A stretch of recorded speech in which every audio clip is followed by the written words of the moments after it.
Let's start our convention. Good morning. Good morning to students, delegates, guests who are watching our convention, the convention of 2021 for Vilnius University Student Representation. I'm very happy to join this convention again, and I would like to summarize our actions for the last year, but also to have the election this year.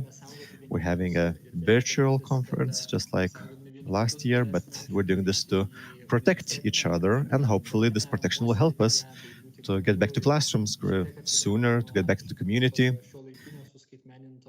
and maybe to move away a bit from the virtual world of nowadays. I hope everyone will have a very nice convention, we'll have good questions, good discussions, and we'll make important decisions, good decisions for the Vilnius University students. And in the beginning, I'd like to invite our guests to say the welcome words. So first of all, I'd like to invite the Minister of Science, Education and Sport, Jurgita Šiukštinienė. Thank you, Justas. Good morning. Good morning, dear students of Vilnius University, dear rector. It's very nice to see you all. And I'm very happy that the student representation of Vilnius University is our active partner. We're trying to reach our goals together. The youth was always very active in bringing in change. So even in the current situation, I'm very happy that Vilnius University is very active in creating changes for the education system. Strong representation of the students is very important also in setting the policy goals for the state. Your president was very active in various working groups, and he submitted good quality suggestions for various changes. We want to have as much as possible of you joining in the future. I'd like to see more of you joining the creation of the state. So I think that being active in the student representation also helps you to do this. I'd like to mention several areas where we're active. Now, I know that you're very busy today, so I won't speak a lot about this. I would like just to briefly point out several important areas for us. First of all, there's the financing model for the higher education institutions. We would like to ensure more importance for the quality in funding the institutions. We would like to be able to fund more the institutions that add more to achieving the strategic goals of the study of the state. We're carrying out several actions here, and we need to be proud not only on the amount of diplomas we give out, and we actually give out, we're among the best educated countries in Europe, but we also need better quality, and we need other important factors. We need longer healthy living, expected living lifespan, and we need to ensure quality of life. And we're very happy to ensure that students are ready to join the working life after the studies. Another important area is plan for the social dimension. Quite often, the quality of the studies is considered to be opposed to the affordability of studies. But this shouldn't be so. Everyone should have access to studies, be able to have quality studies, and then to use what they learned afterwards. We're also developing the loan system. We're creating new subsidies, and it's also important to remove the barriers. We need better opportunities for young people who finish school to continue in higher education. That's not always easy, sometimes just because of the unlucky situation. Maybe the exams weren't very successful, so then you can't join the university in the first year. but then we should have a very clear and easy way of joining the university and going further. Now, another important area is the international aspect. It's important that our universities should be um, able to compete not only at national level but also on European level. We'll do everything we can to make sure that at least one university gets to the best 300. We need to really concentrate our efforts. We need to help the institutions to become more visible on the international setting. So we're helping with creating the networks, and we're helping setting up the one-stop shop for international students. And there are many activities we're carrying out. Of course, you see that in the public discussions, and you're also active in those discussions. And we are expecting and welcoming your active participation. So I invite you to continue to talk about the problems and to supply the solutions, and invite you to join us in finding the solutions for the problems. I would like to thank the president, Justas Kadaravičius, for his active participation, active work during his term. We've met many times in various settings, various activities. I'm really thankful. I'm sure that the experience in leading the biggest student community in the biggest university will be helpful in the future and inspire you to go for even greater challenges. And for the participants, I wish a good convention and to select the next best president. But thank you, everyone, and I wish you to have a constructive meeting. Thank you, dear Minister. It's really great to know that we managed to aim for a lot of common goals and achieve a lot of common goals this year. And I'm really happy with the cooperation, with the constructive cooperation. That's, of course, also very important for the Vilnius University students. Now, I would like to invite Vilnius University rector to also say the welcoming words. Dear Justas, dear Minister, I see also the head of the library connected to the meeting. Dear students, I'd like to thank you all for the year we spent together. This year has been very difficult, the pandemic year. We're still going through it. And of course, that limited our activities. It necessitated the need to move to virtual area of work and studies, and that wasn't the most favorable environment for the changes and for cooperation that we all expected. But then, looking back, I see that student representation still stayed a very active part of the community. What's very important is that the Vilnius University students didn't start just complaining. They accepted the difficult situation and joined in solving the problems in the university and outside the university, which is very important. I'd like to remind you all that during the first wave of the pandemics, the volunteer work was very important, and especially our medical students were very active here, but also other students. And that really helped the society and the state in dealing with the problem. Of course, there are many new initiatives. Justas mentioned things, and the minister mentioned several activities. And I was watching the initiatives from the student representation. I saw their suggestions for the plan of action of the government, and they mentioned good figures for student numbers, for doctor student numbers. And then we see all new changes coming in. For example, we have the Šiauliai department, which is new for us. And then Vilnius student representation also joined in very quickly in including them, and then also helped out the high school students from Šiauliai who were having trouble that was noticed. Yesterday we had an event. I don't know if Justus were there, but the mayor of Šiauliai was very happy with our community efforts and happy with the students' presentation. So I'd like to wish you that you in the future also keep on being active, keep on asking questions, even the inconvenient questions to the university and the government. The university is very open to a dialogue, and the government is.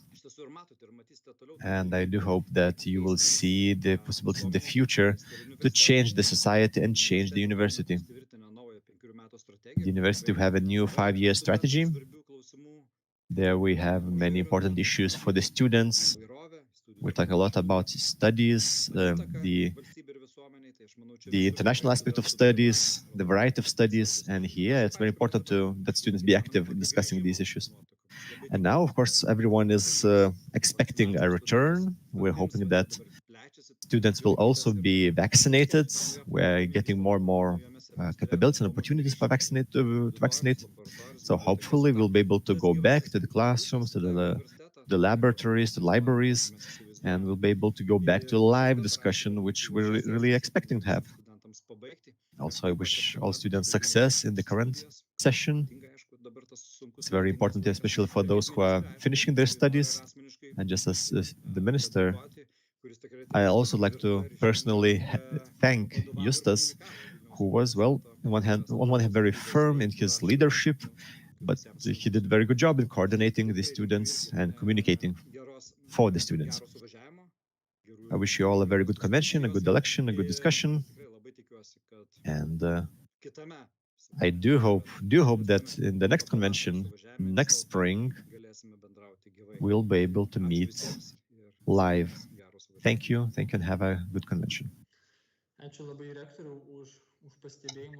Thank you, Rector, for all your insights. I would like to thank you for being open to conversation, and it's been really great being able to discuss everything with you. We worked together in order to ensure that our community stays strong during this difficult time. And I'm also happy that you answered all the questions, even not convenient ones, and I hope that during the convention we will also have any questions that arise. I would like to give the floor to the representative from the library, the director Irena Kriviena, who will give her opening speech. Thank you, Justus. Dear students, Minister, rectors, and also the president of the SR. This year for the convention we're meeting in an unconventional way. Usually we meet in the library center, communication center, but this time we're meeting online, and there is something that allows us to participate. We are using computers, networks, and so on. But everyone lives with the hope that this soon comes to pass and we'll be able to meet and see each other face to face. So I wish that the future conventions will come back to their traditional location in the library, the communication center. The COVID-19 pandemic has hit the whole world, and the consequences, which were mentioned already by the previous speakers, were difficult. We're living in a different environment that we're used to. The first quarantine that was introduced in Lithuania last year meant that the library had to be closed, and it was an extremely difficult time. First of all, for our readers, the students, yourselves, because usually the students are the ones who are the most active participants and members of the library who visit the library spaces. I would like to thank, therefore, for your patience, for your goodwill, for your support, because we needed to quickly reorient ourselves and our services to virtual services, and you were really, really supportive throughout this period. Currently, we're already accepting again the readers, and we're very happy about it. We're doing it very slowly, but we're looking forward to being open fully. I would also like to thank for the meetings we have, regular meetings with the representatives from SR. We try to answer and address the matters that the students bring up. And each year we reach certain agreements, we implement changes, we improve our services every year. Of course, we improve our services not only to the students, but to the community of the university and other clients. The students are very important, and what they have to say are very important. And we haven't forgotten that we were nominated the best friend of students, and this is really inspiring because we create the environment and the services for you, the students, so we're happy that our efforts are recognized. I'm therefore asking you to help us know what we could do better, how we could improve. So we're looking forward from your feedback. You can participate in a survey, customer satisfaction survey, which is currently conducted about the services of the library. We are conducting this survey via LibQual tool, which is used by international libraries associations. We're happy that Claudius Melkis, who is the previous SR president, he is assisting us a lot with this survey. We're happy that the students are that we're really looking forward to students returning to our libraries. What could be expected this year? First of all, the strategic plan will be implemented, which was mentioned by the rector, Mr. Petrauskas. As we've already discussed with Justas, so he himself or the new chairperson will join this process of the preparation of guidelines because it's very important that all of you participate in this because we're really looking forward to this open access idea so that the students would be able to access as many sources as possible. So we want to ensure that there is as many initiatives related to open resources. And I would like to thank Justas for your cooperation, partnership. Your term was for just 1 year, but we've known each other for, I think, 3 years already. You've been the representative before of USR, and you were representative of the students to the library. And I remember very well the very first had 3 years ago. You were just a student representative who came to the library. And when you presented yourself, Justas, you said that my predecessor said that there's very good coffee in the library. So, in the future, I would like to invite you, Justas, to come to the library, have the good coffee that we serve, and discuss any questions that we have, which are important not only to the library itself, but just any general topics to ensure that we improve and we get better. Now I wish you to have this great election, and for the next chairperson, I wish a very good and inspiring term. I would like to take this opportunity and in hope that the quarantine will be, well, maybe not lifted, but less strict in the summer.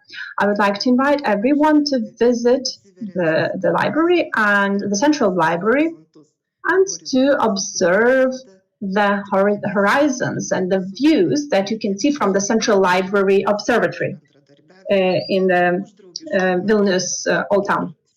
I would like to thank you for your cooperation, for your friendship and everything. Thank you, Irena. Thank you for the invitation, both the personal invitation and the invitation extended to the student representatives. I would like to thank you for being open, that the library really responded quickly to the challenges and managed to continue providing its services.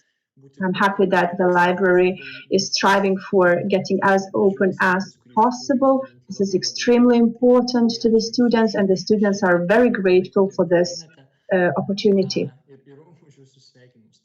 And thank you for your speech. I would like to thank once again for everyone who gave the welcoming speech. I'm happy that we cooperated throughout the year. And I'm not sure if you will be able to stay for this convention, but I would like to invite you to participate. If you have the time, you're really welcome to stay. I'm also looking forward to ensuring that we continue the activities that have been started. And for the rest of the participants, I would like to wish to have a good convention. And currently, we actually have 135 delegates already registered out of 151. I'm happy that there is many already connected to Microsoft Teams. But as we have the quorum, we can continue with the convention. First of all, I would like to suggest to select the chairman of this convention. I would like to nominate the previous president of ASAR, Claudius Melis. Claudius, please show yourself. I would like to ask the convention, can we approve by consensus Claudius Melis as chairman?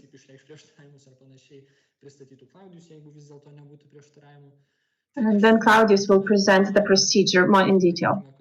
I see nobody is against. Then I believe that everybody puts their trust in Claudius and they're happy with him becoming the chairman.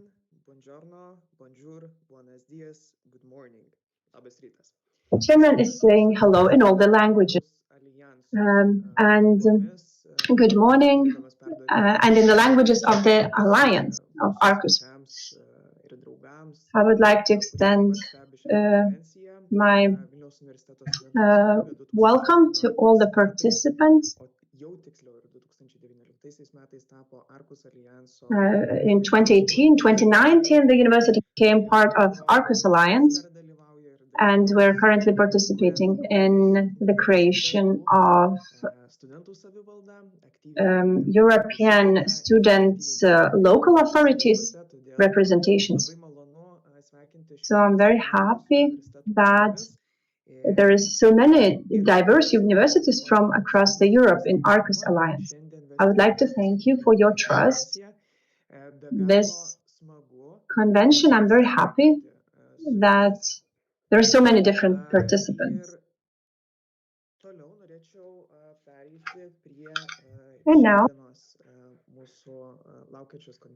And I also would like to thank for your trust in allowing me to lead this conference. First of all, technical details. You can watch this convention on YouTube channel. In case you didn't know, you can also extend an invitation to your friends or colleagues that if they haven't registered for the convention, or they just can join the YouTube broadcast.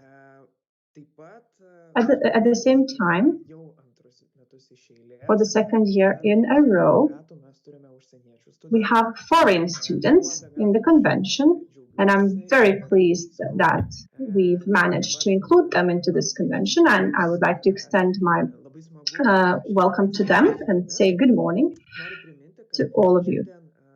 I would like to remind you that the convention today is in Lithuanian, but I'm sure that you can listen to the English interpretation on Discord channel. I will explain the procedure and technical details in case you have problems. As for the questions, I would like to ask you to raise questions on the chat. You know very well how to do that already. In case you have a question, you can just type it in the chat window.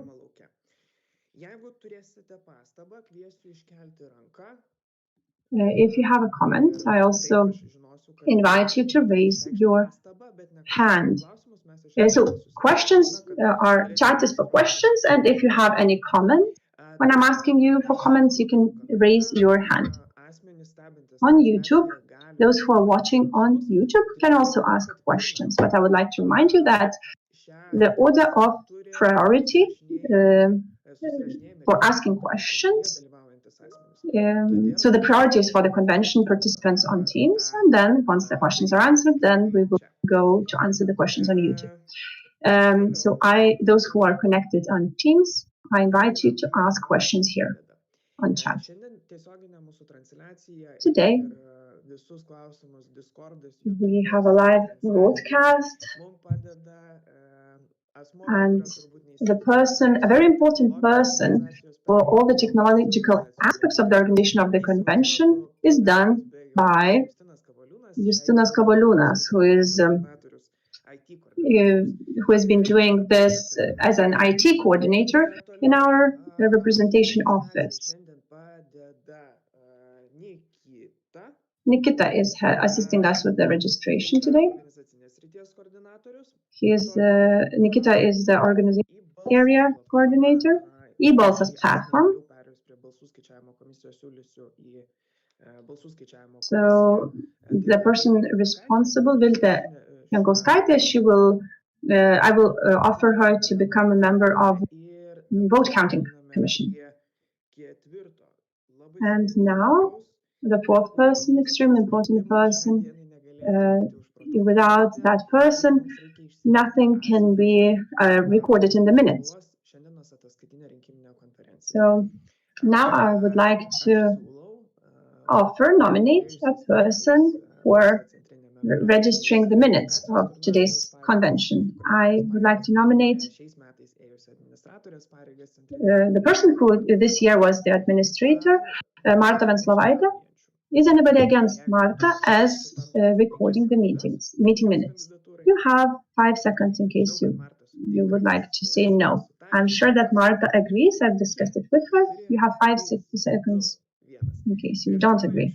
Nobody said anything, so we can approve her position.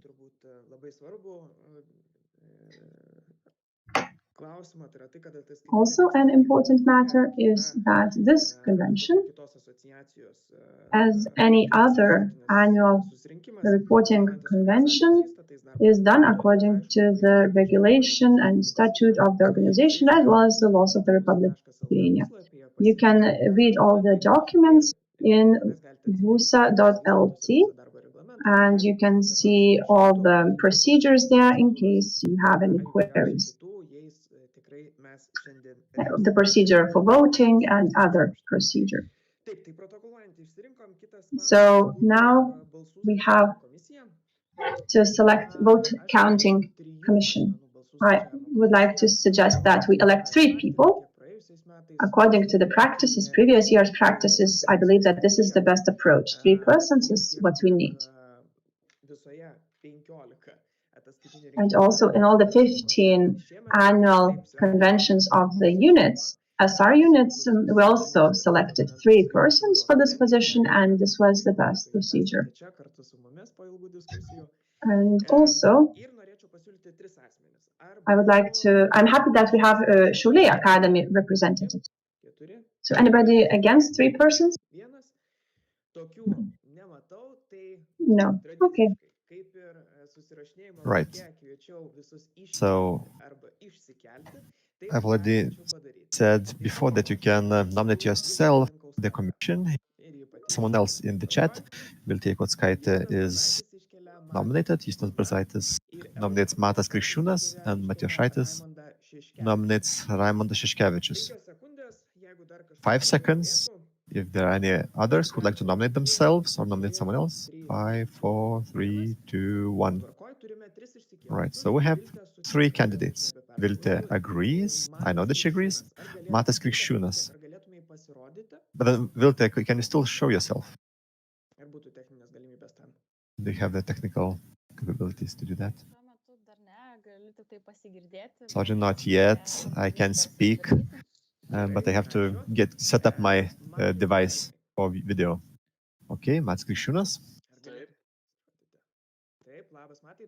Yes. Do you agree? Yes, I do agree. Yes, well, the chairperson nominated you, so you have nowhere to retreat, right? And then Raimondas Šeškevičius. Do you agree? Yes, I do. Great, thanks. Very quick answer from a physicist. Anyone against having the commission of these three persons? 5 seconds for you to decide.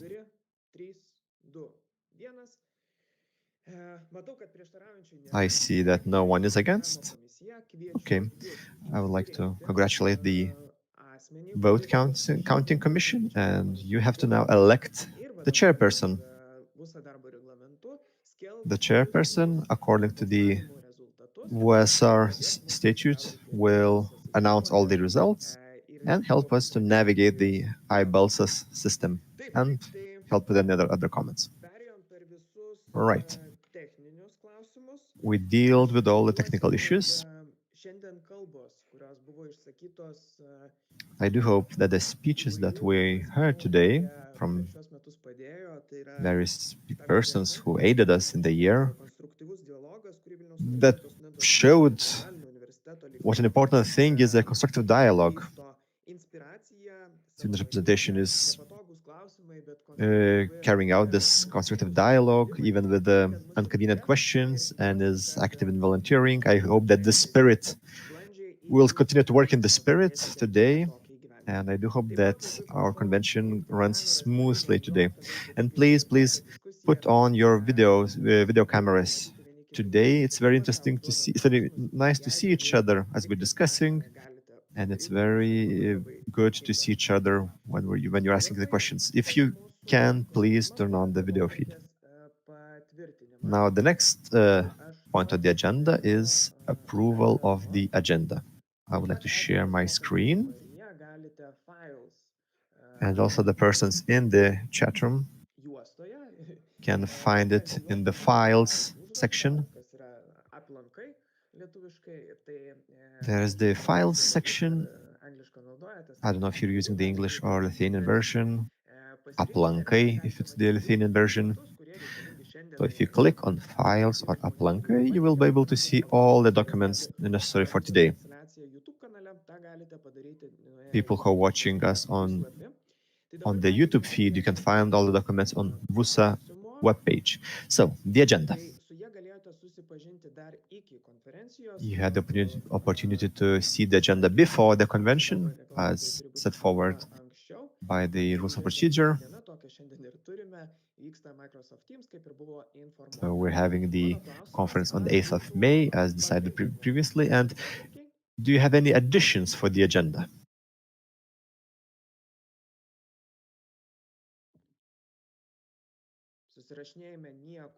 I see nothing in the chat. So I have a very short comment. Considering the time, maybe that after presenting annual report or the financial report, we'll make a 5-minute short break, just to have a short break from watching the screen. We do need such breaks, so we will have one after one of the presentations. If there are no other suggestions, I'll count down from 5, and I'm asking if anyone is against approving the agenda. No one is against. Thank you. We saved 4 minutes.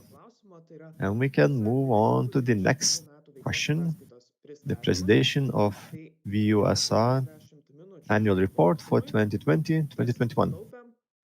We have 15 minutes for this question and 3 additional minutes that we saved. Well, I think we can have at least half an hour for the issue, including with the questions and answers. So, Justas, please present the report on the virtual or the remote year of the representation. Thank you, Claudius. I will share my screen to show you my slides.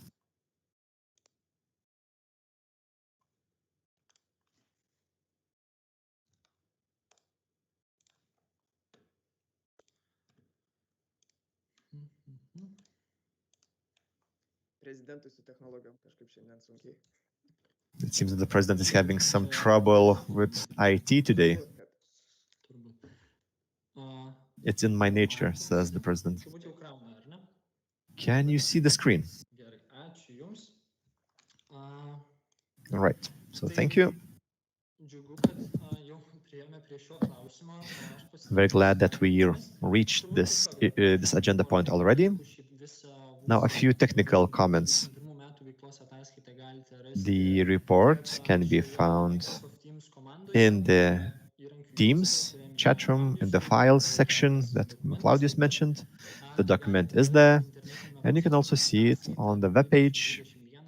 There's a ataskaita21.vusa.lt, tenai taip pat report yra, visas dokumentas su plačiais aprašymais. vusa.lt. Aš, You pateiksiu can kelis see the punktus, document with kuriuos all the galbūt comments. esate I will turėję present a shorter patys, arba presentation. svarbiausi momentai, aš juos gal I'll give plačiau the pristatysiu. slides with all the most Iš tikrųjų, important apgailestauju, kad points. vėlavo šiek tiek anksčiau juos pateikti. Džiugu, revizijos komisija Well, pateikė it's šiek tiek I'm anksčiau, sad that I pirmiausia, tai buvo couldn't prieinama present it makro earlier. The ataskaitos, revision taip pat commission pakankamai išsamios informacijos, presented the su tuo susipažinti reports daugiau. sooner, Taip pat galėsite laisvai but I do hope that you had enough time to acquaint yourself with the presentation.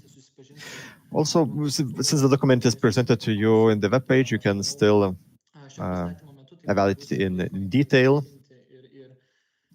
I do hope that during my presentation we'll be able to also discuss all the important issues. Now let's move to the report. My term and the year was unique. Unique because of force majeure of the COVID pandemics. This is just a thing that happened to us. We couldn't really avoid that. So the year was very different. And that meant a lot of challenges for the students. We moved to virtual world. There were also financial issues. There were also issues regarding the quality of studies, the psychological environment, the inclusion. So there were all these challenges, and thus we try to deal with that. So you'll see all that in the report.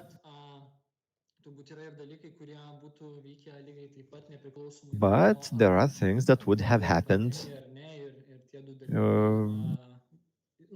no matter whether the pandemic happens or not. And this year was also important for the long term, given the big events, big changes in the university and in the country. We had elections. Also, we had challenges for the organization in the latest time, and that encouraged us to change our modes of operation, but also encouraged us to move to more long-term changes and to create long-term strategies. And some long-term changes were finalized during this term. This is the summary, and let's move more in detail. First, the parliament. You see here the list of the members of the parliament. They were elected in the conventions of the units. That happened a year ago, almost a year ago, more or less. So you can see the full list. There were some changes. The chairperson changed. And also there was a change in February when the Cholet department joined. Let's look at the parliament decisions. So on the slide, you will see the main decisions, the most important positions or resolutions adopted in the parliament. So the parliament also inherited some issues from the previous parliament term. It was important to ensure continuity between those issues. That was important because a lot of work has been done in developing the issues previously, so it was important to continue the efforts. So the parliament started with the finalizing the documents from the previous term. So first of all, resolution on emotional well-being, and then work programs and employment of students and during their study periods, during the time. It's very good that we managed to adopt these resolutions. It was important to share the experience between the previous parliament term and the new parliament term, and then we managed to agree on a position that would help the students achieving the changes they need. Let's discuss the resolutions a bit. Emotional well-being. So we wanted to ensure the better information regarding the well-being measures. We wanted to ensure good development of processes in the university and the community. We also wanted to ensure better affordability and attainability of psychological counseling. Then there was a resolution on student work programs. This was aimed at ensuring that students don't have to work during the studies, thus they need more financial aid. We also needed to make some changes in the governmental financial support and loans because they were not well suited for the students. And the third resolution was a resolution on student employment during their studies. So these two resolutions formed a package together. The resolution ensured the principles to ensure the quality of studies. It also discussed the problems that the employed students face. We also wanted to ensure the better inclusion of the students in the studies and also discuss the state loan issues. We wanted to ensure that the state actually issues the loans and not the private institutions do that. So this was one package. Now, there was the second period. After summer, we had to adopt the strategic guidelines and the plan. Now, the next resolution was the test for social and academic knowledge. We just needed to update the member list. We also changed the Be etikečių without labels program guidelines to make sure better inclusion for vulnerable groups in our university. Then there was the Honestly program, sąžiningai. Then we also had the statute for the Department of Chemistry and Geosciences.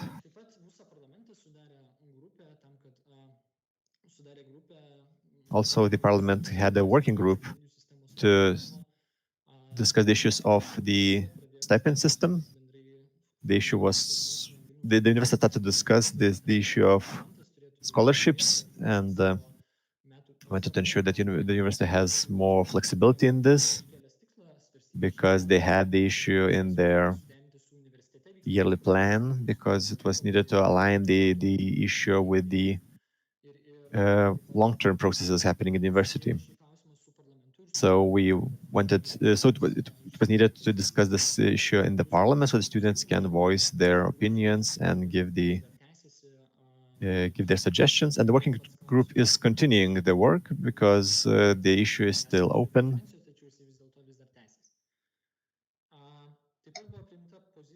Another position was approved on the COVID pandemic for the students who suffered from the pandemic.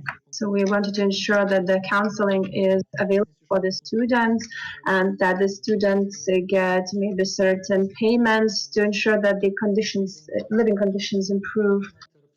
And also we wanted to ensure there is cooperation between the municipalities so that the students have places to live. Also, we wanted to ensure that all the study material is available to students online. Also, financial plan was approved. I'm happy that there were some additional items added. So more money were given to the student initiatives and projects. Also, additional resources, financial resources were allocated to the USR Parliament Training Organization. So the idea was to ensure that we have long sessions so that the hearings would take place and that they would have enough time to discuss all the important matters. Further on, I think a very important resolution was approved. So the Equal Opportunities Resolution and the resolution for the diversity. It's very important that VUSR follows these guidelines when representing students within the university and on the national level. Certain, for example, social background has an impact on the accessibility of school children to university. So we want to ensure that all have equal accessibility opportunities to enter universities, especially the underrepresented groups. So we want to ensure that there is social dimension which is developed in the higher education, and there is a relevant focus to this matter. As a result, there was also a technical procedural change, ensuring that we have all the procedures for virtual conferences. And also, we joined the position on the Vilnius liberal youth, encouraging the parliament, Lithuanian parliament, to decriminalize small quantities of drugs. So this also has been an opportunity to ensure we have speedy process when needed to approve certain positions and initiatives. Whether these initiatives happen within the university or at the national level. Also, the Šiauliai Academy student representation resolution was approved.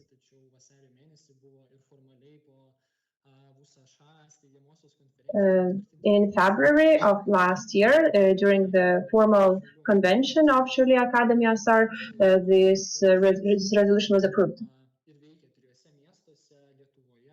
The student representation is currently active in 3 cities in Lithuania, and this is good news. There is more opportunities, mobility opportunities, other opportunities. We have more opportunities to study in general. And there's also different programs available across the country. So this shows that we have more opportunities than before.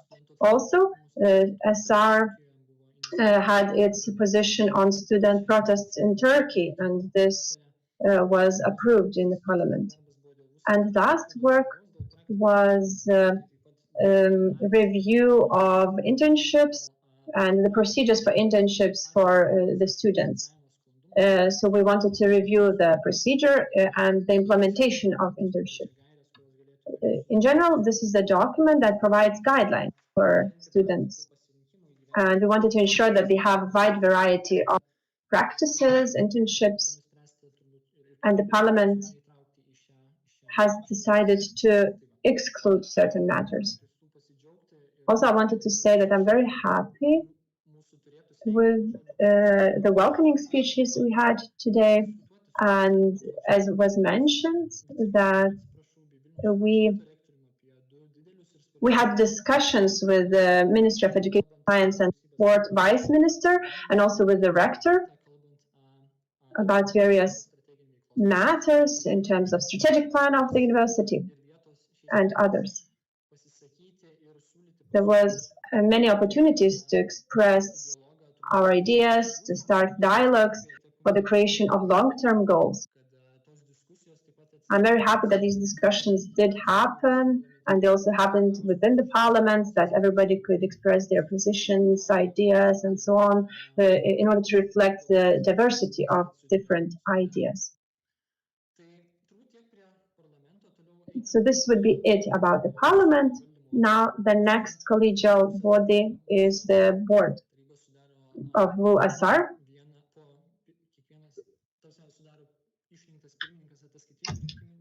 So the president of VUSR is there. So as you can see, this is all the members of the board on the screen. And as of February, Shirley Academy representative also joined. Also, decisions were made by the board about the updating the model job descriptions for coordinators. So the descriptions were updated to ensure that we have general same descriptions across the organization and to ensure that we implement them equally. Also, during the strategic planning, there was a goal to update the consultations model. So this model was drafted. Also, there were matters discussed on updating the SAR archive system. I'm happy that this has been done. This was a big job.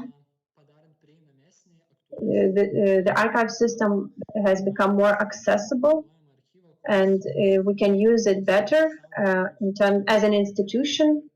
We can share experiences on a timely manner. So this archive system is also useful for tackling all the students' problems.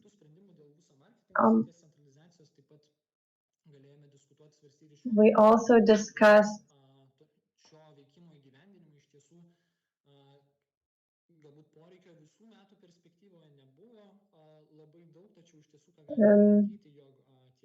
that throughout the year, when we organized, for example, first year student camps and other events,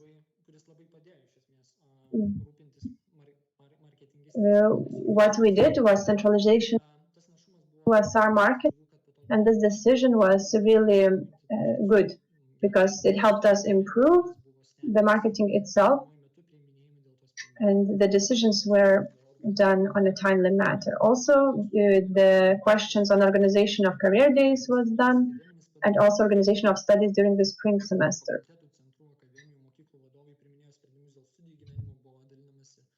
We changed all information when we were organizing the spring semester. We also used examples of other institutions. There were also matters discussed on the matter of membership in the organization, discussions. In the board meetings,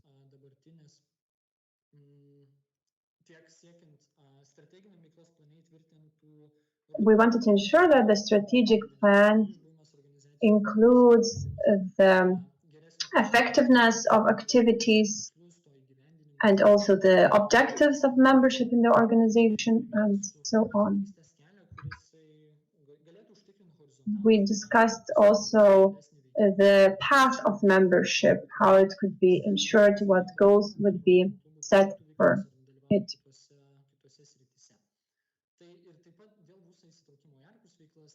As for SR's involvement in ARCUS activities, this is a very relevant topic as the student representatives participated in ARCUS groups, which goal is to ensure that the studies become more international, more interdisciplinary. And we want to ensure student-centered guidelines and studies. I'm very happy that in these discussions and ARCUS activities, the students were included and their opinions were heard.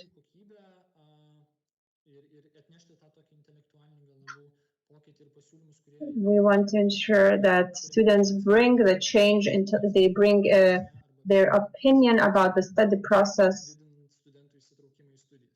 And we want to ensure that the students are included in the organization of studies in this process. Then next item is strategic guideline implementation of SR.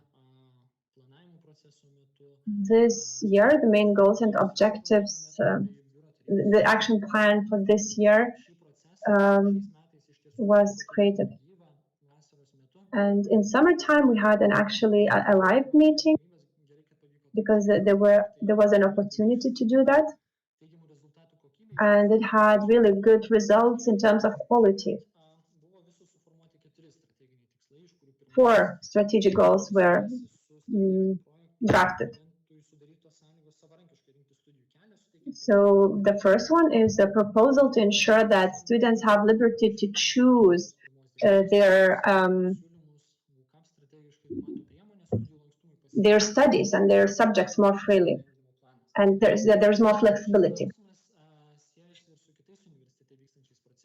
This will be done by the 1st of July of 2021. And also there was an objective set to ensure that students can individually choose the subjects they want and that they have the opportunity to do so. We want to ensure there is measures in place that allow the students to individualize their studies. We wanted to ensure that information is collected, that we analyze the system which is currently in place, and then update the process. Currently, not everyone, not all the students know that they can do this, that they can choose more liberally and flexibly the studies. So we wanted to ensure there is better awareness.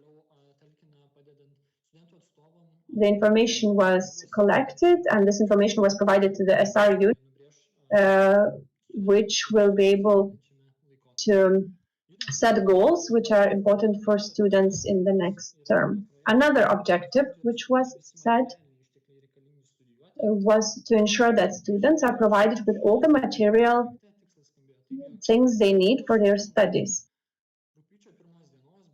The goal was that by 1st of August 2020, ensure that at least 75% of those students rate their distance learning experience more positively than negatively.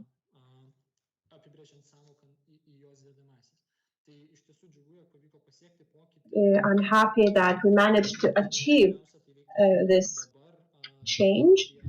What's extremely important at the moment is to ensure we have relevant feedback process. There is innovations. We want to ensure that the teachers as well adapt to the needs of the students. There were a number of communication campaigns done, and the community was encouraged to provide feedback to the study program committees and so on. We wanted to ensure that also university administration is included in the overall process improvement. Another goal was a consultation process, which I've mentioned already briefly. This question was discussed in the board meetings and also in the outgoing meeting. We wanted to ensure that the consultation process is updated, SR consultation process. We want to ensure that we identify the need for consultation, and we proposed a new model. We wanted to ensure that student representatives have the capacity and are trained so that they will be able to consult the students better and according to their needs. I believe that we've reached a consensus,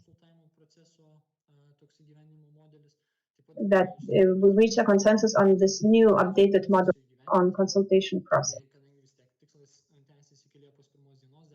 This goal will be implemented by the 1st of July of 2020, so it's still ongoing. There's a few steps left, which will enable launching of this process. Another objective is related to integration of students. We reviewed this objective.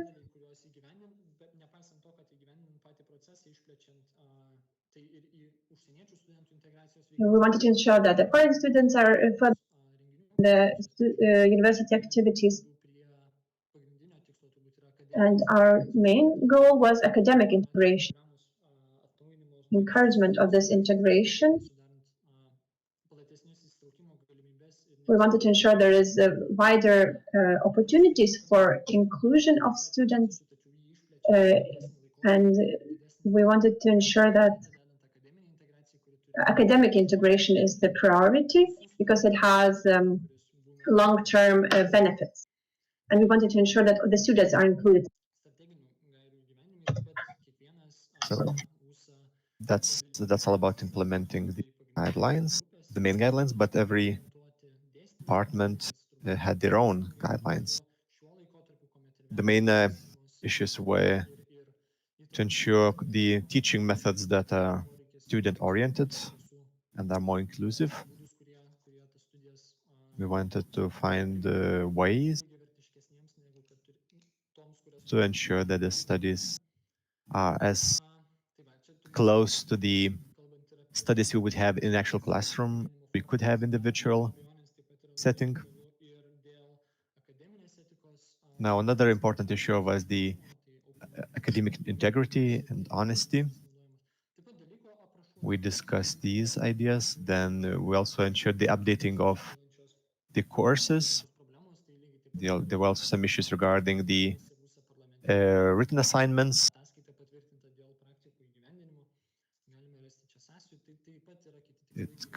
It also relates to other goals in the study quality area. Let's move on to the issue of representation. We can discuss the most important issues that were discussed today and where we represented the students' opinions. Let's start with the national level, the representation on the national level. The first two issues are related to the 18th government and the program of the government and the action plan. Here we really put in a lot of effort to speak out. The parliament, some certain members of the parliament were also active in this.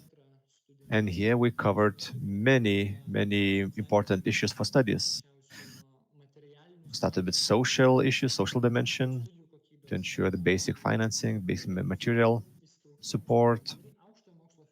We also wanted to ensure good funding for higher education. The dormitories was another important issue, lifelong learning, academic integrity. We had suggestions for all these areas, and we prepared our suggestions, and then we joined the discussions regarding the program of the government.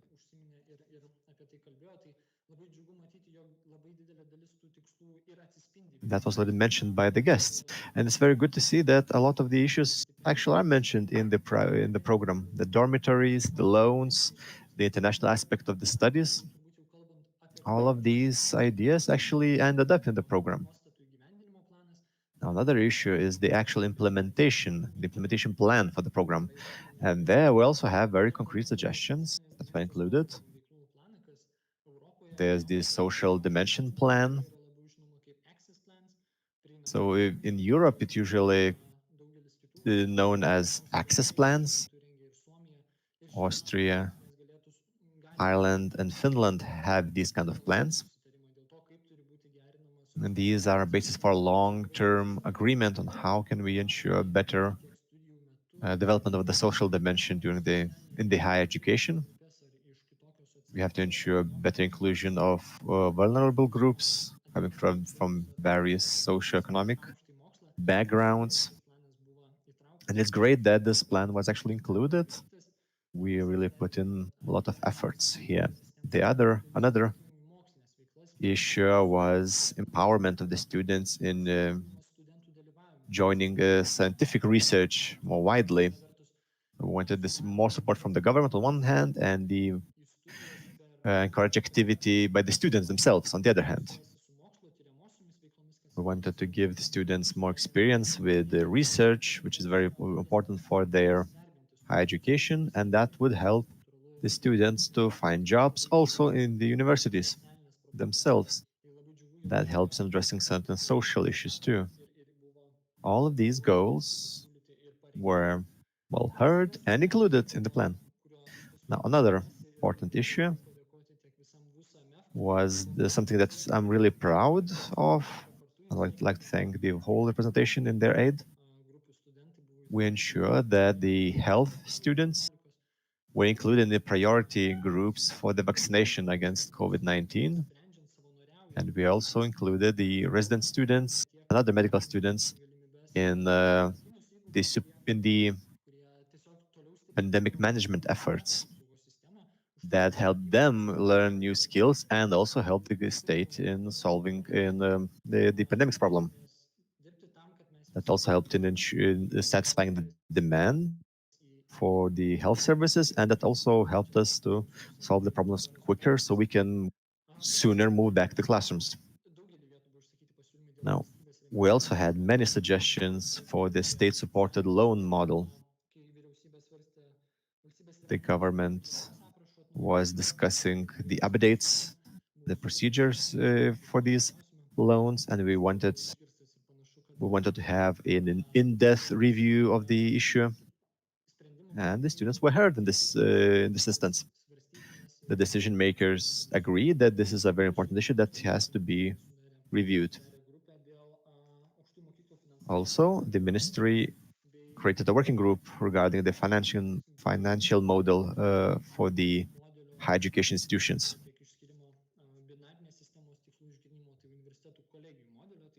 where they're suggesting to review of the double model of colleges and universities.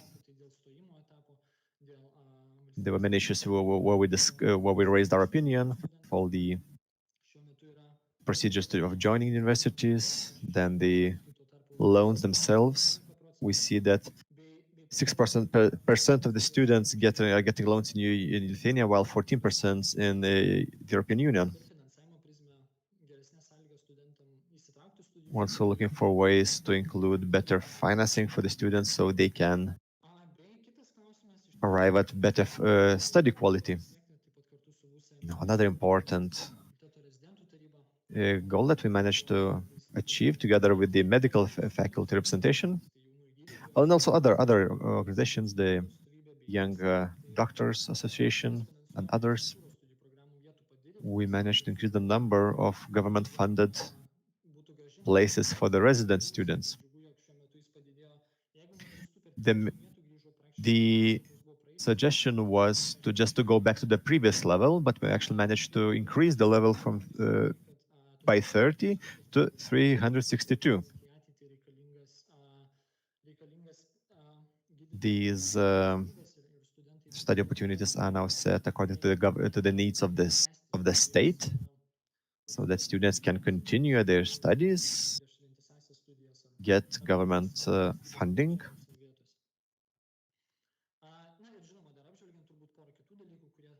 Another few issues that we have to discuss.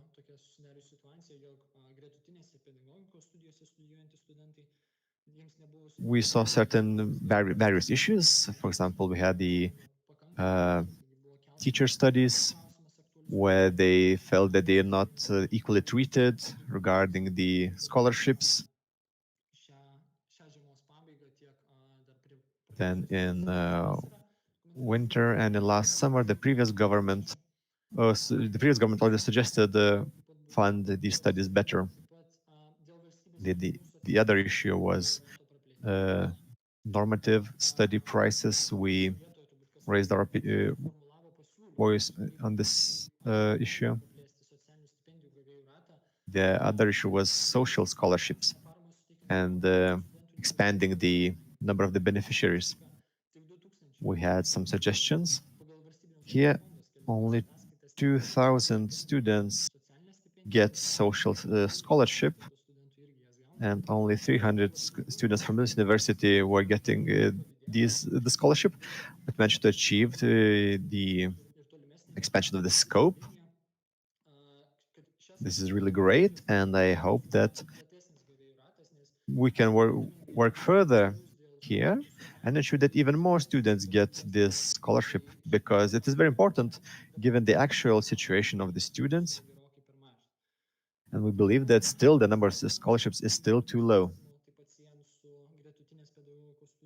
Now, another issue was the state funding for the studies, especially in relation to the teacher studies. Another issue was a letter we sent regarding academic integrity and study processes.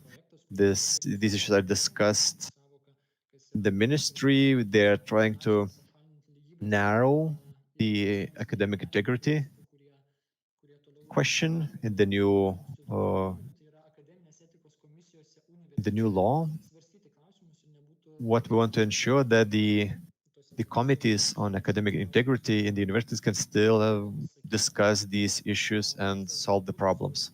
So we were against narrowing of the definition and against bureaucratization of the issue. Then another issue was alternative ways to achieve higher education. That relates to the resolution on equal opportunity. And that relates to the social dimension strategy. We're looking for alternative ways.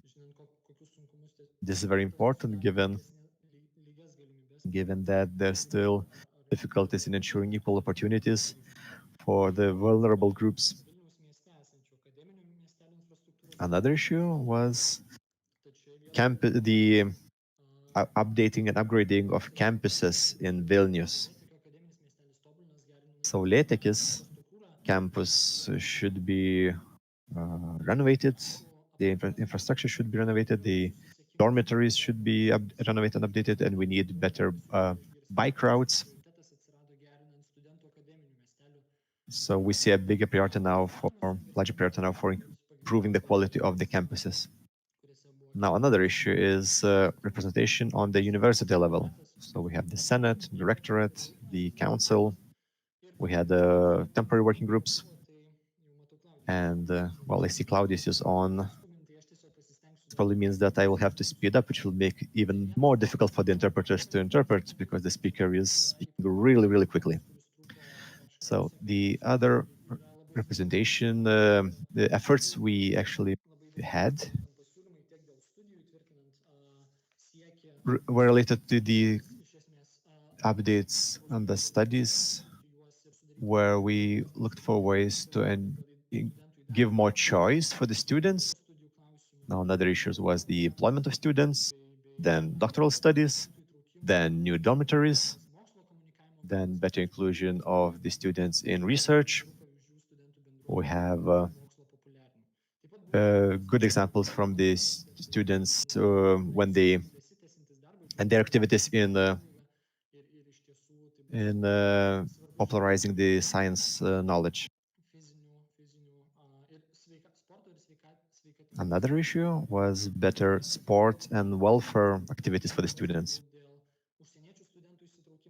Another important issue was the inclusion of foreign students.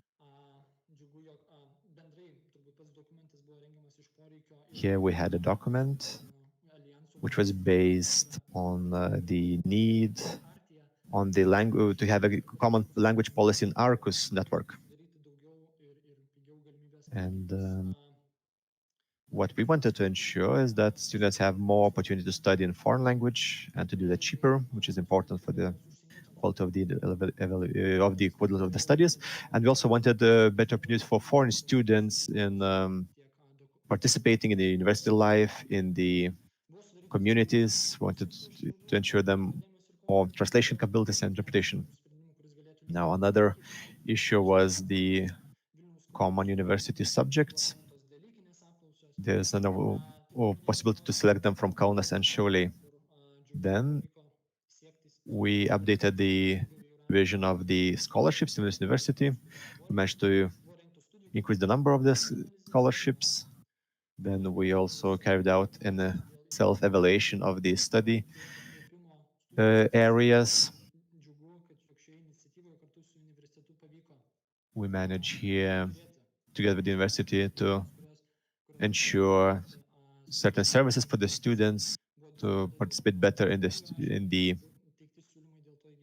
study processes. Then we suggested recording the classes. We managed to finalize the suggestion, even though it took a lot of effort. and we managed to adopt it. As for international cooperation, was ARCO Student Council, which happened in Vilnius. And in the next academic year, in October, this conference, there will be a conference in Vilnius University. And it's important that students are represented and included in the organization of international conferences. There was UNICA conference, and in the discussion, there were many representatives from various organizations. We are also preparing to partake in a UNICA conference and in the discussion of youth Lublin Triangle Forum between Poland, Ukraine, Belarus, and Lithuania. This is the discussion. As we don't have much time left, I would like also only to mention that we managed to ensure that students who are not registered in Vilnius that they would get access to the iodide tablets in case of emergency.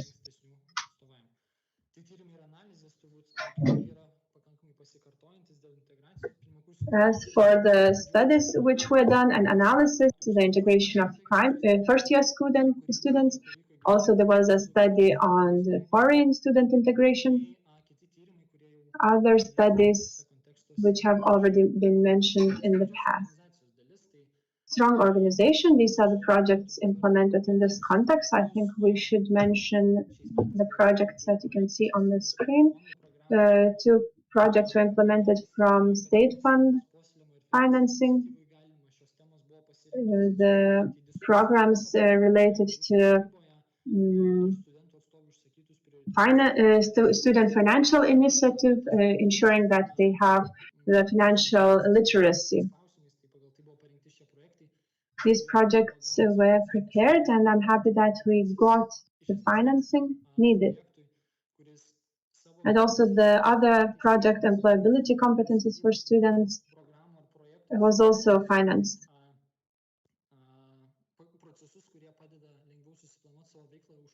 So we want to ensure that we obtain basic competences that help us in terms of time planning and organization and others. As for institution, there were some changes that took place. As you can see, the chairperson changed. What's important in strengthening of institutional capacities was that 26 training were organized, where 726 participants went. Also, there was integration of Šiauliai Academy SR. I'm happy that this integration took place successfully. We managed to ensure that Šiauliai Academy traditions are maintained, but also that they're fully integrated in the organization, which in turn strengthens the organization itself. We also started preparing for the meeting. Hopefully this summer we will be able to organize this general meeting of all the units. We drafted a representation guidelines, which can be found at atstovavimas.busa.lt. This is an important methodological material which allows to understand the processes happening currently in the state and also the processes within the university. I think that also the inclusion of foreign students and increasing the inclusion of foreign students is also very important. Of course, these all what we achieved is important, but the inclusion is also a very important achievement. We've noticed that in the conferences there was in current one and in the previous ones there is high participation of foreign students, which means that they're interested in the student matters in general and they want to participate in the student representation. As for community and events, rallying the community, I'm happy that even though this year we had most of the events happen online, we still managed to organize our traditional events. Adastra was University Integration Fair and VUSR discussion Integration Fair and VU Discussion Festival Adastra, which was organized with the aim to include the community of the university. This is what was needed at this hard time, meeting and discussing important matters. I'm also happy that there were other events organized that, for example, last year there was first-year student camp, which is important. So this year we concentrated on what really mattered, and we wanted to ensure that the most important information is provided to those first-year students, that they understand well the processes, how the studies work, and that they are provided all the tools. We organized various activities for the university for 142nd birthday. Then there was SR 31st anniversary discussions held. We organized the Points Conference and the Career Days event, as well as MIDI 2021 event. I believe these all events are important, and they were really successful in rallying the community and making sure our community members meet with each other. You can see here the clubs, programs, projects, and activities related to them. From January, Antro Club started its activities, Anthropologists Club. I'm happy that there was also Photo Club, which started its activities as of January, and I'm also them launch their activities. There were also other clubs which continued their activities from before. It's important to ensure that students participate in various organizations and clubs. In the final slide, you see the team with whom I've worked throughout this last year. It was a difficult year, but I'm happy that those people were with me, and they helped me in my work. They raised their own goals and initiatives. They provided proposals. We also had Roman, the foreign student coordinator. I believe this is an important first step in the integration of foreign students. And to conclude, I would like to congratulate Gabia, who has her birthday today. So happy birthday, and that would be the end of my report. I hope that you maybe reviewed it before. In case you have any questions, you can ask them now. I'm sorry, Claudius, that I went a bit abroad in terms of time, but I wanted to just tell everything because I believe everything is really important. Thank you, Justas. Please keep in mind that if the president is asked, will 30 minutes be enough, then you have to have 20 minutes extra, because it's very difficult to present everything in such a short period of time, because he presented what he did and the organization itself did. So it's a lot of things. You can see more in detail this report on the website of VUSR. Now, as for questions, I suggest that 5 questions would be asked. And please register in case you want to ask questions. I would like to remind you that you should ask questions on chat window. The first question we have on YouTube. So we will have 5 questions in total, but I see that there is a question on YouTube panel. So we have one more spare question. First question by Justinas, as he registered.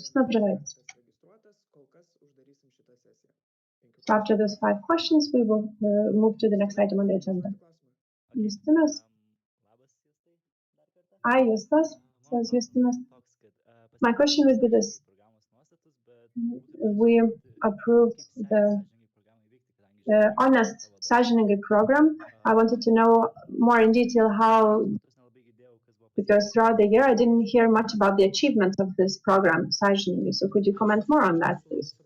Thank you, Justinas. I think this is a very important question because we held many discussions about this honest program. One of the activities of honest program was observation of exams, which is important. So we really had discussions because we had so many changes in terms of exams. The discussions held were how could we implement our activities, and we launched a project which would allow us to have a wider variety of activities. We need maybe methodological materials, a training for students, and this needs financing, of course.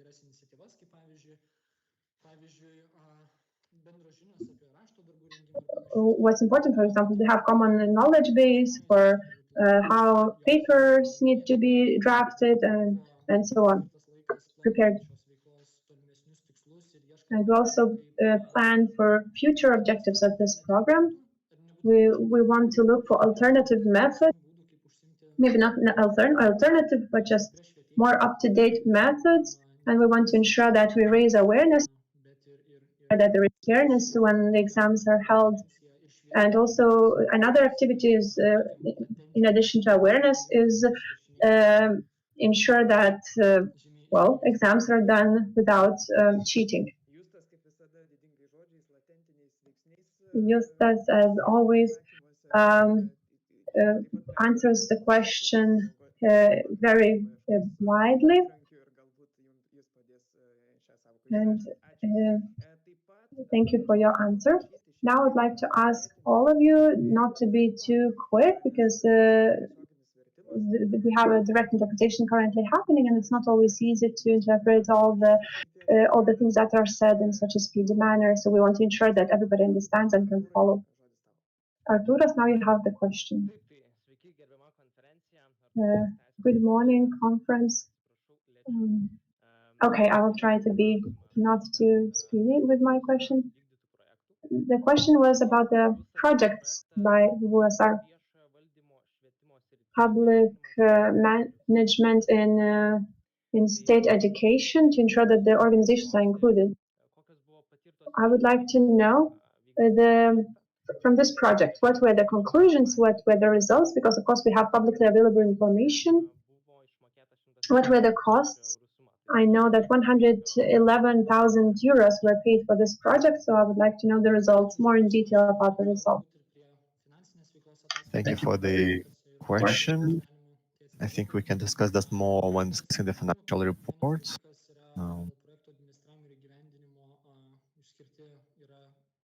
As regards the activities, we had 2 employees for the project. And we also had funding for conferences, for learning. We also had funding for capacity building, to build the guidelines for representation, and that started before my term, and it's finishing in autumn, next November. So some of the funds was already used for learning expenses. Thank you. Augusta Grakavinaitė. Hello. I won't turn on my video feed because I don't have good internet connection. Just as a question for you. Last year ago, 1 year ago, you talked about a lot of research, student research, when you were nominated for the president. But then the question was forgotten, and the question was still very important: how to develop the student research clubs or groups, and why was that forgotten in the previous term? Well, the issue is mentioned in the convention, during the convention, and it was mentioned by many representatives, so maybe it wasn't forgotten at all. But then it probably didn't achieve all the results that I expected when I nominated myself a year ago. Maybe the question wasn't discussed enough in Vilnius University or the parliament, but then the issue itself was included in the government program. To, there's a plan to ensure better opportunities for students to join research through the Lithuanian Research Board and other institutions. So the issue was not forgotten. There is a result. We have a result that allows further development of the issue.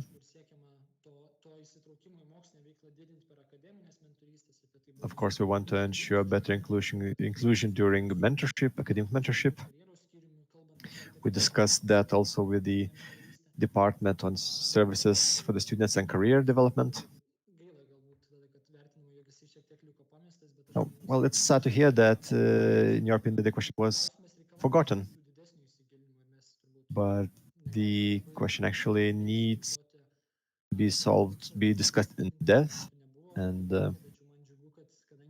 there has been done completely yet. But then we still have people who have learned about this, who now understand why this is important, and will be able to find new ways of including the students.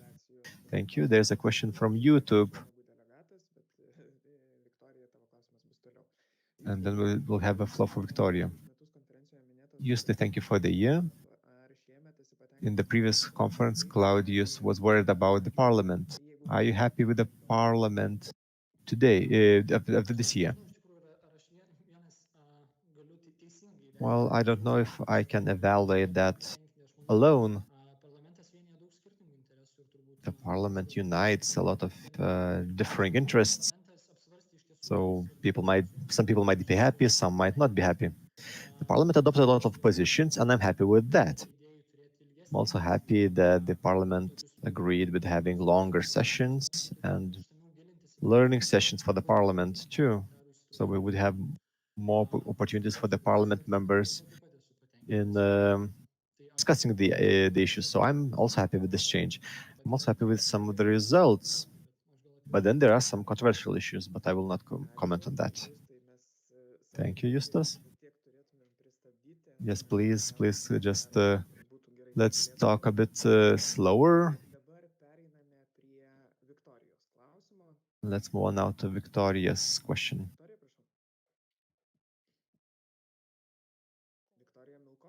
Victoria Milko. Yes, hello. I'm very happy to hear, Justas, that during the year paid a lot of attention for integrating foreign students in Lithuanian society and in our university.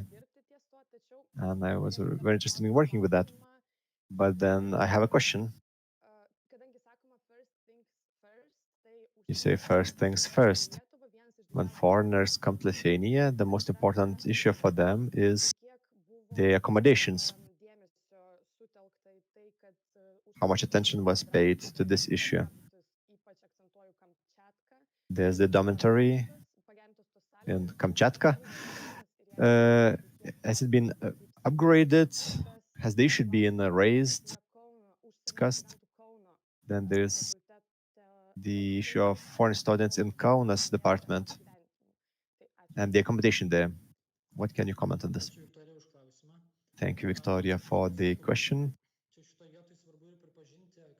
Well, I guess we have to admit that we started taking better care of the integration of the foreign students this year, and we managed to do that together with the organization of the students in the university. And well, we made mistakes, and the process wasn't very smooth. But then we managed to cooperate,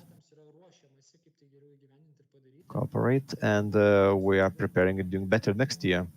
Now, the general question about accommodation quality. Well, I can't say that it was discussed very actively. We mostly discussed the current issues of finding accommodation. So the upgrading question wasn't raised very voicefully. But of course, the integration of foreign students is a very important issue, and I'm very happy that for students actually see our conference and also know the discussion should be raised. Aš savo ruožtu Right, we had 5 turėčiau questions. keletą klausimų. Mes I would nuosekliai suggest not having further questions because mes we are running late by 8 minutes ir atsitraukimus and we really need to have all the breaks we need Jeigu tokių unless anyone is against. tą išreikšti balsu arba susirašinėjime. If you are against, not, then please say that or mention that in the chat. 2. Vienas. Prieštaravimų nematau, tai No one is against. 5 klausimus, man atrodo. Well, thank you, Justus. You had 5 questions and you had the opportunity to answer them. Ataskaita. Thank you for the very wide report. So a lot of goals mentioned there. We have, well, so the time is 11:38. We've been working for 1 hour, 40 minutes. Let's have a 5-minute technical break, and then let's get back to the revision report and financial report and discuss that together. So let's make a 5-minute break and then return at 11:43.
Hello again. So we're returning to the broadcast after a 5-minute break. Next item on our agenda, Vasara 2020 financial report, and also questions afterwards. I would like to ask Christina to present the report in 15 minutes. Christina, you have the floor now.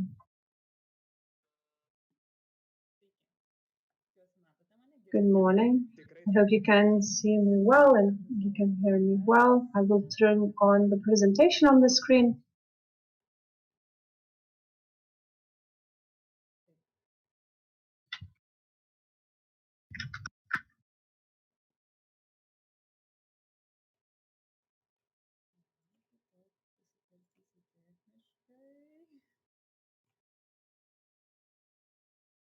A few more moments.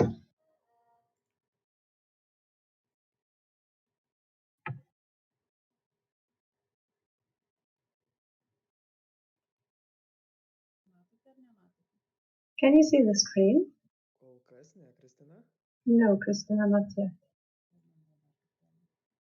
I'll try again.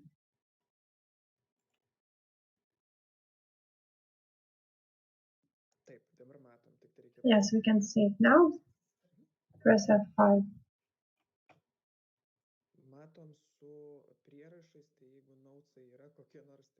We also see the notes in case you have some notes. You may want to hide them, but of course this format is okay. Yeah, that's fine.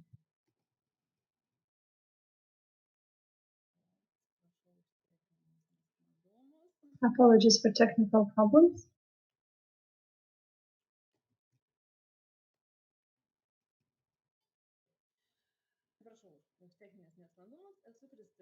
My name is Christina. As of the beginning of last year, I'm responsible for the accounting of the SR. Basically, nothing has changed. The accounting has been done by the same company, I just from my colleagues. So today I will present financial report of 2020. It presents the financial situation on the 31st of December of 2020. And I will present the numbers, what activities the representation did. First of all, long-term assets. The biggest amount is financial assets, 10,000 euros. Investment in Ateitis, the fund, support fund. The main activities of that fund, as you know, is distribution of Vilnius University merchandise. So the long-term asset balance, fixed-term assets, and as you can see, artificial assets were 8 because they depreciated from before. And there was different tools used by the SR. As you can see, there were certain things that were purchased because of depreciation, and the balance is over 6,000. Short-term assets.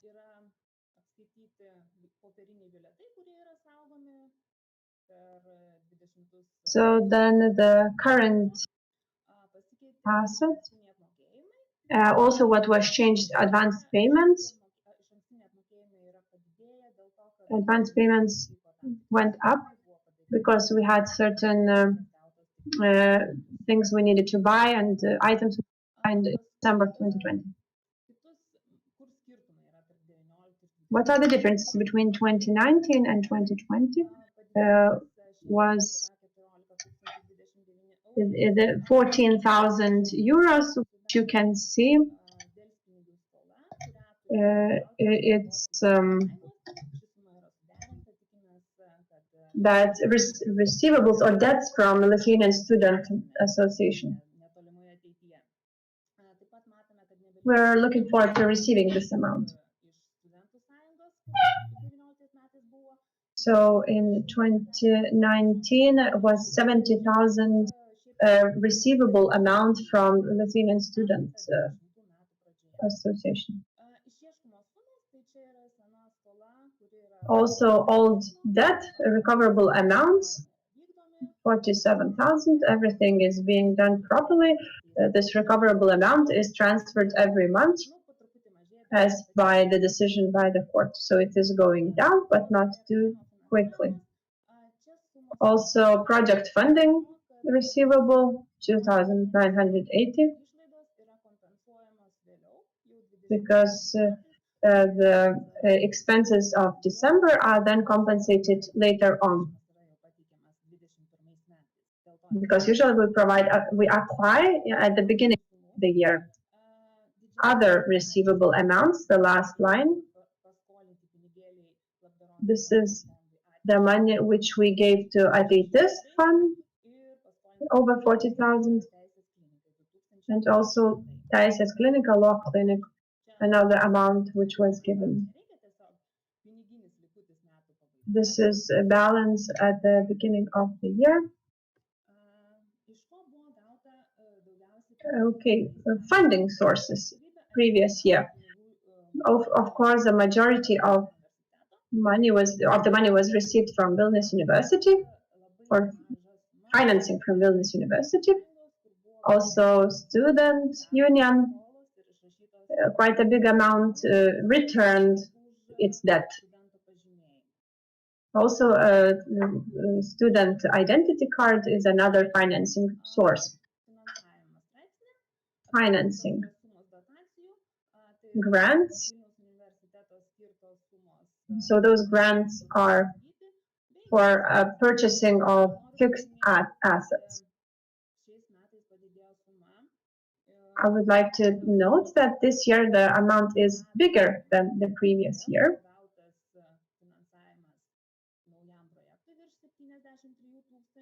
Because last year we received funding for a certain project over 70. And some money from that funding has not been spent yet in December of 2020. This, you can see the support where we received in 2020. Where from? Vilnius University financing, 107,000, then the department, 31,000, and unfortunately support from companies decreased. But this is of course natural because we didn't have many major events due to the situation. Life Sciences Center received the majority of that support.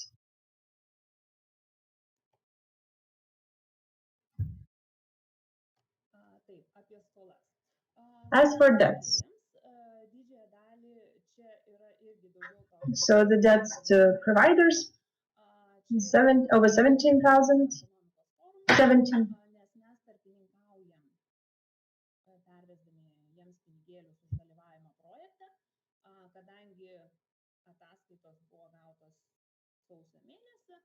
We received reports in January, and the money was transferred in 2021. So in December of 2020, this appeared as a debt by the student representation, but then, as mentioned, it was transferred, paid off. Then activity report. As you can see, income decreased a lot this year because, again, there were no major events. So there were nowhere to get the income from. This financing income is which was used. Then the third line is other financing, types of financing. So the majority of this amount is the amount which was paid default interest, which was paid by Lithuanian Students' Union. Costs. Again, the amount is much lower than before. We can see that more or less the situation is similar, but the staff costs, expenses went up because we raised the salary, and also the minimum wages were increased in Lithuania. As a result, staff expenses went up. The rest of the lines are more or less the same as the previous year. Other activities, 3.7, are expenses for various websites, programming, interpretation, translation services, and so on. Sales. I'm not sure why it's not working. Camp expenses. As Justas said, and as you of course know, the camps were completely different than the previous ones. In 2019, over 51,000 euros were allocated to camp expenses. And this year, this amount was 6,600. So, as you can see, this is the amount spent to camps. Now, training and planning expenses.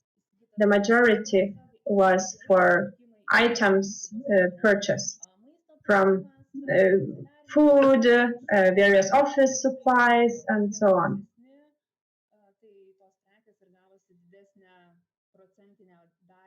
Therefore, the majority of expenses were for goods. Expenses as per area. As you can see, the expenses were lower this year than the previous year. The only area SR expenses went up. This was more to do with the increase of salary.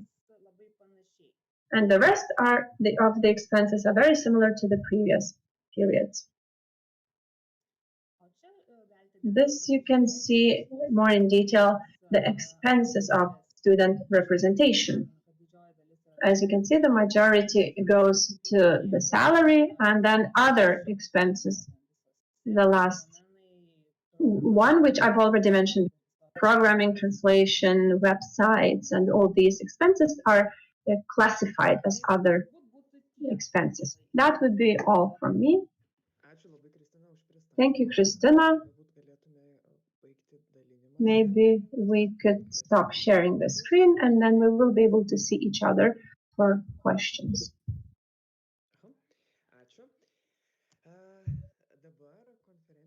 Now the convention starts the questions and answers session. My suggestion is to have not more than 5 questions. If you have questions, please do raise them currently. You can ask questions in the chat window.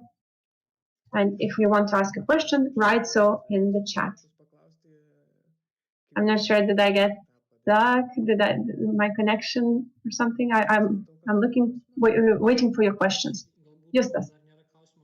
Before the question session, I would like to clarify something. Justina said, mentioned the communications manager. This matter started last year due to Start FM, the director's salary. That person was employed by the university, employed by the student. So this was an agreement with the university. This was to ensure that the radio activities are done smoothly, so we employed that director. Thank you, Justas, for clarification. You used your hand function correctly because hand function is for clarifications and chat is for questions. Justinas Brazaitis, you have the question. You have the floor for the question. My question would be for, as the financing was presented, could you clarify the financing in terms of departments? Maybe I missed it, but could you clarify the financing, how much to each department? You want to know more in detail the financing, right? In terms of different units. Okay, give me a moment. I will open it on my computer because I don't know the numbers by heart. Maybe you could share as well if you have this screen on a slide. No, it's just some documents. I will open them and let you know. The majority of the financing was allocated to the medical faculty 6,700, economics faculty 3,300 euros, communications faculty, mathematics and informatics faculty was also one of the top faculties. Do you want to know about a specific one? I wanted to get a general perspective, general view. What are the differences between the financing that is allocated to different faculties? I could say that last year, the financing received to the departments, the financing wasn't even fully spent because there were less events, less expenses, and some of the financing was not spent.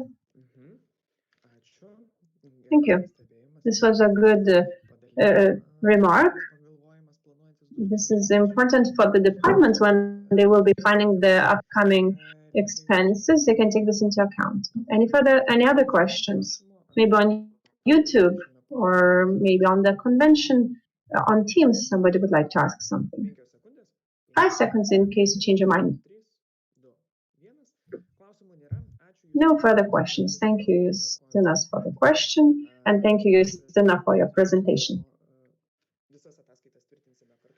We will approve all of the reports together, the operational report and the finance report and all the others together. And we can now move to the next report. That's the conclusions by the revision commission. So I'd like to invite Harvis Tunskas, the chairman of the revision commission. He's the head of the commission for the second year. So I would like to learn your conclusions. And there's the report that you could see before the convention. Maybe you have questions that we can discuss. Harris, you have the floor.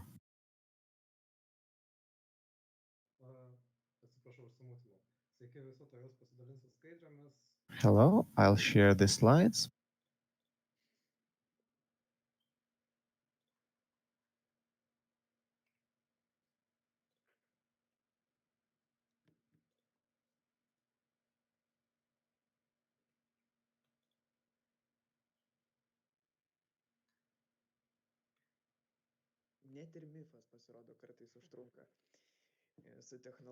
Seems that even the IT department can also lag a bit with the technologies. Joking aside, I'd like to remind everyone that while we're waiting for Haroldas slides, the reports, the annual report, the financial report, and the revision commission report will be approved together. We need more than 50% of the votes. Once we move on to approval of the reports. Haroldas, we still don't see your report.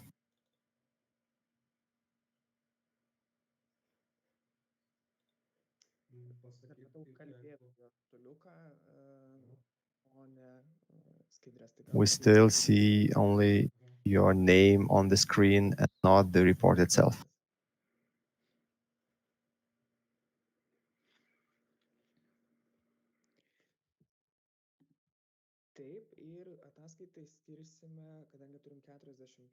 We have 45 minutes.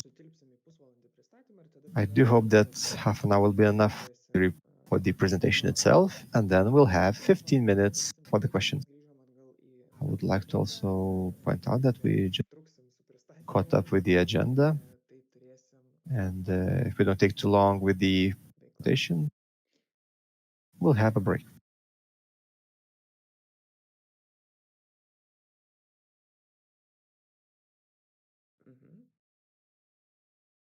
Negirdim, Haroldai. Bandau vėl dalintis, tikiuosi dabar pamatysit. Kol kas metam tave, kalbėtojo Lukas. We still can't see the presentation, only you and your name.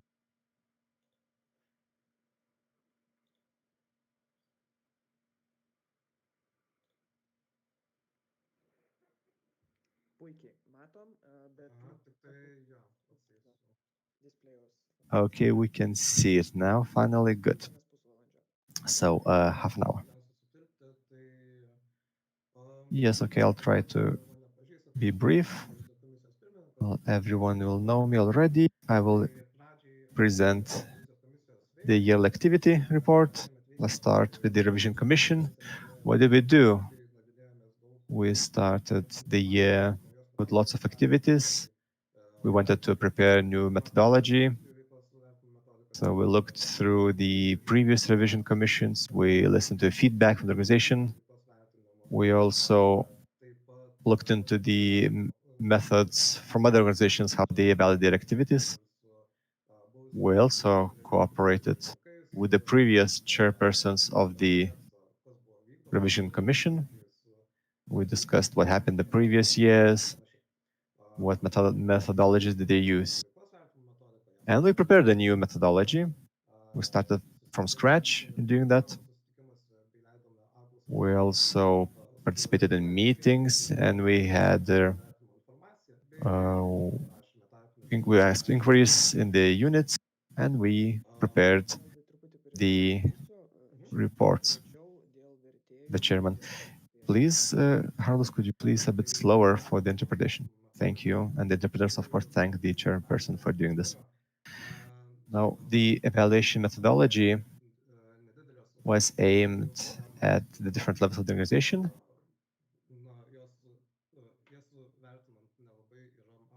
We saw that when evaluating separate units, we can't see the broad picture. And then previously, the conclusions usually were just repeated for the organization itself, but the main reports were aimed actually at the units of the organization. We also saw that without a central view, there were certain problems that were common but were ignored or missed. So we came to the conclusion that we need a better methodology to evaluate the organization as a whole, and that should create a possibility to solve the common problems together centrally. That would also help to evaluate the common processes in the organization and to show what's happening in the organization itself, what are the problems, and what can be solved on the institutional level. We could also locate and find the reasons for the problems.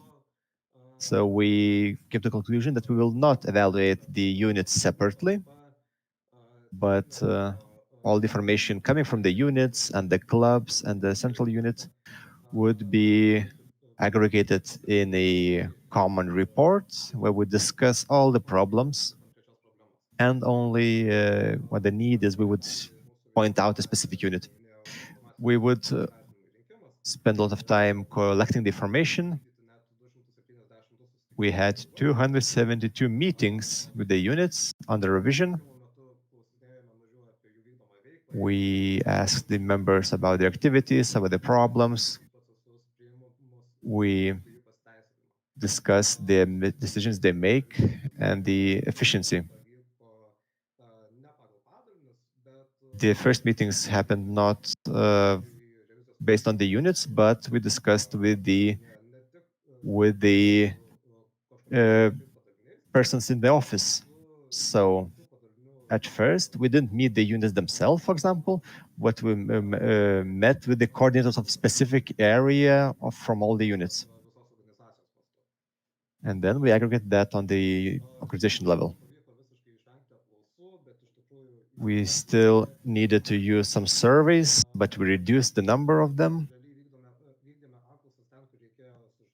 We only carry out surveys when we need to collect general information, or we couldn't gather information other means. We then tried to use the surveys to evaluate the processes in the units.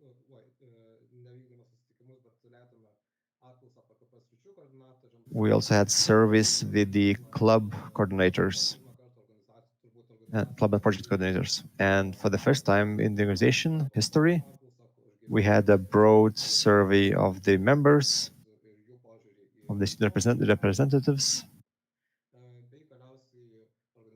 Finally, when the members of the organization couldn't participate in the meetings, we also used surveys here. And we used the same questions that we would have used in the meetings. We also had other ways of collecting information. We carried out an analysis of the communication platforms. We reviewed the public information and we evaluated what is the content of the public information, what are the most often topics, etc. Let's move on to the conclusions of the evaluation. I won't be able to discuss everything because it would take several hours to discuss everything. I will discuss only the issues that we saw as the most important during our evaluation. Of course, you can see the full evaluation, the full report in the documents. First of all, the leadership functions. We saw that there's lack of coordination between the areas. That means that there's lack of in-depth analysis of what the representatives are doing, how they represent the students, do they agree, do they understand the positions that they present. There's a lack of getting the representatives together in common where they would discuss the common problems, and there were no emphasis on the need for the representatives to communicate between themselves. And there was no supervision of what the representatives are doing throughout the year, and there was no advice given to them. We saw that the representatives also saw lack of competence in getting the advice from the coordinators. We also saw that the representatives in the boards and dean's offices are not coordinated well. Take in mind that year 2018, when the coordination of the representatives moved from the units to the central organization, we saw that that tradition was lost, and in the year 19, the one from the year 19, it was no longer centrally coordinated. They were only asked to present the reports. And last year, this was not carried out at all, and there was no plan of who should carry the coordinating functions for the representatives. In the next issue, the integration of members in the student representation and the parliament. There's a lack of the members are not included fully in the activities. There's lack of discussions on what their needs are and why are they in the organization, what they're looking for. We see a lack of interest in the older members, and we see a situation where if a member does not become a coordinator or a representative, he might just leave the organization because he's not hired. Then we have the program Sąžiningai, honestly.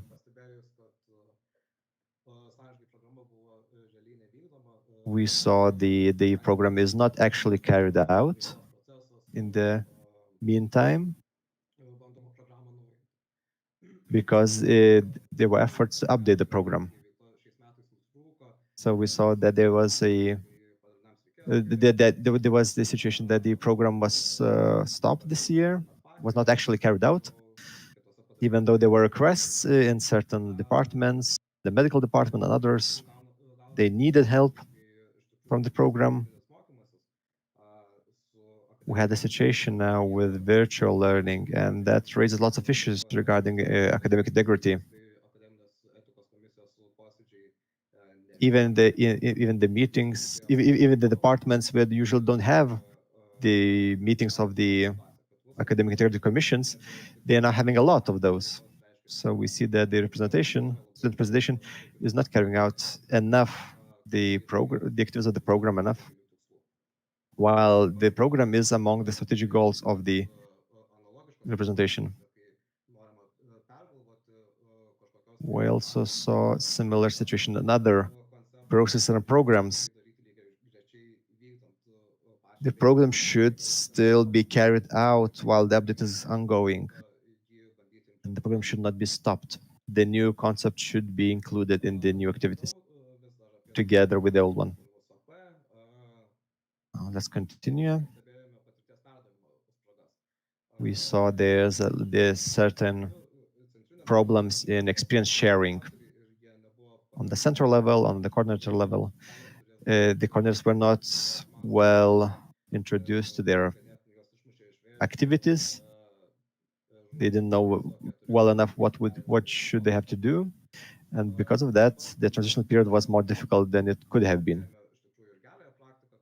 We also saw some good practice in certain units where several persons were responsible for experience transfer, and that was really useful.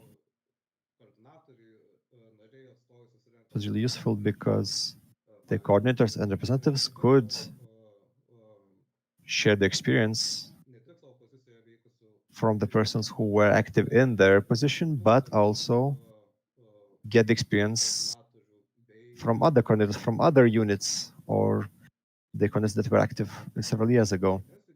Then the competences. Competence building, we see that there's a lack of competences and lack of plan on how the competition should be increased in the term in the organization, both specific and general competences. There should be a plan, and then the training should be included, and the review the training should include review.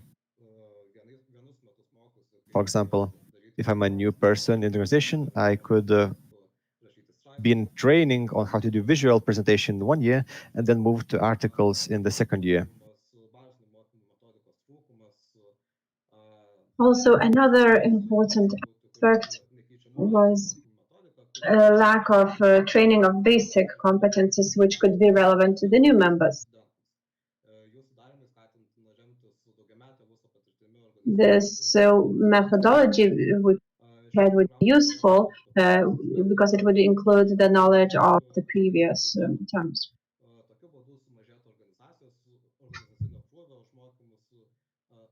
And these methodologies would ensure that there is everybody gets the competences required.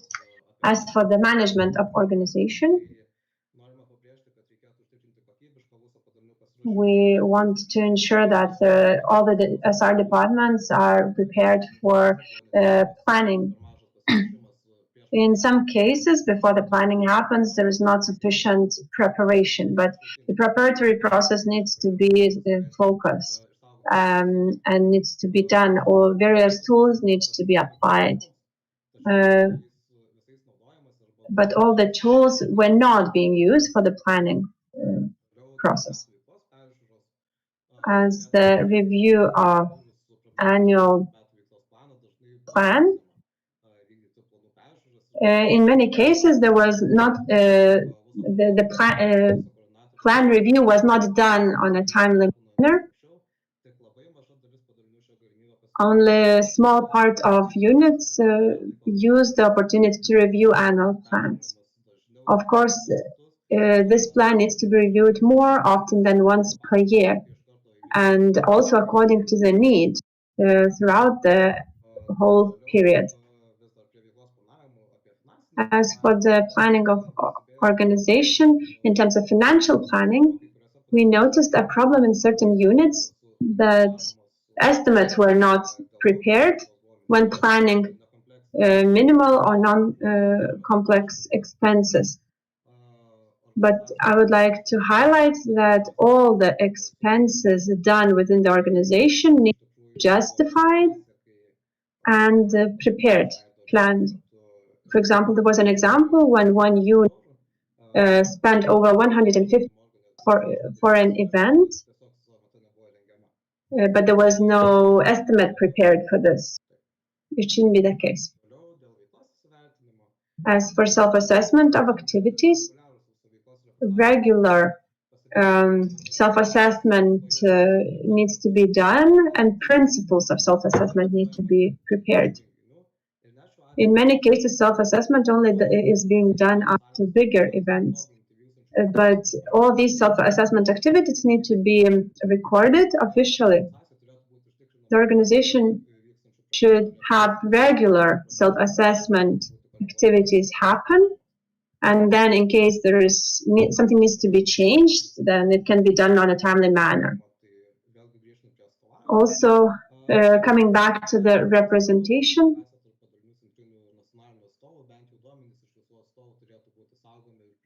all the data, all the information needs to be included to the SR archive in the folder called representation, so that all the units would be able to access it.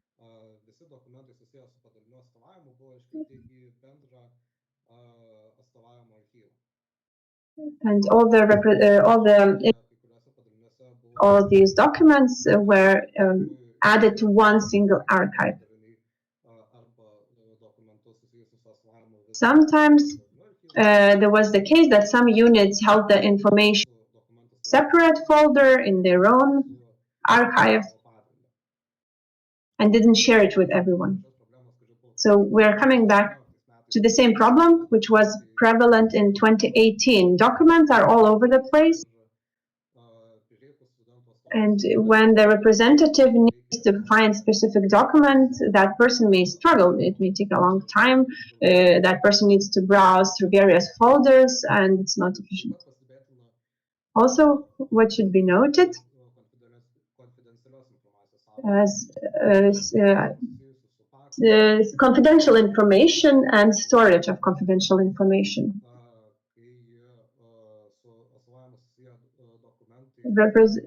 Documents related to representation, when they have sensitive information in them, these documents shouldn't be publicly available to all the members of the organization. In this case, what needs to be ensured is that the documents with sensitive information are stored in a central, safe archive in the relevant folder, so that the members would be able to access this folder only in case of need. Now for technical administration.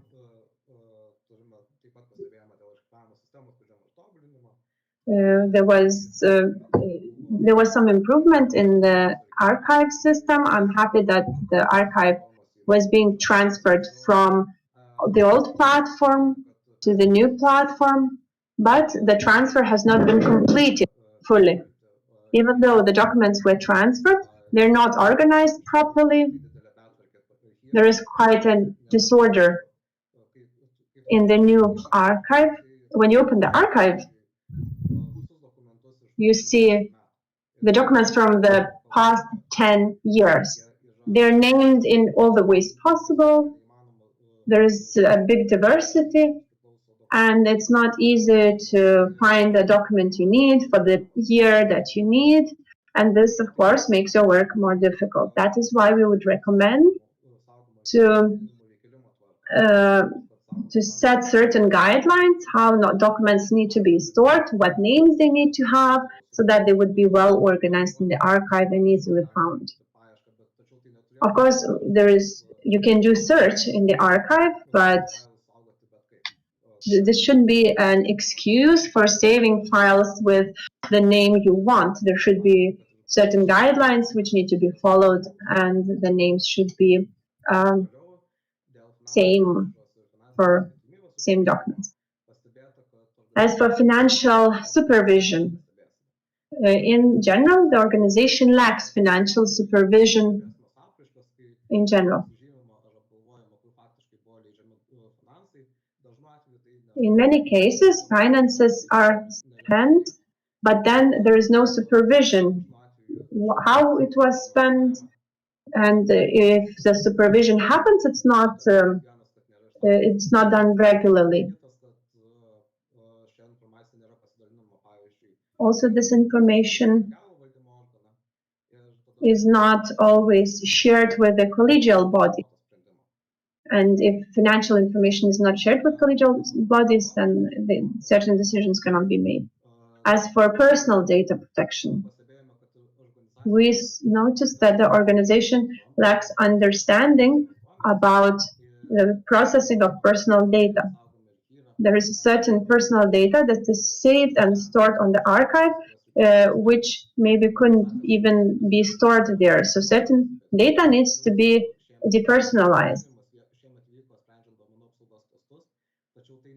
There were certain tests conducted last year related to personal data protection and storage, but it's not sufficient.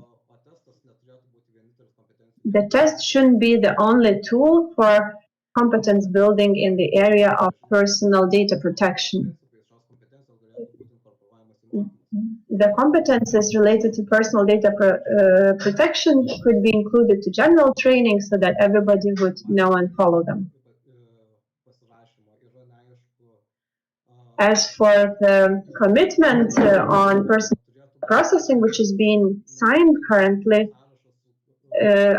I think the list shouldn't be final.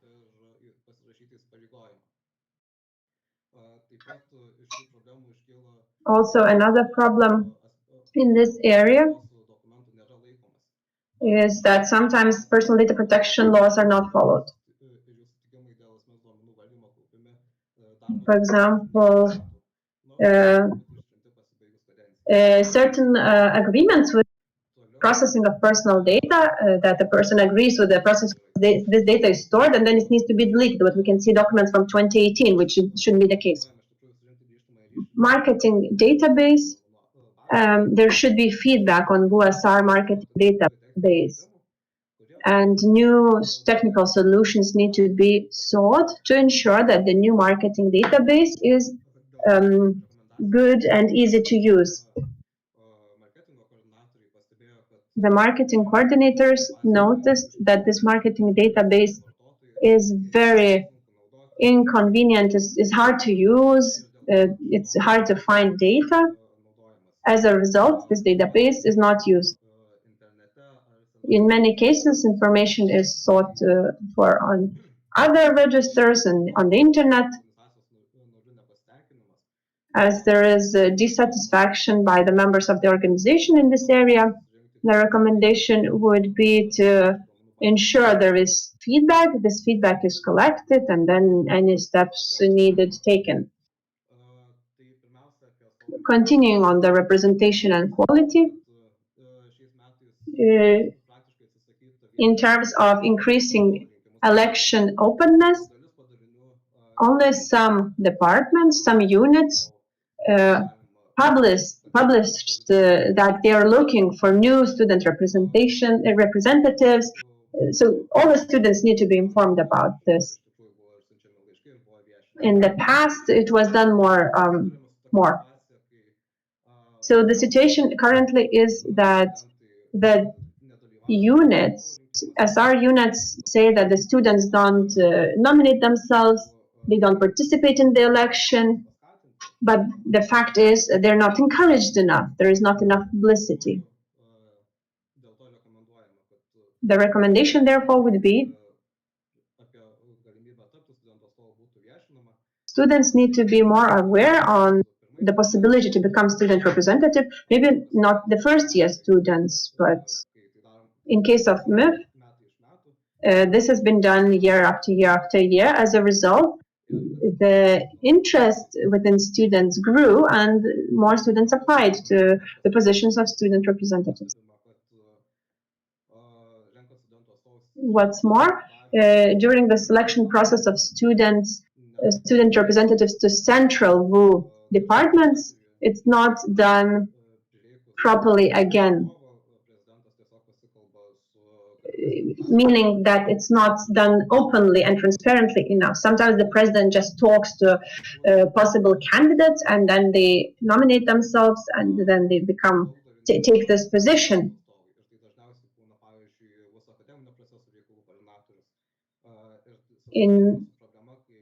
So the problem in this case is that the same person occupies various positions, and then he or she has a lot of work to do, and then it's hard to do everything.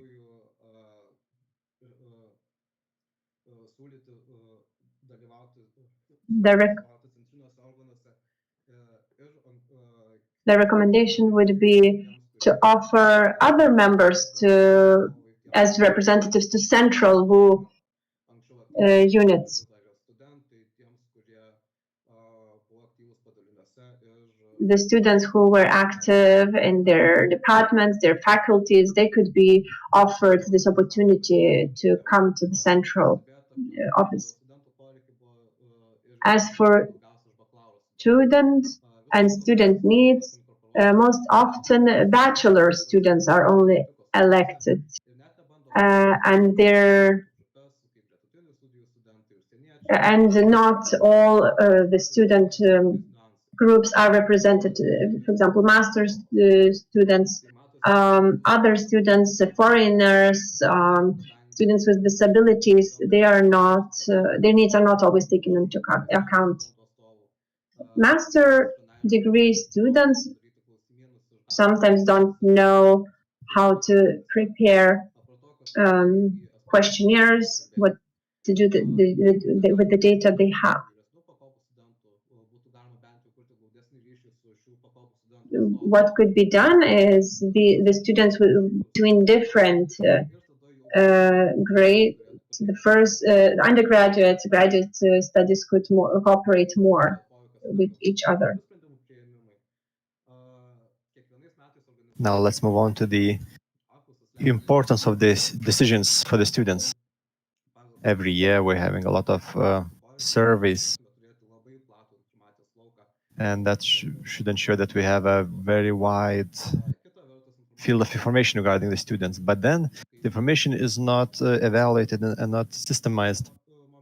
So when there are certain questions or issues regarding representation, simply new surveys are being made. And the other problems are forgotten, the problems which were included in the previous surveys. And then it's forgotten because the information is not stored anywhere. But it's not enough to collect the information. What's important is the analysis of the data, then the description of the data, and then collecting all of the data in one document to have all the problems and issues in one place, and also to have all the processes in one place. It's important to have this information not even in the separate folders for separate units of the representation, but also from the central folder, so that it would be easier to find when needs arises.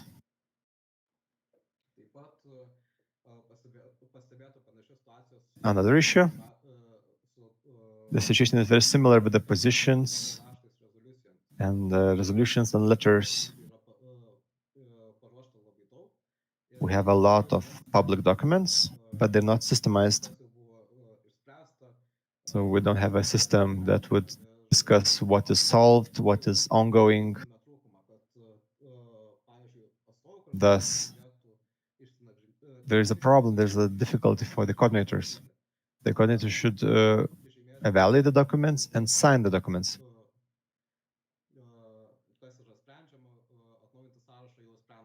And they could update the list of what's been solved and what's ongoing.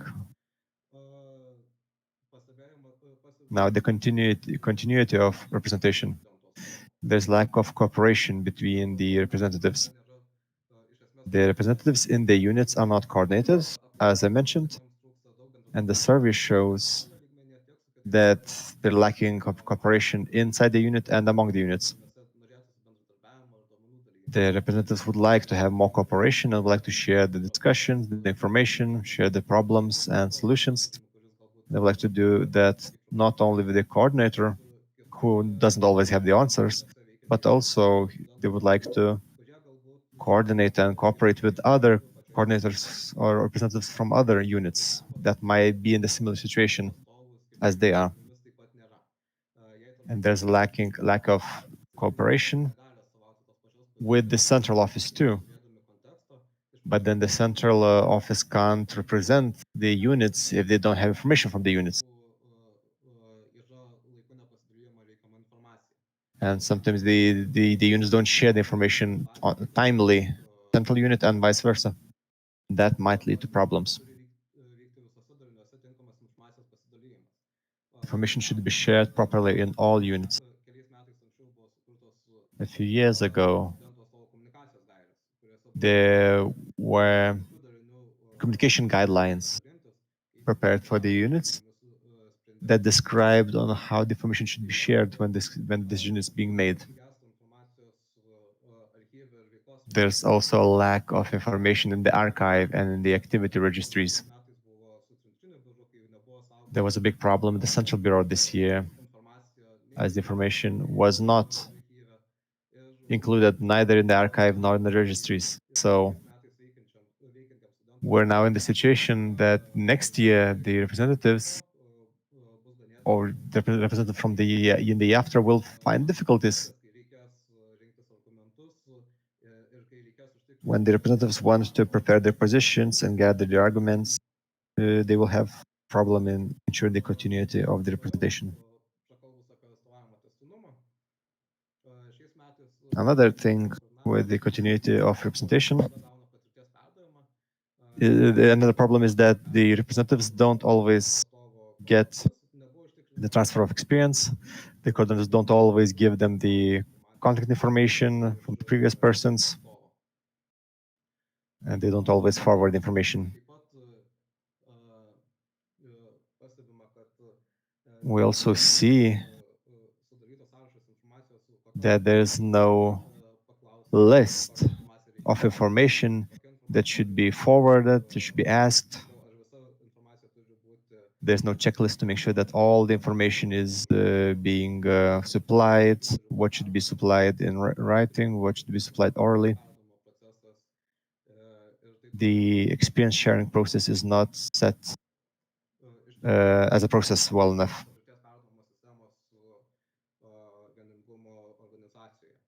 So there's a lack of process to share the experience inside the organization, and having such a process could solve a lot of problems. We would like to also emphasize that at least some of the information should be transmitted in writing. For example, the information regarding the surveys, the reports, that all this information is described in the manual for coordinators, and it's really simple to forward it. So there's no need to duplicate the efforts and in creating a new manual. Now, another issue, cooperation with contact persons. The welcoming change this year that there's central coordination of contact persons in the units, and there's a new updated version of the positions, position descriptions. There are now trainings.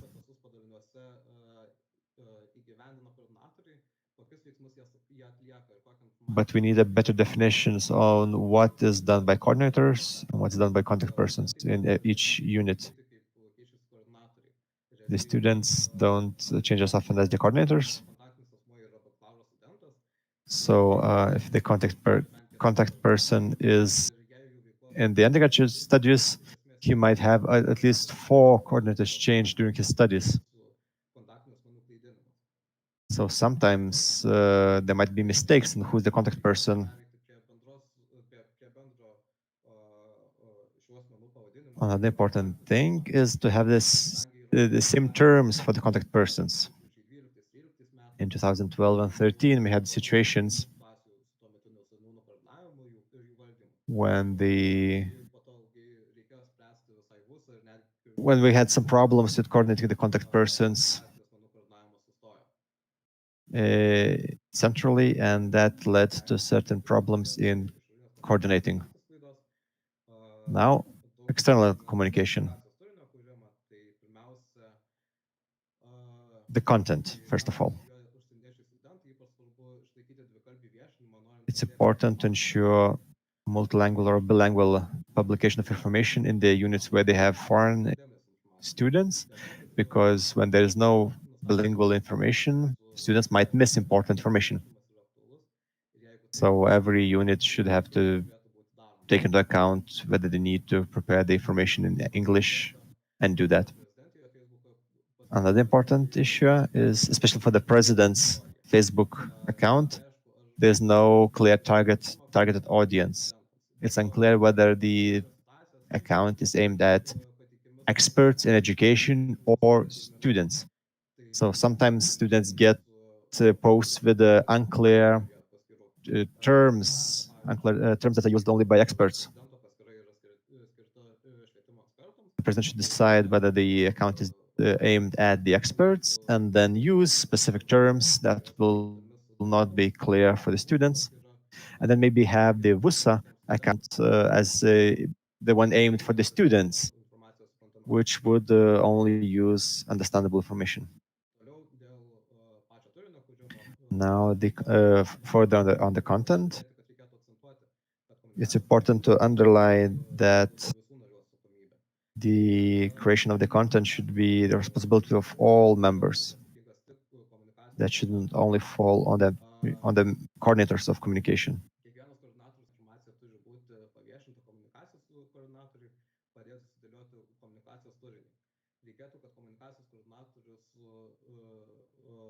Be publicized, and everyone should help with the content.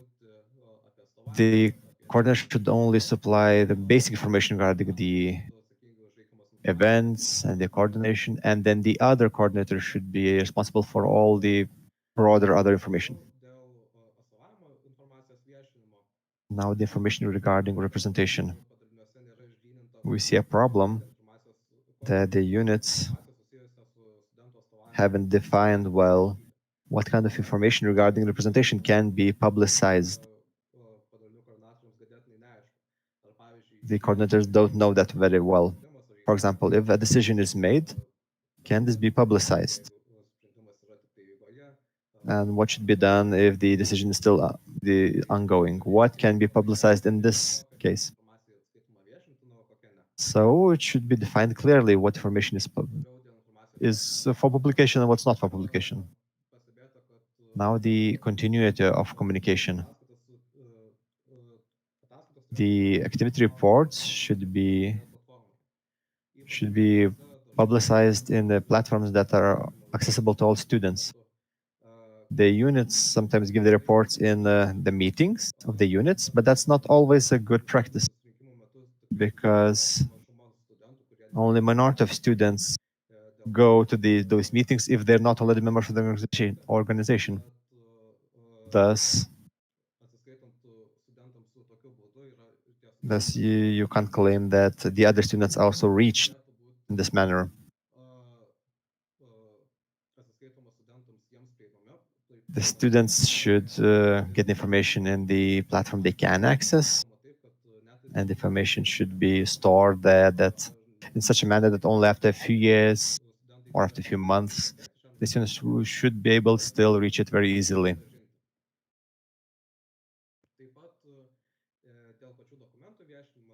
Now, as regards the publication of documents, we see a lack of continuity. Some of the documents that are useful for the organization as a whole are publicized in different ways. Some units are using their own systems, some other units have the other systems, and sometimes the publication is not timely. For example, minutes and reports sometimes are not uploaded in the unit websites during the whole term. Well, these are the all recommendations that I wanted to present. I would like to thank the team every member of the organization who helped in carrying out the evaluation. Let's fight for the future of the students. Thank you, Haroldas, for the report. You almost used the full 45 minutes. But then we had really wide conclusions and we have new methodology. It seems that the conclusions and the are really useful that can help the organization to improve in the future. Well, I really thank you a lot for the efforts that you did. Let's move on now to the questions. Let's take 5 questions, no more than 5 questions. So please write if you want to ask a question in the chat or on YouTube. If you're watching YouTube feed, you can also ask the questions. We have a question by Andres. Andres, would you like to read it yourself? I will allow you to do that. Thank you, Andres. Yeah, from here we see the discussions if the revision commission is useful for the organization. Because the report is presented at the end of the year, the unit can't solve the problems in the same term. Why the problems are only discussed at the end of the year and not when they're noticed? Then there's a comment from Aiste. Yes. Hello, everyone. I have a comment regarding the presentation itself. Well, you mentioned that we can raise hands and comment. So, the program Sąžiningai, honestly, and other issues with integrity, I'd like to comment and say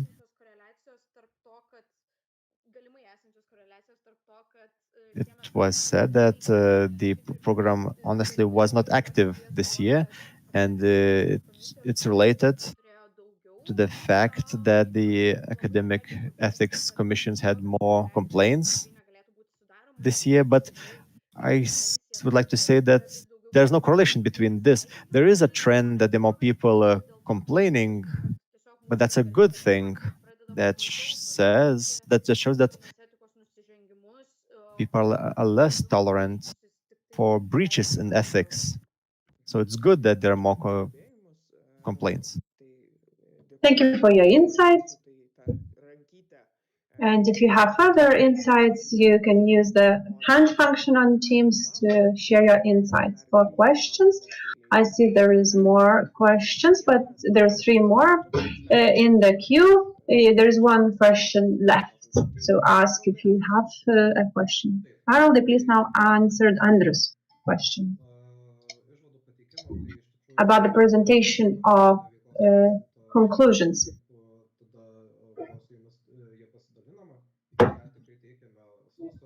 We presented it in January.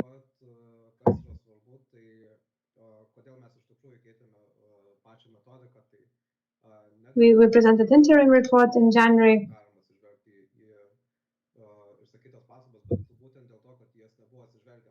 We presented maybe some of the something we included in the report was not for the first time. Years in a row, the same comments, the same problems are identified by the report. So that's why you can't really say they presented too late. They can review the previous reports as well. I have a question. How can you understand the image of the organization after meeting some people? So maybe in terms of methodology, something changed because sometimes points of view by people can be very subjective, so it does not represent the actual work of the organization. Yes, this was taken into account. August, as you've probably seen, we not only asked people about the activities of your department, then that they were also asked to assess the other units' activities.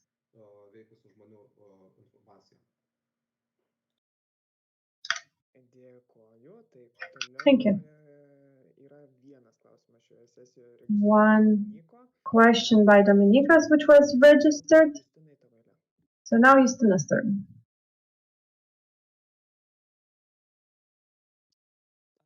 Jo, pas mane kompiuteris labai lėtai veikia, tai My computer is very slow, so it takes some time. kažkaip atkreipiu dėmesį į I also noticed the requirements, and I see that USA has currently 6 bet pats kiek staff members, informuotas galbūt tarybos posėdžių metu ar šiaip but I was informed during various meetings, board meetings, and I know that there is only 2 officially employed, our president and the administrators. I would like to know your opinion. Could you name those other 4 members of staff, and how do you assess their work who are officially employed by USR? So I would like to get your opinion how you assess the work of those other members of staff. I cannot answer this question because we didn't take this into account. We didn't assess this. I then transfer this question to the leader of the organization. Justas.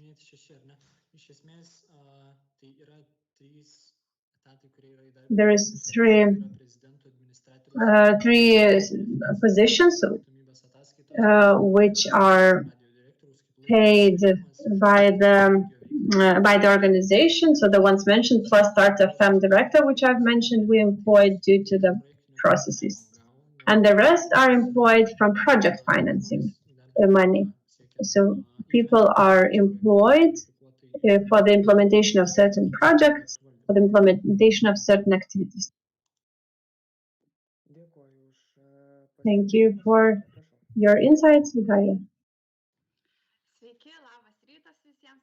Good afternoon, everyone, as it's already afternoon. First of all, I would like to thank the Revision Commission for a major big job you did. We see the number of meetings, conversations you had, and also for this extensive conclusions. But I have a question. Maybe it's a rather rhetoric question, but all the conclusions are quite similar to the previous conclusions last year, 2 years ago, 5 years ago. As far as I remember, all the time they're more or less similar. Don't you think that these conclusions should take into account the current situation? What I mean is that we live in a completely different situation this year than the year before. We lived in the context of pandemics. Don't you think that the organization is currently a bit stuck in this vicious circle? And do you think that the conclusions do reflect what the organization actually did in the last year? So maybe it's a rather rhetoric question, but I would like to get your insights. As for the pandemics, this was actually taken into account in the conclusions. We did mention the context, as the situation is rather unusual for the organization and its functioning, because most of the work was done remotely, and the conclusions actually take it into account. As mentioned throughout my presentation, of course, I cannot present everything in 30 minutes time. Maybe that's why this was not emphasized enough. As for the same conclusions year after year, yes, you are right. Some part of the information which was presented in the context of the previous report. That report was taken into account, but of course, we fully assessed what was done in the last year. We just provided more context for comparison, what had been done before, what was done last year, and so on. Thank you. Dominikas, I see, asked a question. Good afternoon. I hope you can hear me well. The first question.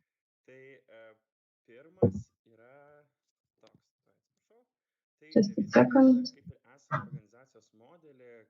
assesses the current organization could be improved, what is good, what is bad, but can the revision commission say, you can answer yes, no, or you can provide more details. Can you actually assess whether the current model is? It's quite a wide question, maybe too complex, but I will try to answer it. The structure of the organization and the model, how it performs its activities, we didn't find problems with that. There were certain decisions about job description of coordinators, which was approved by the board. This had a positive impact on the organization. Maybe you could be more specific. That would be all from my side. No, I would like to save the time, and I'm not gonna extend the question. We have 4 more questions. My suggestion is to quickly ask those questions, but just be very specific and brief. Dominikas, you registered the first question of the last 4, and then Dominika, and then there will be time for third if you want to. So this is 1 more minute of fame. A question about communication. The revision commission said that the communication on behalf of VUSR is not unique. Sometimes information is academic information. So we see information from Vilnius University and then we copy paste and share it as a department or unit. So do you think that VUSR should repeat the academic information which is presented by the university itself, central administration? So can VUSR share this information, or should they just share completely different information? I would like to ask another member of my team to clarify this. She has more knowledge. Bernadetta. Good afternoon. Yes, we see duplication of information in many cases. Vilnius University and VUSA share same information. For example, students are reminded that they need to choose the subjects and so on.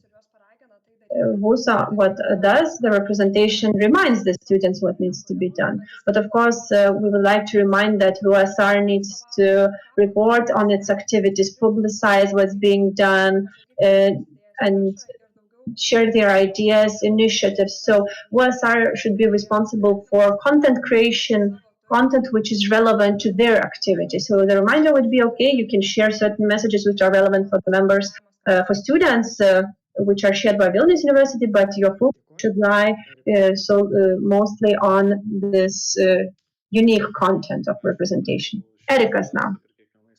Thank you for your conclusions. As every year, there is a number of conclusions and they are very useful. But I would like to ask your expert opinion, because throughout the year you did a lot of work and you participated in the process. We've noticed that the revision commission and its own conclusions are quite repetitive each year. So we see that the organization hits the same wall again. The organization does not implement certain recommendations year after year. My question would be, in your personal opinion as members of the commission, do you see there is a point to assess the activities each year? Maybe it could be done in 2 years, in 3 years. So the organization would have time to implement the recommendations that were presented in the report. Thank you. Yes, in case you've mentioned, the situation is that, yes, we need the yearly assessment because we need to assess whether anything is actually being done with the previous recommendations. Of course, certain recommendations are repeated year after year, because nothing is done about them. So we have to include them. On the other hand, we also changed the methodology, assessment methodology. This also ensures that the recommendations are not only taken at the level of the unit, but at the level of the organization itself. And I hope that this new methodology will ensure that the recommendations are actually implemented later. Justas comment in the comment section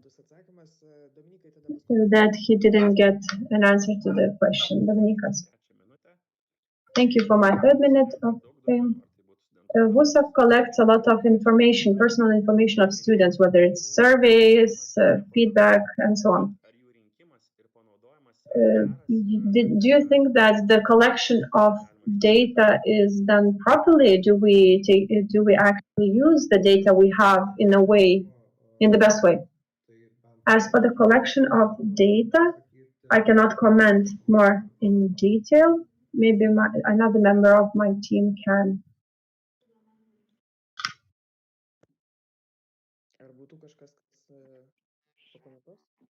So could somebody comment?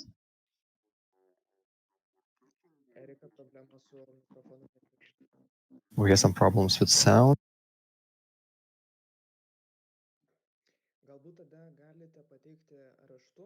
Maybe you can answer in writing.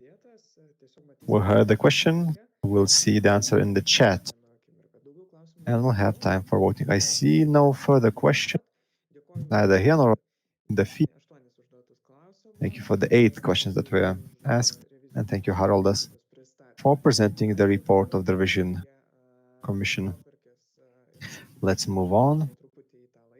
It would be nice to catch up with the agenda.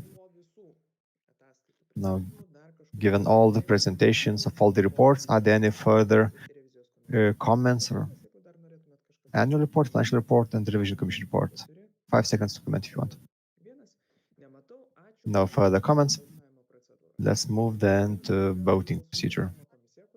I'd like to address the voting commission. Bernadette, I see your hand raised. Right, I tried to raise my hand for a comment.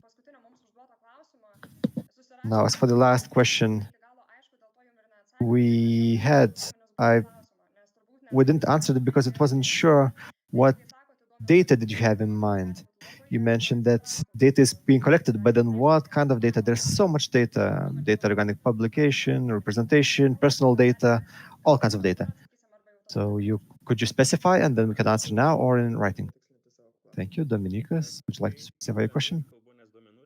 Well, I meant in general, quality collection of data is important for any data network. And then it's important to use the data. Can we use the data? Is the data timely or is it the data old? So that's my very broad question. If you can answer that in a very concrete way, well, that's fine. But I have a broad question. So is the data collection good and timely? Right, so you can pick your area and give a comment on what should be improved the most. I would like to specify the question more. Shall I answer now or later? Now, okay. If I understand the question correctly, the question is regarding the data collection on student opinions. Data is collected timely, but not from all student groups. And sometimes the questions are duplicated. But then the problems still remain unaddressed. When the yearly plan is being prepared, we usually concentrate on the biggest problems, but then forget about the problems that can be solved by one phone call or email, and then that phone call is not made and the email is not sent. So even if data is not, even if when data is collected, it's not systemized enough. And then maybe we will see that some data, but we already have enough data and we can solve some problems are already solved. In the context of the last year, we can praise the organization that a lot of attention was paid to problems related to COVID and quarantine. I think the organization really well reacted to this situation. That could be done in the future when some problems can be foreseen. Thank you. Thank you, Bernadetta, for your answer. It was very specific, very clear. Let's move on to the vote. It would be good to catch up with the agenda. Wait, are we late? No, we're not late. Okay, so let's move to the voting procedure. Who will be the chairperson of the voting commission? Election commission. Hello, I will be the chairperson. Hello, Matas. Nice to see you. Okay, great.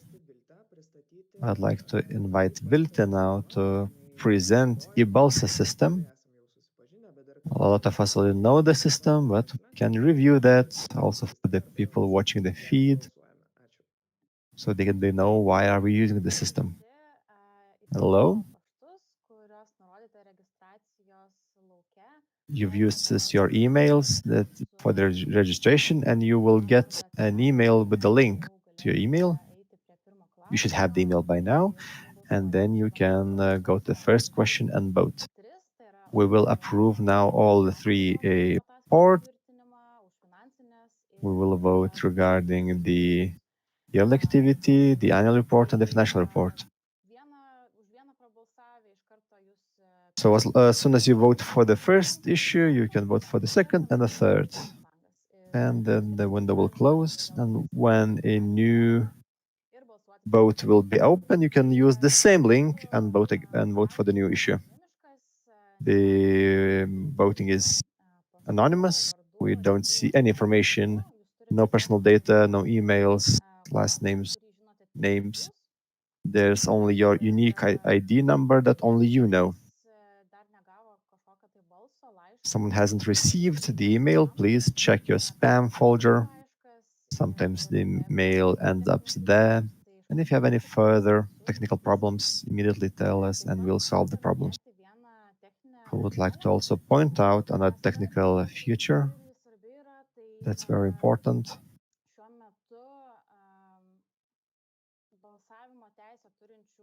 Currently, we have 141 persons with voting rights. But then the voting report will say that we had 142 persons. That's because there was one invalid email, but then we already sent out the emails with the links. So one vote will be invalid because there was an invalid email. So there will be 141 valid voters. Thank you, Vilte, for the presentation. I'd like to remind the questions again. First of all, regarding the annual report for the year 2021. And the next question is financial report on the year 2020. And the last question is the approval of the yearly activity by revision commission of the years 2020, 2021. These reports, according to the rules of procedure 3.18.5, can be voted either in favor, against, or abstention. The abstainees will not be included in the general number of persons voted. To make a decision, to have a decision, we need at least 76 voters from the 151 persons present. So we need a quorum of 50% plus one. And then to approve the reports, we need at least half of the persons who voted.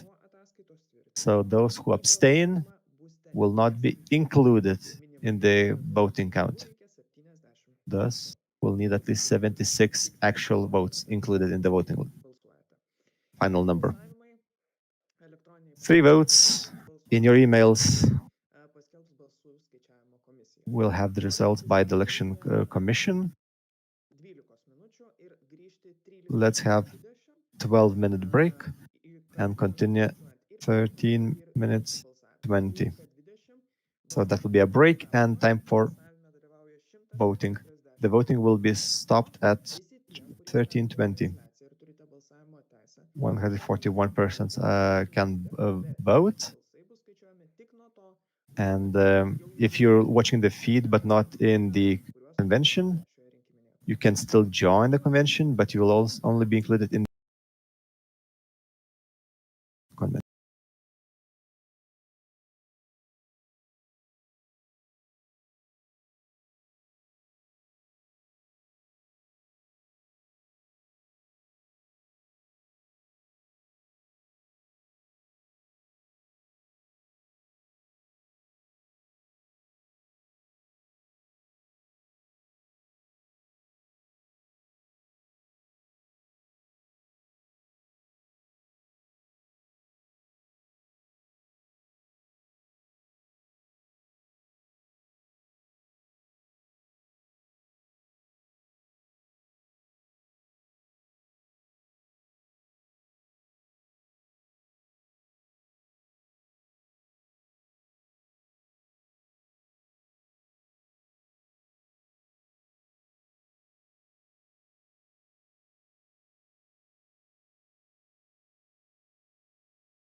last minute, but the voting is closed now.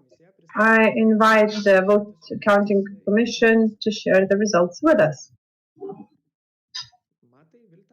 Matas, Vilta, we will present the results in a second.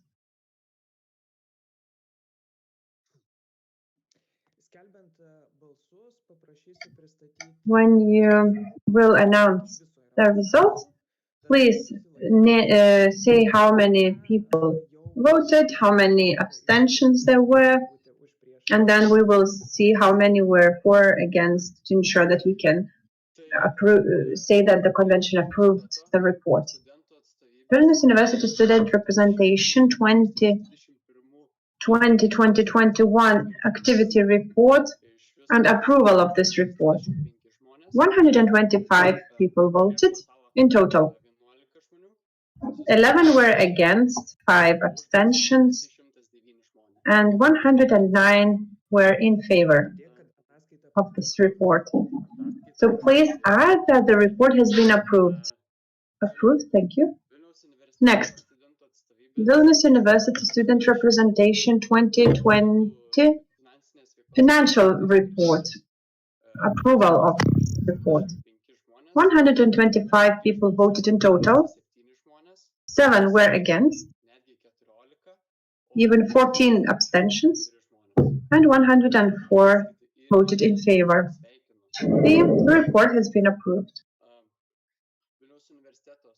Vilnius University Student Representation Revision Commission Report 2020-2021. The approval of this report. 125 people voted in total. 26 voted against, 15 abstentions, and 84 people voted in favor. The report has been approved. Congratulations. Thank you. All the reports have been approved successfully.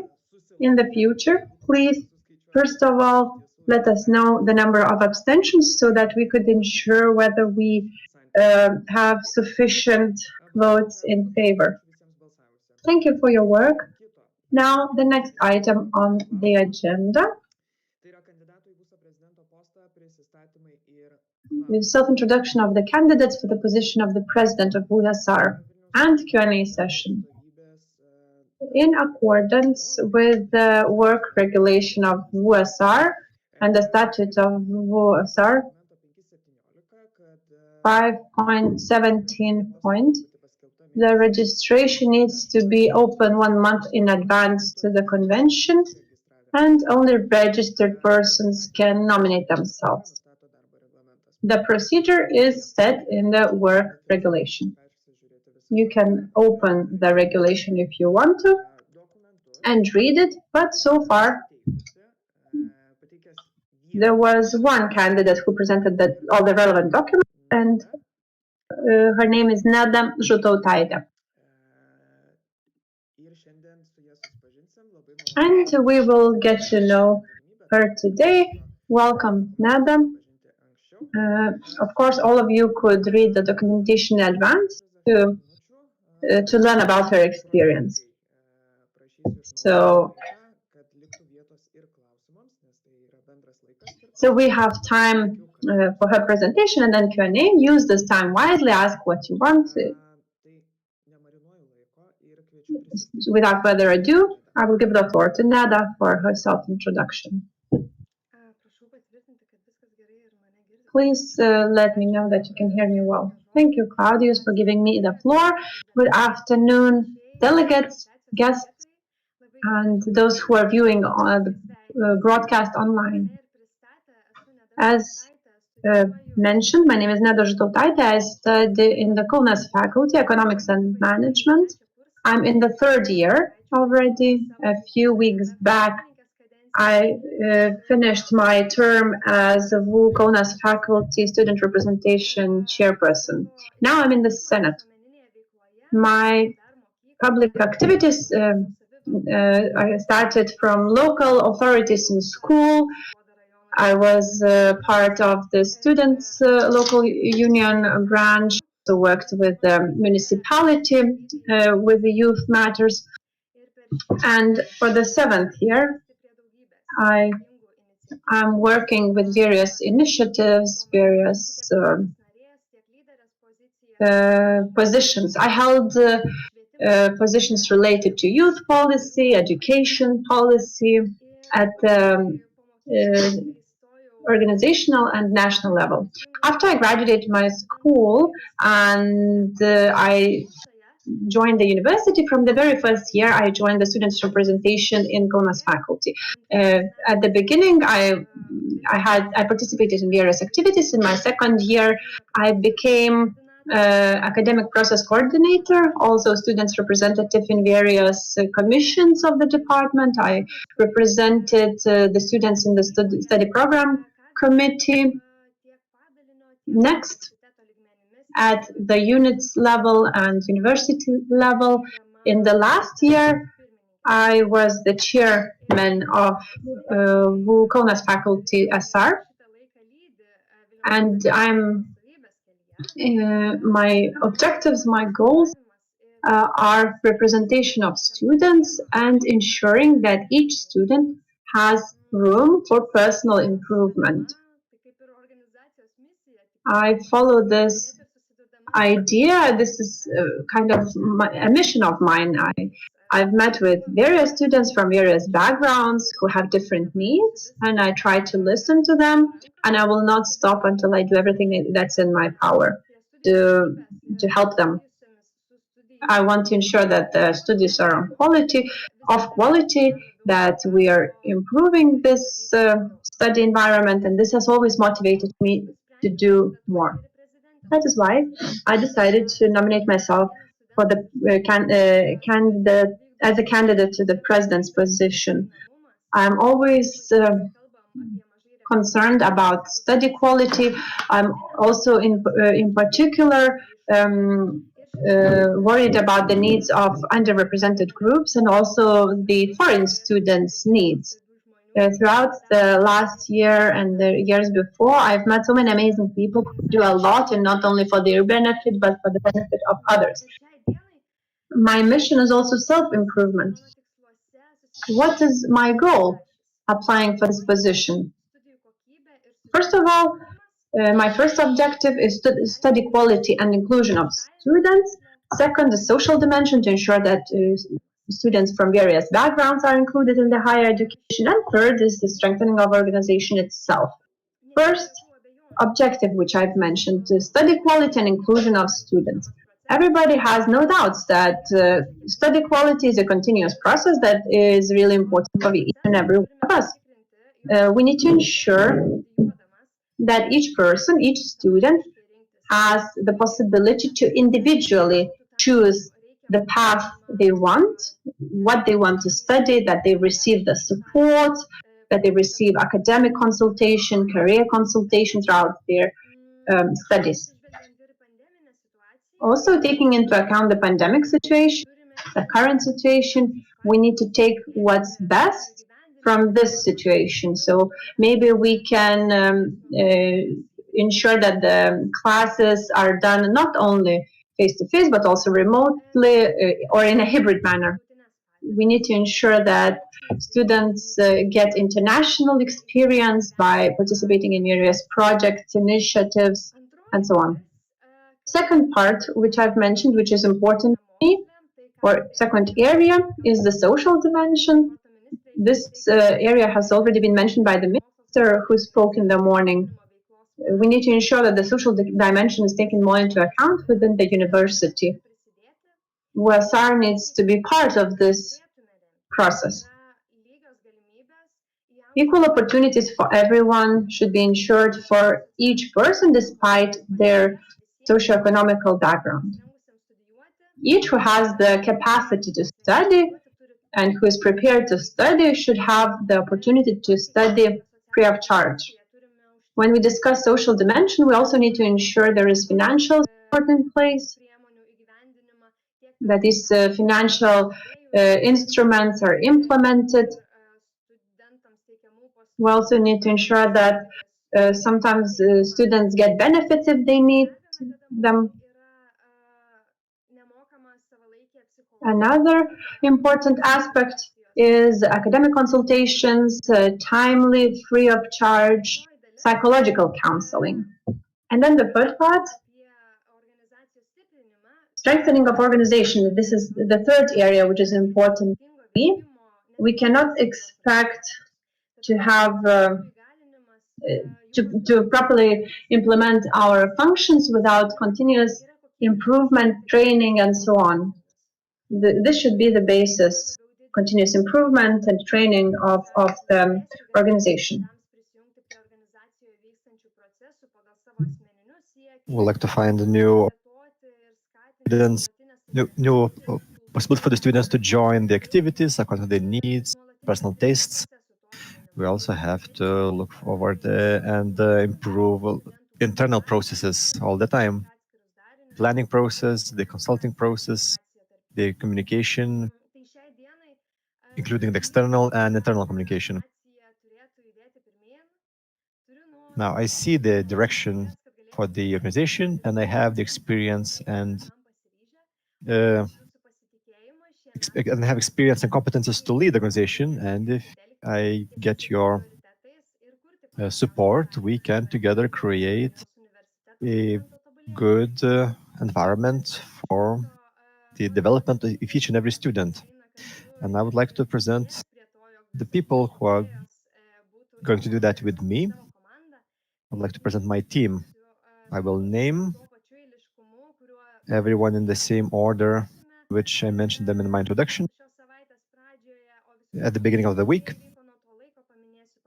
And then I'll mention some changes. So, the head of the bureau, Julia Jarutytė, coordinator for representatives, Margarita Aleksėnaitė, administrator, Angelika Jankauskytė, IT coordinator, Justinas Kavaliūnas, communication coordinator, Gabija Labekojytė, marketing coordinator, Rokas Toleikis, organizational coordinator, Victoria Milko, creation coordinator, Aurelija Vasiliauskaitė, planning coordinator, Kamilė Kandrataitė, and PPK coordinator, Gabija Donoravičiūtė, the club's projects and programs coordinator. Now, we also now have a social process coordinator, Ieva Budreikaitė. She's been in the program a few years, and now Angelika will coordinate some of the representatives, and then Solovjovas will also be on my team. Thank you. Thank you for joining the team. This year's team, there was a coordinator for foreigner students. So I'd like to point out that currently I can't name a coordinator for this position. Next week I'm meeting foreign students in their units, and we'll find for the best option for all of them. Of course, the position stays. The university becomes more and more international, so the issues of national students should be important for the university. Today I have the people with me who would like to be active and work for the good of the university and for the community. And I do believe and I do know that every one of them can do a lot, and all of our varied experiences will help us find the best solutions for the students, united for the future of the students.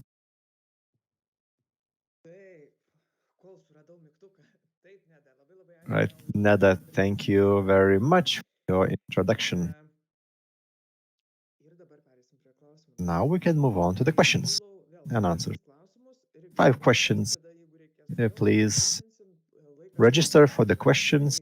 You see that we still have some time. You didn't abuse the time. The chairperson hopes that the introduction was easy for the interpreters to interpret. So the first 5 questions.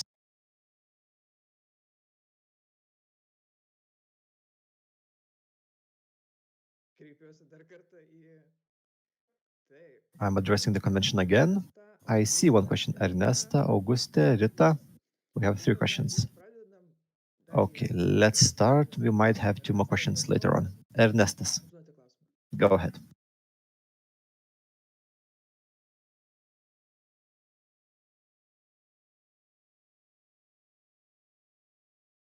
Jeigu tu užduodi klausimą, aha, taip, tai parašyk, jeigu gali. Okay, you can write your question in the chat. Ir pereinam prie Augustas. And then we'll move on to Auguste. Hello, Neda. Let's start from an easy question. What's your position about the days of the units? Should that happen? Should it be carried out by WSR? Or maybe the unit community should do that separately? Thank you. Thank you for your question, Auguste. Well, the unit days is a difficult topic for me because we never had that thing in Kaunas department. But from my general knowledge, I saw this happening in the other units. And I think that the most important thing for the day, for the event, is the creation of the community of the unit or of the department itself. Now, how should that happen? Well, I think the most active students of the unit should just carry out the creative process instead of thinking who should be responsible and who should receive all the praise for the events. We need to make sure that the events are actually useful for the community and helpful in promoting the community. Well, not necessarily the unit itself, but maybe also the community of the university as a whole, if that's possible. Tvarkoje, ačiū. Rita. Thank you. Rita is next. Hello. Don't mind noises if you hear from a microphone. Well, Neda, you speak a lot about the openness and inclusion of the organization. What's your opinion about the current situation, WSR? Is it open and transparent enough? Isn't it a bit strange that it's not the first year that we have only one candidate to become the president? And what encouraged you to go for this nomination? And why there are no other candidates? And what to change to have more nominations, more candidates in the future? Thank you, Rita. Well, that's a very big question, very complex question. I'll try to cover all of the aspects. As for openness, I think that there always can be more openness and we can always improve the processes. I'm not sure that openness relates to the fact that there's one candidate for this position today. And I really can't answer the question why we don't have 5 or 10 candidates. These are all the decisions made by the other people in the organization, so I wouldn't speculate on that. Now, what's important for me is that the number of nominations isn't the most important indicator if it's topics in our discussions. What's most important for me here is that we openly discuss, openly ask questions, openly touch upon the different subjects, and cover all of the important the areas of activity for the university, for higher education, for the organization. For me, this is the important matter. And I really can't answer why no one else wants to go to nominate himself for this position. Thank you. There's a third question, Ernestas, and he has a question in chat. I'll read it. Hi, Neda. The question is simple. You're from Kaunas unit. How are you going to deal with WSR matters that usually take place in Vilnius? I know there's virtual now tools to do that, but what of all the in-person meetings that might happen in the future? Thank you, Ernestas. Well, I mentioned that in my introduction previously.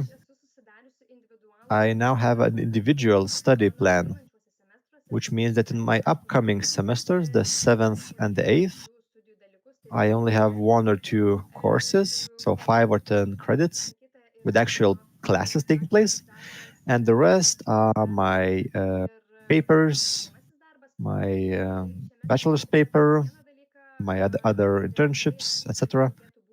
So that means that I would need to spend 1 day per week in Kaunas.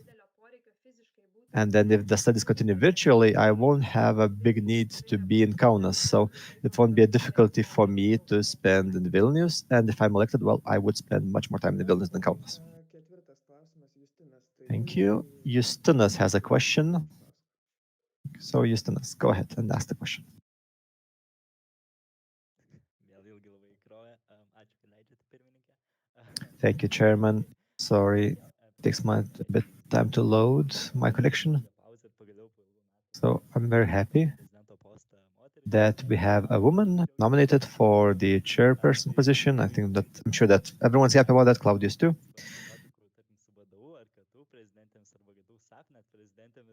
I hope that in other leadership positions we might have the same things, and then maybe we have a similar coalition like we have now in the government.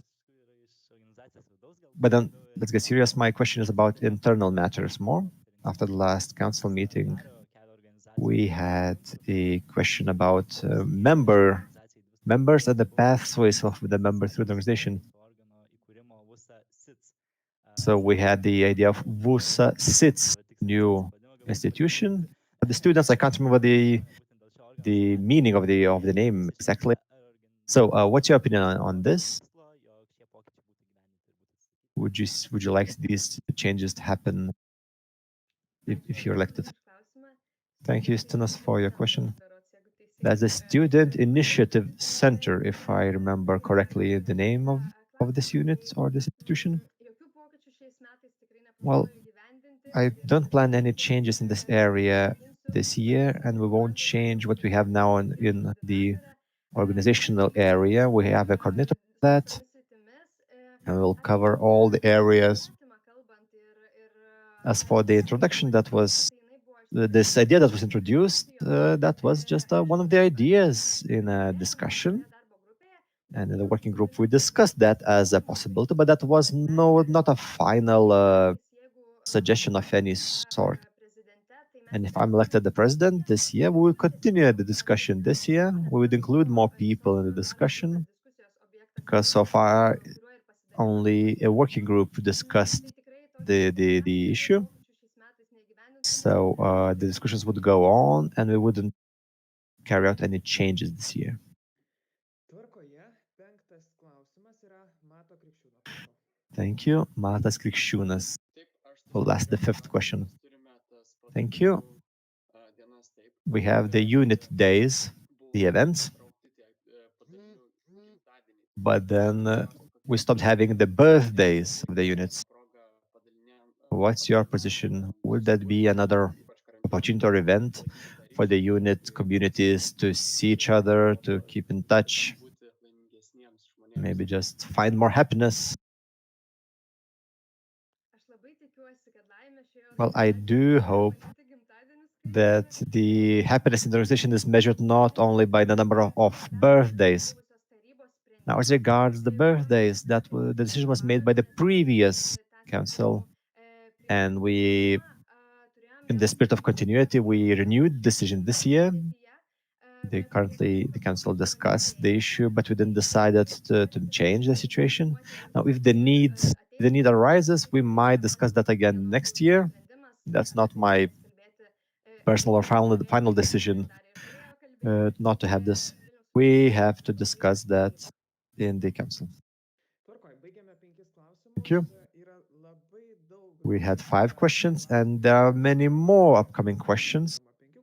Let's have another 5 questions in the order in which people asked for the floor. So we shall just continue. Is anyone against continuing? We still have 15 minutes for this point of the agenda, so let's continue. Rugile is next. Good afternoon, everyone. Thank you for your presentation. Nada, I have a question in terms of vision. Maybe about steps. You could explain about the steps you're going to take. Currently, the governing party and the government program includes lifelong learning concept.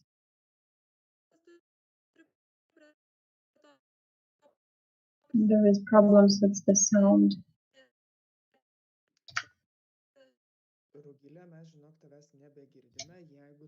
Rugile, we can't hear you well. We just heard the beginning of the question, but then there were some technical issues. Type your question. Your question will be taken into account and duly replied. But first we will move on, and once we hear the full question, we'll answer it. Yeva. Hi, Nada. My question is a hypothetical question. What would be the very first job activity? Of course, you will meet the rector and so on, but what will be the first thing you will do as the president? Thank you. Thank you, Yava, for your question. There is a number of things I want to do. First of all, I want to sit down and set the priorities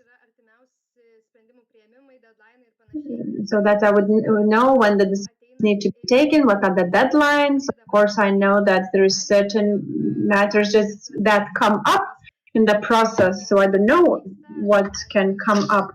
But from what's currently happening is student employment in the university working group, also the matter of financing of the higher education. These are all the matters I want to work on, but I'm not sure which will be the first one. That's why I said that I want to sit down and set the priorities, have a timeline so that I would know the deadlines and that everything goes smoothly and is planned accordingly. Thank you. Next question, Gaila. Good afternoon once again. First of all, I would like to congratulate Nada, and also I'm happy that she's courageous to nominate herself. I'm also happy that we have a female candidate. I remembered as a former chairperson of the parliament, so recently, in the middle of our term, there was a change. The chairperson of the parliament was changed due to certain reasons. What, in your opinion, impact did it have on the parliament activities? Because we already had gained momentum and then we had this change. So are we not closing doors to people who would be willing to participate and to do activities? So maybe you could reply on that. Thank you, Vigila. In terms of whether it had a negative impact, I think that we can do proper transfer of knowledge, and then the activities can continue on. And I believe the new chairperson really took over really quickly and smoothly the processes. But in terms of the general context, I think that currently in the statute, we have a restriction in the statute. So, for example, if the student is a master's student and study for 1.5 years or 3.5 if they're undergraduate, we cannot allow those persons to continue in their position if they don't have a status of the student. And if it's an undergraduate student who plans to continue his or her studies in the master's studies, still without the change of statute, we cannot allow that person in the position at the moment. But of course, in the future, we need to review the procedure and maybe rectify this problem, give opportunities to persons who want to continue with the activities after they graduate and give them an opportunity to finish what they're doing. Thank you, Augusta. Yes, I think there were some problems with Teams as there are so many of us connected. Nada, you will work for the good of the students. But my question is why some positions are still open or unoccupied? For example, PR or international coordinator. Why these positions are still open? Thank you, Augusta, for your question. These are two matters, two areas which are still who still don't have a person occupying them. So Gabia will be responsible for the whole communication from our side, including the PR and the communications themselves. But of course, she won't be alone in this work. She will have a team of people working together. This will be an opportunity to include more members, more people in the activities in this area. Maybe we could also include students who are not part of the organization yet, but they would like to participate in the communication. For example, organizing podcasts and other events. So everyone willing to participate will have the opportunity to do so, and I'm hoping that within the organization we have people who are interested in this area of communication. As for international student coordinator, as mentioned, I cannot currently present the person as a candidate for international coordinator. Next week, I will be meeting with various candidates in various units. I want to hear what they have to say, what their needs are, and I want to take into the account the best practices from the last year and that we apply the best practices and knowledge. And if we will see that we need a separate position, a coordinator, we will have this position. If we see that there is a need just to include more people in certain discussions and certain meetings, then we will do so too. Of course, foreign students will not be forgotten. This is one of the areas of priority, strategic areas of the university itself, so we don't have a final decision yet. Rugila's question, she typed it down. So lifelong learning concept is included in the government's program. Do you think that Vilnius University needs to be part of this? And what can USR do in this area? Yes, I believe that Vilnius University needs to be part of this lifelong learning process, and it's planning to do so. It will do so. I believe USR can also take part.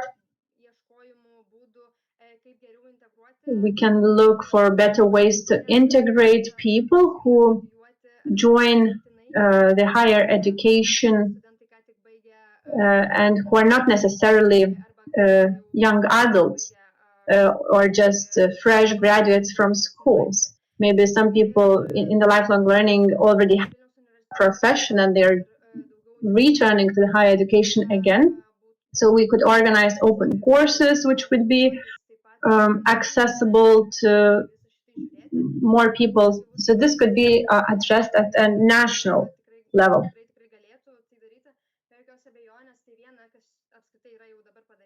And what's been done so far is tax benefits, tax incentives for those who are willing to participate in lifelong learning. We could look for other ways to support people in this area. We will be discussing with the Ministry of Education, Science and Sport. Maybe we could suggest alternative ways how to join the university and so on. And the last question. Ernesta asks,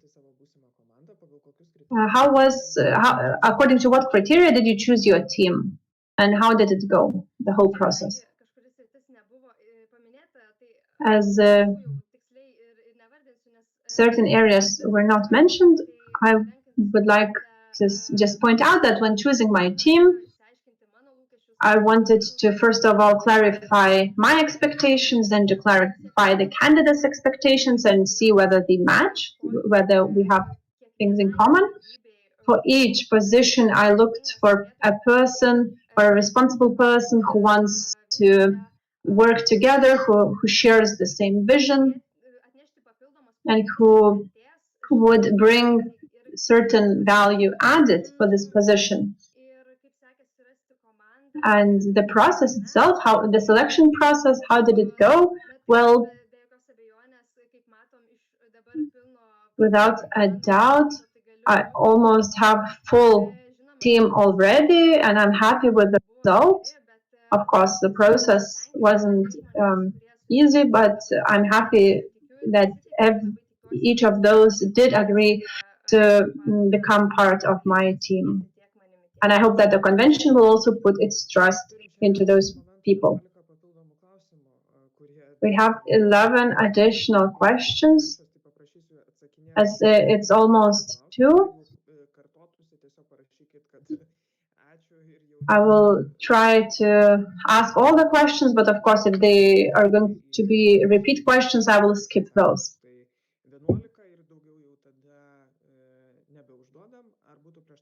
So 11 questions and no more. Anybody? The registered questions which are out there, we will. Okay. Damien. How will it be ensured that a common path between national and international students will be taken, as well as that their common and different interests and needs will be represented? Damien. Thank you for your question. I'm not that fluent English speaker, and it's a little bit stressful to stand here now. So to make everything more clear, according to that, we have the translator. I would be grateful if I could answer it in Lithuanian. So I hope, Damien, that you will not be against me speaking in Lithuanian. As for national and international students in our university, we have an agreement. We've agreed to have roundtable discussions about this topic, and I hope that we will manage to find ways how to ensure that the foreign students' needs are taken into account. My team will also take part in this process, the academic coordinator, other coordinators, ensure that the foreign students are, help ensure that the foreign students are integrated, not only national students. Especially, we will discuss the areas which could cause challenges. But as mentioned, we will try to find the ways and areas which need to be addressed. Maybe only foreign students face certain problems, then we need to know about it. For example, accommodation matters, visa questions. So we will, first of all, try to understand what the situation is, what is the need for representation, what areas need to be improved, which areas need more focus, and then we will try to find solutions. Thank you. Next, Rita Žilinskaitė. One more question. As I know more or less what vision you have in case you're elected.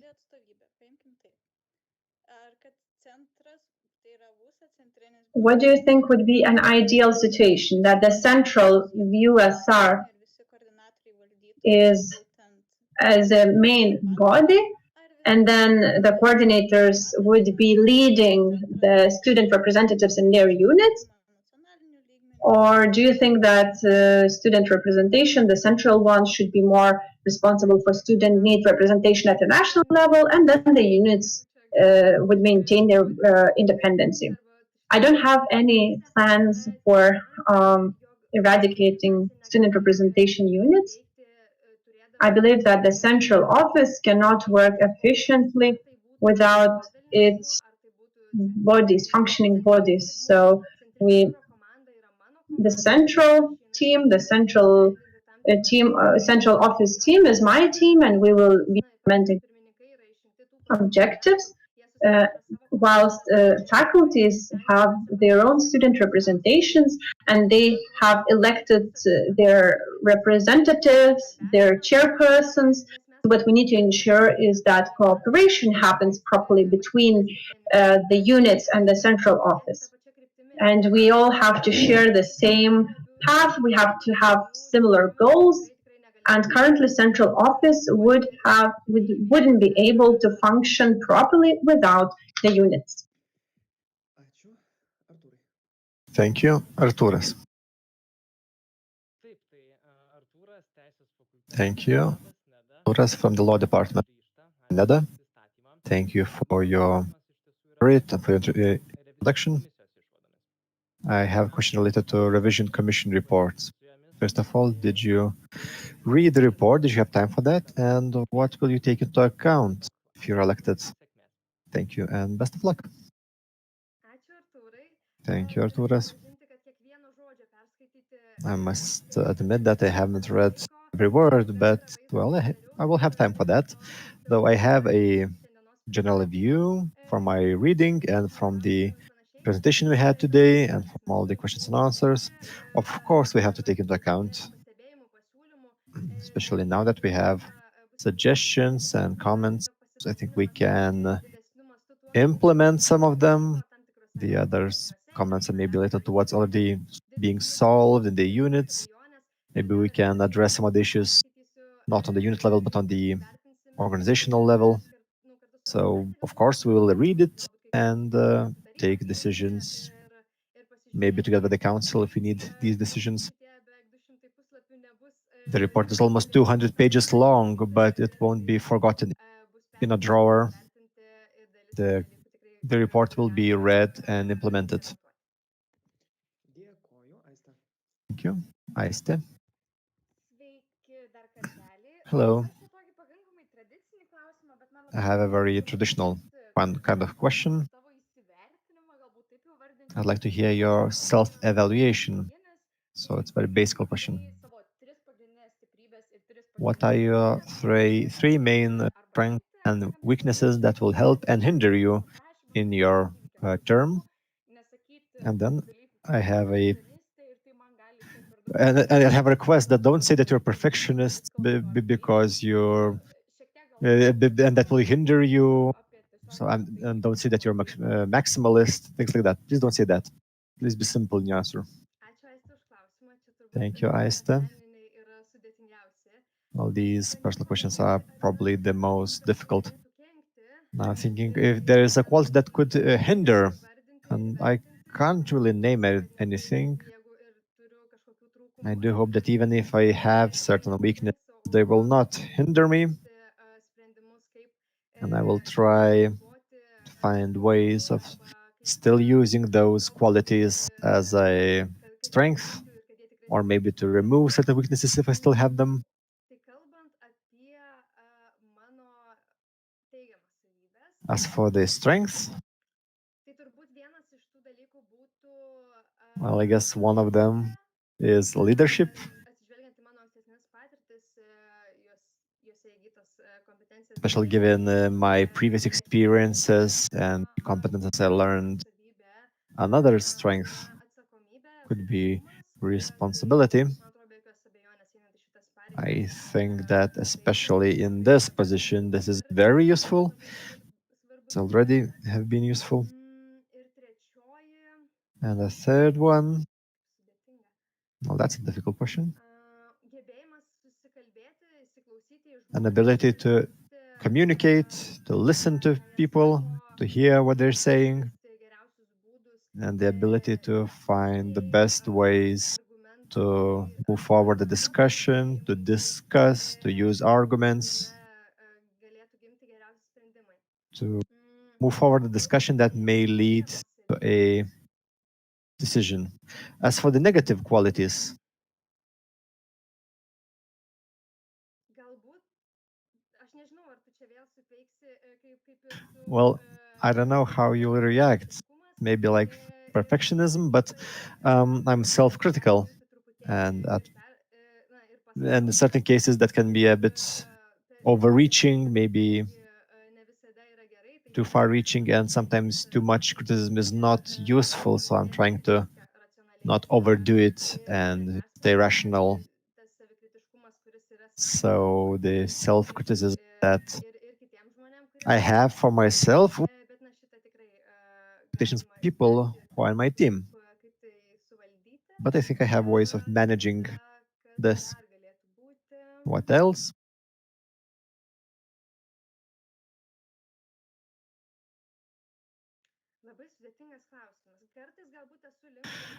Well, that's a very difficult question for me. I think that sometimes I might overthink issues if I'm going too deep in my analysis, and sometimes I try to look at things from very different perspectives.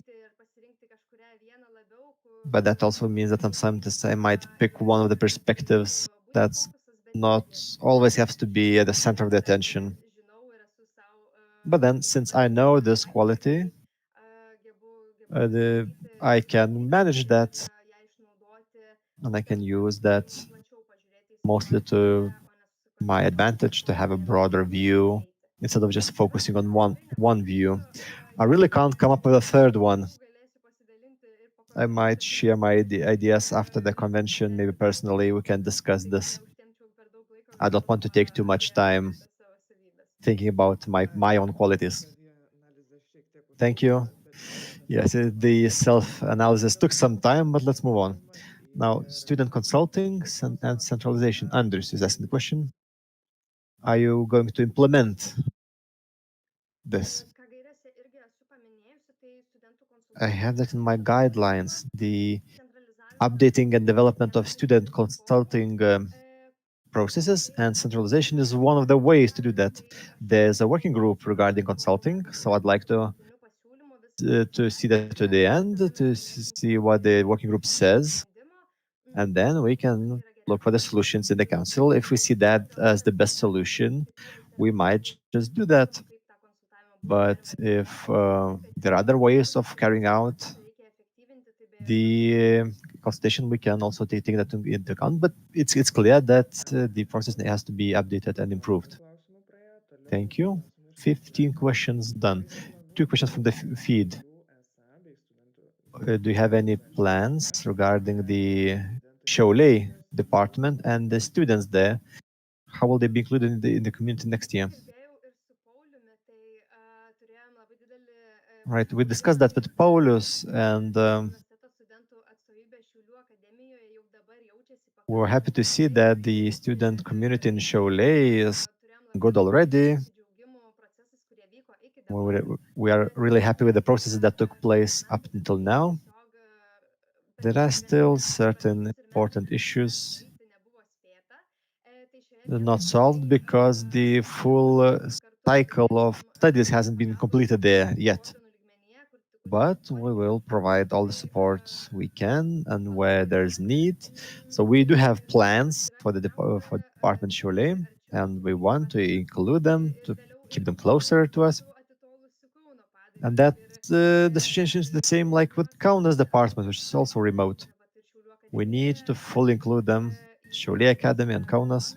We need to fully include them in the community of student representation so they can be full members everywhere, even though they are distant units and they're far away physically. Thank you. That's right. I think we can work from all over the world nowadays. Thomas, question. There was a point about increased number of scholarships for doctoral students in the last year report. How do you see the cooperation with doctoral students council, and how can you solve this? Well, as for the residents, I haven't had a chance of meeting them yet, but it's important to ensure continuity. It's important to solve the problems that are there.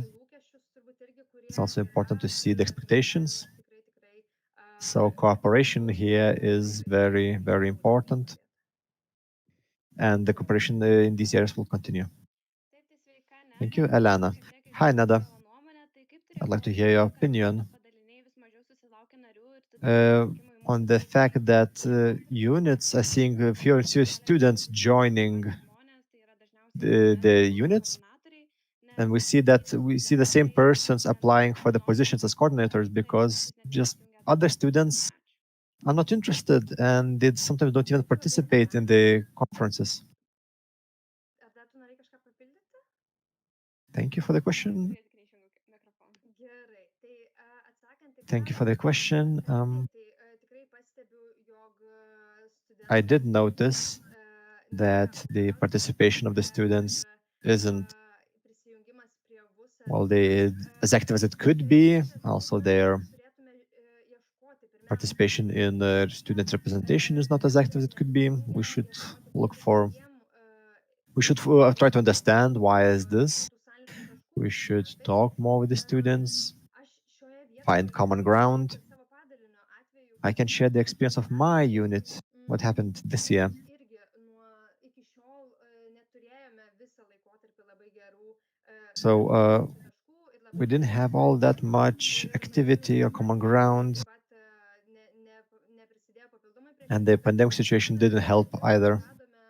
But we komunikaciją, daugiau komunikavome studijų klausimais, still managed to communicate better and mūsų padalinyje. were communicating with all the groups in the unit. We tried to be that show initiative. We invited them to join all the time, and not only to join, but also just to come and talk when there are issues or questions to solve. Mato, kad jeigu jis iškėlė klausimą arba išsakė problemą ir jaučia, jog jinai buvo When students see that the issues are being solved or the questions being solved, and they benefited from the repetition, that helps them to trust us more. And our own activity here is being important. We have to come to the students and encourage them to join. We have to look for the reasons why this is not very active. And we have to understand that the last year was specific in this case and didn't help. But then, if we put in the effort, I think we'll be able to become more visible as an organization and do more for the students. Thank you. Nadia, Jeigu dar tavo klausimas aktualus ir if you nežinai, still have the question. Taip, taip dar nebuvo, tai visgi Yes, klausimų užduosiu.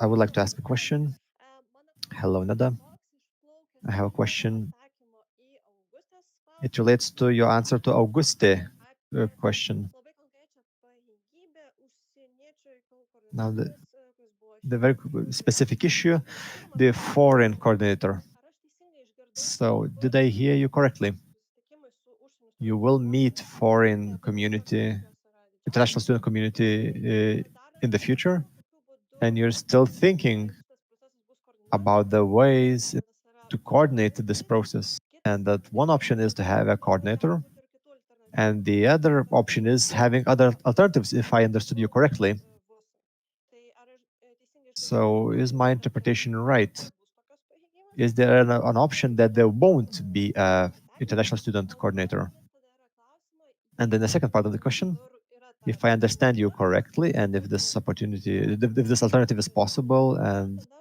it's possible that there won't be a coordinator, then what are the ways to coordinate koordinatorius padaliniuose the šį what are the ways to coordinate the activities in the units? Because the current board pareigybinį koordinatoriams padaliniuose actually has a žmonės, kurie galėtų veikti, position description for this coordinator, and there are people who can užsieniečių studentų klausimas. participate in the activities. pereitum prie klausimo, o ne Taip, statement. tai vat Ačiū. klausimas yra The chairman is asking to vieno ask a žmogaus. question instead of making statements. Ačiū. So, will there be a single coordinator? Thank you. Komentarui perduosiu žodį. Ne, All right, dabar okay. paprašysiu visus suformuluoti I would like to ask everyone to think about the question and to ask a single one question without going into a broad statement, because we're running late with the agenda. Of course, everyone wants to ask their questions and to ask questions in detail, but please have very specific questions. Thank you. Nada už klausimą ir už susirūpinimą. Nada. Jokio Thank you. šitie koordinatoriai, kurie Well, atsirado thank you. I understand your šiandien nėra užmiršti. worry, but of course, the coordinators in the units will not be forgotten. I mentioned alternative if we could come up with one. but that doesn't mean that this is the way forward. As I mentioned, next week I'm planning meetings, and then we'll see what are the expectations, how can we react to the expectations, and all the coordinator positions in the units will stay, whatever alternatives we decide on. If we see the best option as having the coordinator in the central bureau, that will have that, without a doubt. But then all the functions stay, and the local coordinators will stay there. Taip, Thank you. žinokit, net pamečiau klausimų kiekį. Okay, the next question is by Justinas Brazaitis and then Darius, and then we will have answered 21 questions. Okay, kaip tik kol kalbėjai, kol 10 sekundžių junginėjo man mikrofoną. Okay, tai jo, būdama Kauno fakulteto studentų sąjungos pirmininkė, sprendė studentų bendrabučio klausimą. Šis klausimas jūs padarė. So the question about the dormitories, you are trying to deal with this matter for years and years, but what are you planning to do to ensure that the Kaunas students have a place to sleep? Thank you for your question. As far as I know, Kaunas faculty students already do have where to sleep. But as for the continuity of this matter, unfortunately, the latest period hasn't been very good for trying to tackle this question because everything was done remotely. We couldn't assess properly the need for dormitories. I asked this question and my team raised this question at the unit level and at the university level. We the rector and his team about this matter, so it won't be forgotten. Answering and solving this problem is not in the hands of student representation of the Kaunas faculty. We would like to be able to solve it, but it's not in our power. We try to find ways, cooperation ways with other higher education institutions in Kaunas to help the students who need accommodation. Justas has helped me this last year. I will work with Liana if, of course, the need will still continue, but obviously we will need to address this in the upcoming year. So the decision is not in our hands. That is why we cannot resolve it so quickly. But we need to ensure this matter is not forgotten and that we find possible solutions to this question. Darius has said his answer has already been, his question has been answered.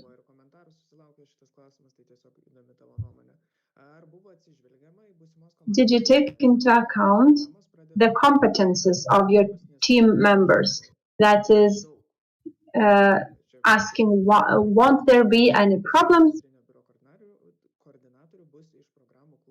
Because the majority of your team are from program committees, from clubs, and so on. So maybe they don't have enough experience. Thank you for your question. Of course, I did take into account the competences of my team, and a plan has been drafted for competence gaining. Of course, everybody would like us to start working immediately. But and also take into account that the current term finishes on the 1st of July. So Justas and his team will work until the 1st of July. And before that time, we will have a few months to exchange experiences, to transfer knowledge. Also to identify areas for improvement, where we will see what knowledge we lack and we will be able to do training and so on. I'm happy that my team is from various programs and various projects.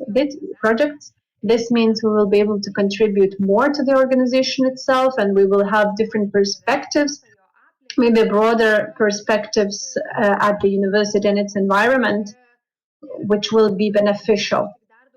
And this will allow us to have more varied insights.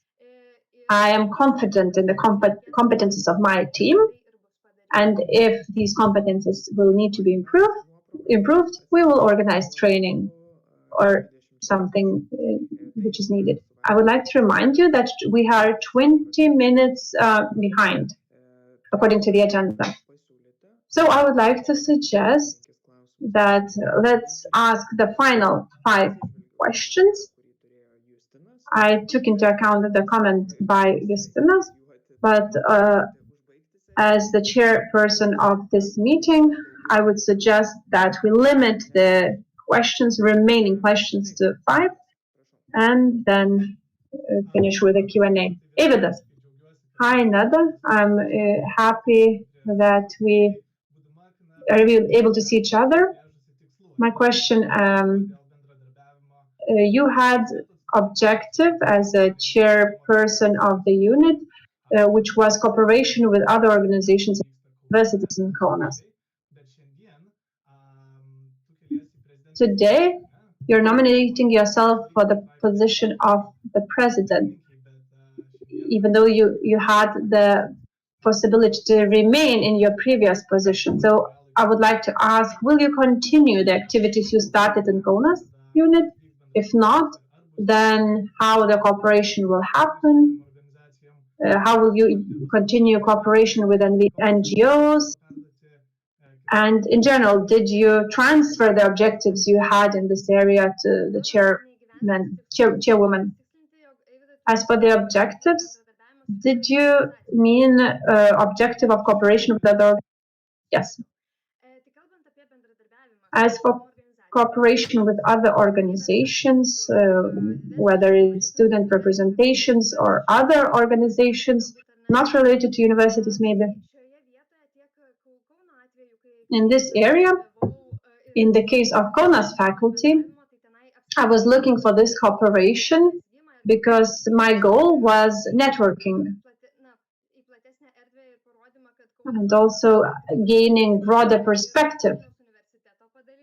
I wanted to just raise awareness that in general in Kaunas we have a faculty of Vilnius University. So this was done to gain more visibility, to look for possible areas where we could cooperate. As currently Vilnius University SR has agreements of cooperation with certain organizations, I think that our final objective shouldn't be just a cooperation with certain organizations. This cooperation needs to bring certain value added to us. This is, for example, what we have when tackling students of medicine problems. Or, for example, in the situation of iodide tablets, we cooperated with a youth organization of Vilnius. So we need to find cooperation where the cooperation is needed, where we need something extra from this cooperation, and we need to look for this cooperation in case this benefits the students of Vilnius University. Augusta is the next person to ask the question. Hello again. I asked this question already in your this week before when you presented yourself, but I didn't hear an answer to it. What should be the students' movement in general, or do you think that the representation itself should be sufficient to represent the needs of students? Thank you for your question. I really do hope I understood it correctly, and I will answer it the way that you wanted me, the way that the question was formulated. As for students' movement, the Vilnius University Students' Representation has talked about, which is also important to me, and it is enshrined in our strategy, is making sure students are more independent. So we shouldn't be a place where we meet and address students' problems. We need to ensure students have the tools and the possibilities to address their own problems. Maybe we could be just a student could come to the representation and we would provide the tools, the information, how the student, him or herself, could address their problems. So our goal is independent student in Vilnius University. Carolina, next question. Hi, Nada. In your opinion, what mistakes were done by the former president and what would you do differently? Thank you for your question. It's a difficult question. I wouldn't assess people's jobs by mistakes. Maybe I would speak about areas for improvement. We could improve certain processes, representation process to be exact. We could focus more to proactive actions rather than reactive actions. We could bring our own ideas, present them. As for the organization and its functioning, we need to improve its functioning. We have already organized working groups that are working in this area. They're working in the area of representation process, membership, and so on. Also, we need to ensure we encourage greater involvement of our members in the organization, and I will do my best to ensure it happens.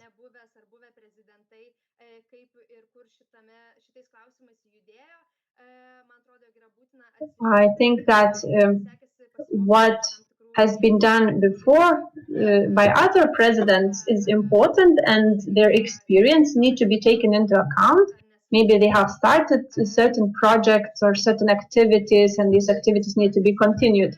Maybe they had faced certain challenges. We would also need to address those challenges and move forward. Thank you. From YouTube, a question by Agne Smokrowskaite. How will you encourage VUSR cooperation with academic clubs? What will you do to strengthen those clubs? Again, we would need to have roundtable discussions and find what the problems are. According to the problems, then we will be able to find solutions to them. Of course, cooperation, we need to be initiators of cooperation, and I will personally ensure that we do that. And then we need to find certain areas where we could improve the cooperation. I cannot be more specific because we haven't met with those people, but we will do everything we can to ensure that cooperation is strengthened. Thank you. And the last question by Kamila Marcinkevičiūtė. Residents. So residents have double status, that of a resident and that of an employee. Sometimes they need help with the representation of their interests in their workplace. Do you think that the SR should be responsible or the board of whom should be responsible? What would be your opinion if the residents would like to rid of student status? Thank you. A complex question. I think the situation is quite complex. The students' representation needs to be as involved as needed, according to the need of students. As I see from your question, and from what I've heard from my experience, this assistance needs to be given to the students. And the SR needs to be involved in the process. What would be my reaction if we would like to remove student status from those persons? I don't know the situation well, so I cannot answer you properly. I don't know why they wouldn't like to have student status. So before I know, I wouldn't speculate.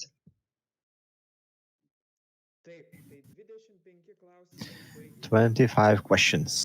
That's over. The question and answer session is over. I actually wrote a message in the chat saying that we should take care of each other's mental and physical health. And there are many important suggestions being proposed at the university for this. I think we had enough opportunities to discuss, to ask questions, and hear the answers. And thank you, Neda, for your comprehensive answers. We also had the opportunity to meet you already before on Tuesday in your introduction. I think we can now move on to the voting procedure. I'd like to invite Vilte to remind us about e-balsas again. Right. Do I need to repeat about the procedure? Briefly, right. You received a link in the email that you mentioned in the registration, and if you use the link, you can vote in favor, against, or abstain. The vote regarding the current candidate. The only new report that I have is to say that we have 142 persons who have the right to vote. But we'll have 143 mentioned in the documents because there's one invalid email. All right, thank you. So everything was said. We'll later hear the presentations from the Revision Commission. And all these decisions are made by a simple majority in the convention, so 50 plus 1 from the persons participating in the voting procedure. We have 3 options: in favor, against, or abstention. The decision is regarding the candidate for the position of the president of USR, Neda Žutautaitė, of the adoption of this candidate. In favor, against, or abstention. Abstainees do not count to the final number of votes. We need to have 100. We need to have 76 persons voting for the vote to be valid, and we have a quorum. So we have 5 minutes now for the vote, and then we'll come back at 14:37. Thank you.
Abstainees 7.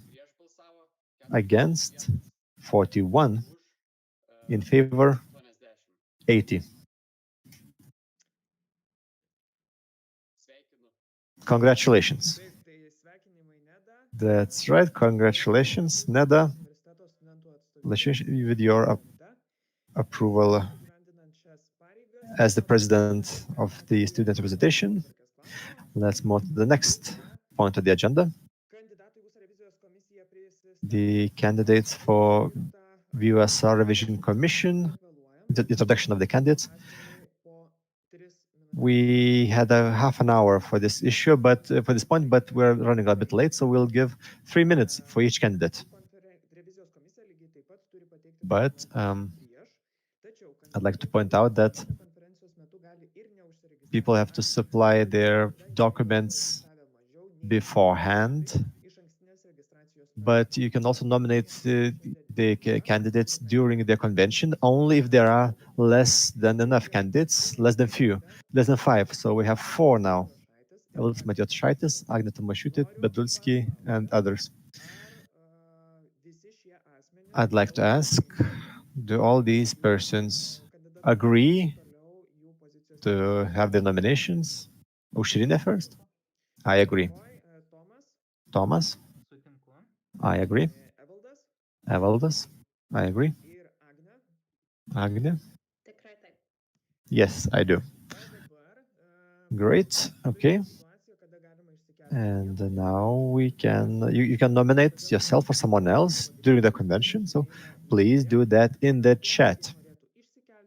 If you would like to nominate yourself or you nominate someone else, please do that in the chat. I see Kamilė Ginekaitė nominate herself.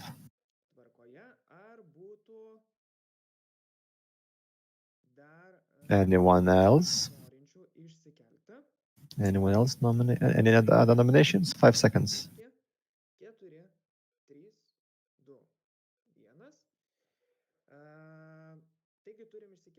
Okay. We have Kamilė, and then we have 5 candidates. We'll have 3 minutes each for their presentations. Beforehand, I would like to apologize those who didn't see the video feed on YouTube, as we were a bit late to start the feed, and you can see the voting results in the document section in the web page. So I'd like to now invite people according to the last name. Tomas Bedulski is the first. You have 3 minutes. Thank you. Hello, dear delegates and the audience. I'm Tomas Bedulski.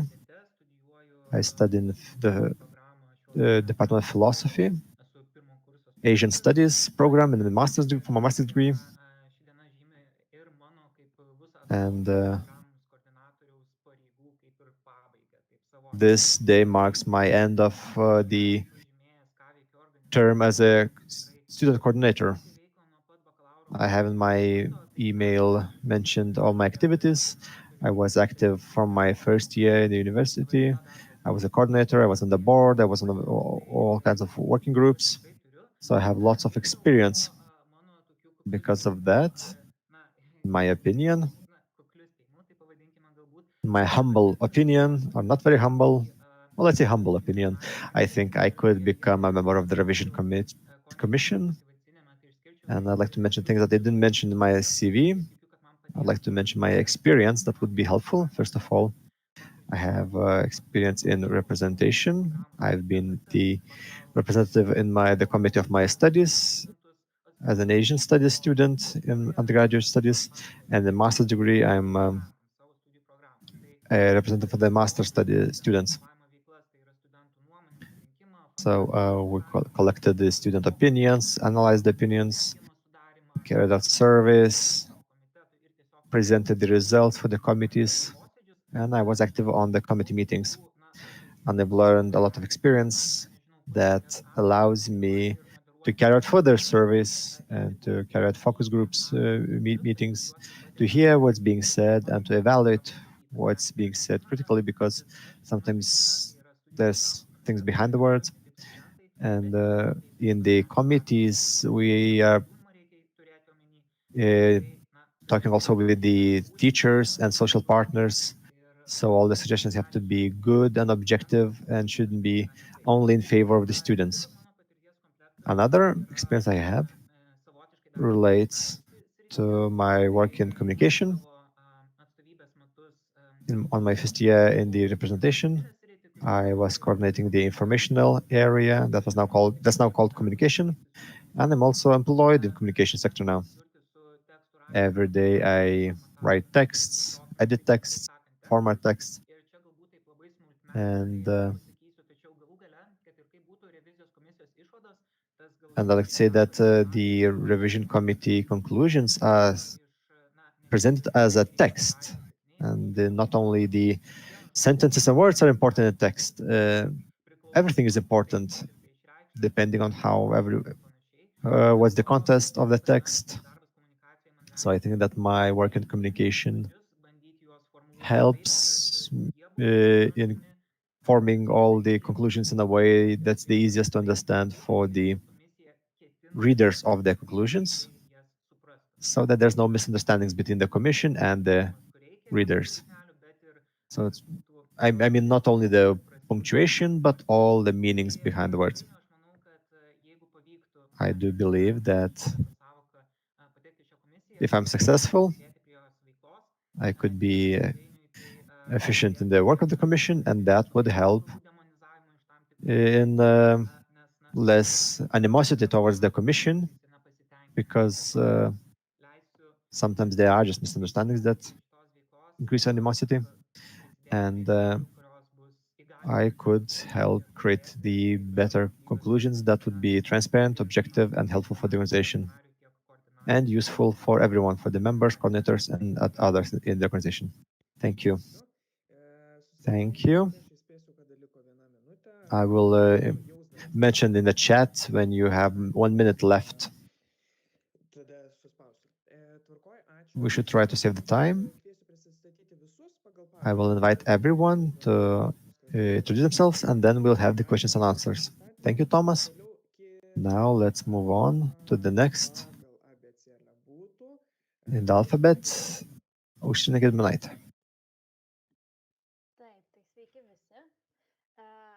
Good afternoon. I won't be maybe as detailed as Thomas. I've already submitted my motivational letter and CV. I've been active in the representation various positions in my unit and also after that, after my term. I saw the representation, how it functions from within and also from as an external observer. I think that at one point I thought that I've done everything I could at that time, so I wanted to have a break. Now I think once again I have things to offer, and I want to come back to the organization, and I want to nominate myself as a candidate for the revision commission. I think this break I took is an advantage because now when I'm applying to this position and if I will be elected, I will be able to have a more unbiased view and do the job in a more objective manner. I think I could be a worthy member of this commission. I have experience in different areas. I would also like to add, as Thomas has mentioned, I've worked a lot with Czechs. I'm an alumni of the Faculty of Philology. Therefore, I have knowledge in the area of text creation and editing. I'm sure we will work together with Thomas a lot at the text level, at the report preparation.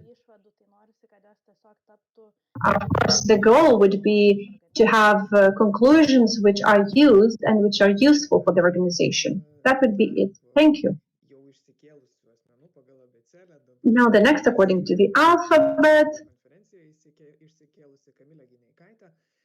Kamilė Gineikaitė. 5 minutes. I will give you 5 minutes because you didn't submit any document, so you can use this time to present yourself. I wanted to be as brief as possible. Good afternoon, delegates. Good afternoon, those viewing on YouTube. It's unfortunate that we cannot now meet face to face, but even in this virtual manner, I will try to convince you why I want to be elected for this position. I study journalism, it's my third year. From 14 years old, I've been active in various activities, public activities. I was member of board of school children union. I was also regional coordinator already within SR. I was revision commission in another organization. I started in the central office already as when I started the journalist studies. But then, due to personal reasons, I left my position as the communications coordinator. What could be my input to the commission? My competences are related to working with NGOs. This is my experience which I obtained outside the SR. I was a volunteer, a member of various NGOs. I have communication competences and skills, and I also have representational experience. So that you wouldn't ask why I didn't submit in advance my documentation. I didn't want to do so before I met the president and future president's objectives and goals, and I wanted to first of all see them. In general, I think that my experience in the NGO sector is very important. Generally speaking, the work in the revision commission, as mentioned, I come from different background, from different organizations, and I think be an asset working in this commission. I could help optimizing certain data submission, maybe present data in different forms, also take into account the recommendations and criticisms that were expected in the last report. I could also help improve the operation of this organization, this committee. So without further ado, thank you for giving me the floor. Thank you. You were really quick in your presentation. Evaldas Matijošaitis next. Good afternoon, dear delegates, members, and viewers. Evaldas Matijošaitis. I study physics. This is my 4th year. I would like to be elected for this commission. In my 4 years I was coordinator in the SR organization. I was also coordinator in the central office, and I took part in almost all the processes that are performed by the organization. I took part in those processes and also helped organize many of them. I believe this could be helpful. My experience would be helpful for the revision commission. My motivation for this position is because I see that the conclusions of revision commission are useful and they could be applied in practice. I see that in the last year, when there was change of methodology of revision commission, it brought positive changes because we try to assess the processes themselves and have a general understanding, not only assess the units, separate units.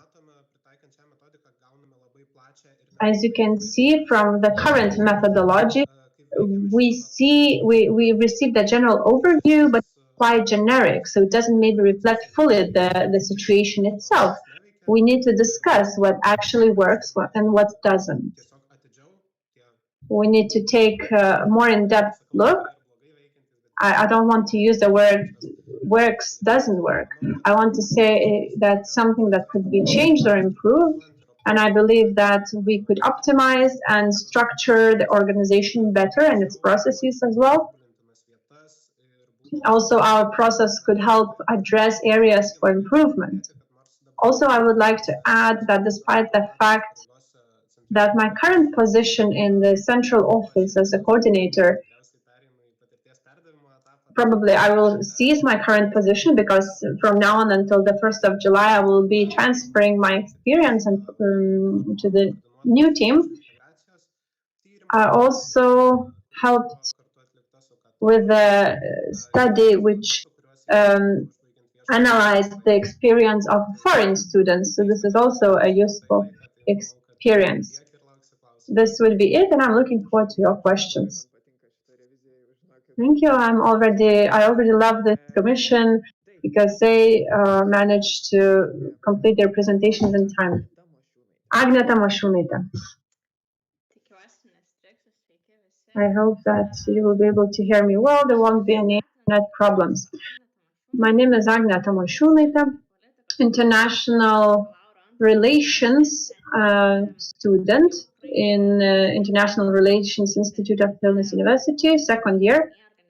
I was organizational area coordinator in my unit. I also was students representative in dispute resolution commission. Despite the fact that this is only my second year in the organization, I'm trying everything I can to be more involved. So I already have experience in this area where I worked. Also, how my competences could be useful in the revision commission. My study program, as I study political sciences, we have quite a lot of paperwork we have to submit. We have to do many quantitative and qualitative studies. Therefore, I have competences in this area, and these competences be beneficial to the work in the commission. As mentioned, even though I don't have as much experience within the organization as my other counterparts, I think that the experience is sufficient. Also, my motivation is submitted in the application, and I'm looking forward to your questions. Thank you. I'm happy that the presentations were brief. My suggestion is to have 5 questions. Please register the questions which you have to the candidates. I see there is Aiste who has a question. Let's wait for more. No, okay, let's start with Aiste then. Apologies. Aiste. Please also let us know if your question is to a specific candidate or to all of them. Okay, thank you, Claudius, for clarification as well. Good afternoon, everyone. Once again, it's good to see you and hear you today. My question to Camilla. You said yourself in your brief presentation that you didn't submit documents because you didn't have the opportunity to get to know the guidelines. But my question is, what does it matter what the guidelines say? Because guidelines do not talk much about the work of the revision commission. So what made you decide to apply for the position? Yes, Camilla, you have the floor.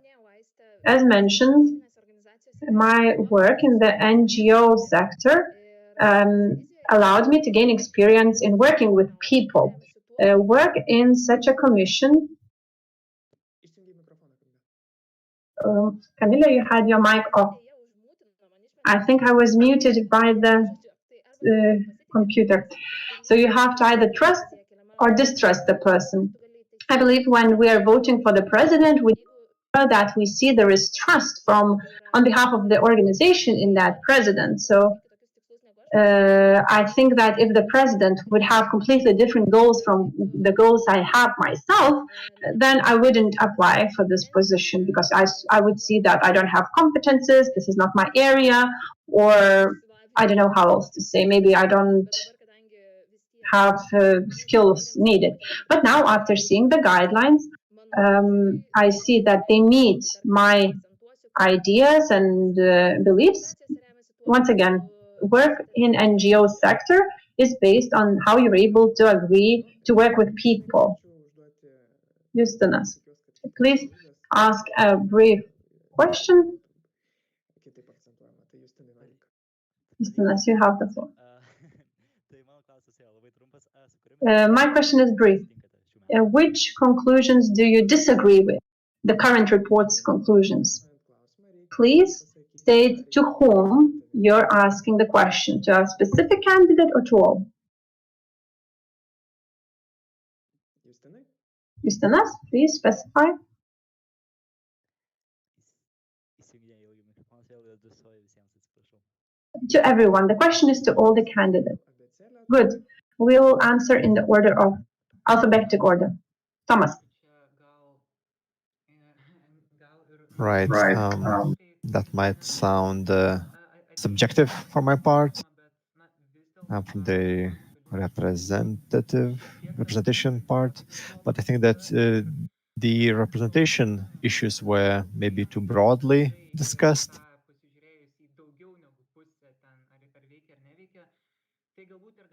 I think maybe, well, I guess you can say that there are problems in the representation area, but there are so many good examples that are more, I guess, more important even than the bad ones. So I think that the evaluation could be much more positive, given that there are things that do work.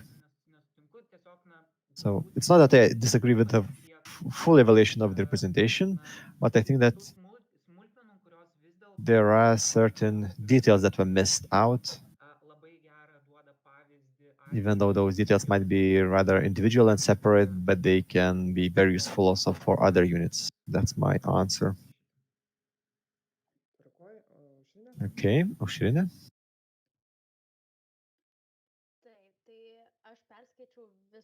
So I read all those 200 pages. I can't select a point in the content that I didn't like, but what I saw from the people commenting during the comments, what I saw and what I felt was the general feeling, feeling that the conclusions have very broad interpretations. So that's what I didn't really like. There was too much interpretation going on. That's it.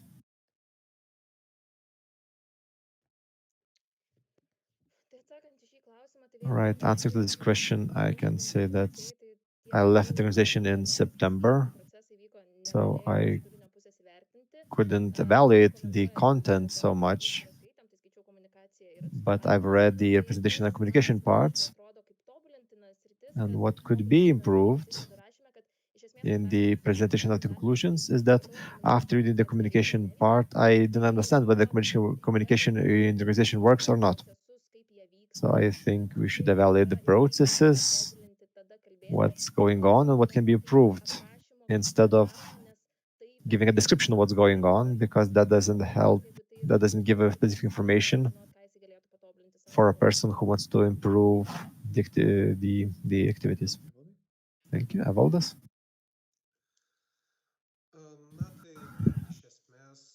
Right.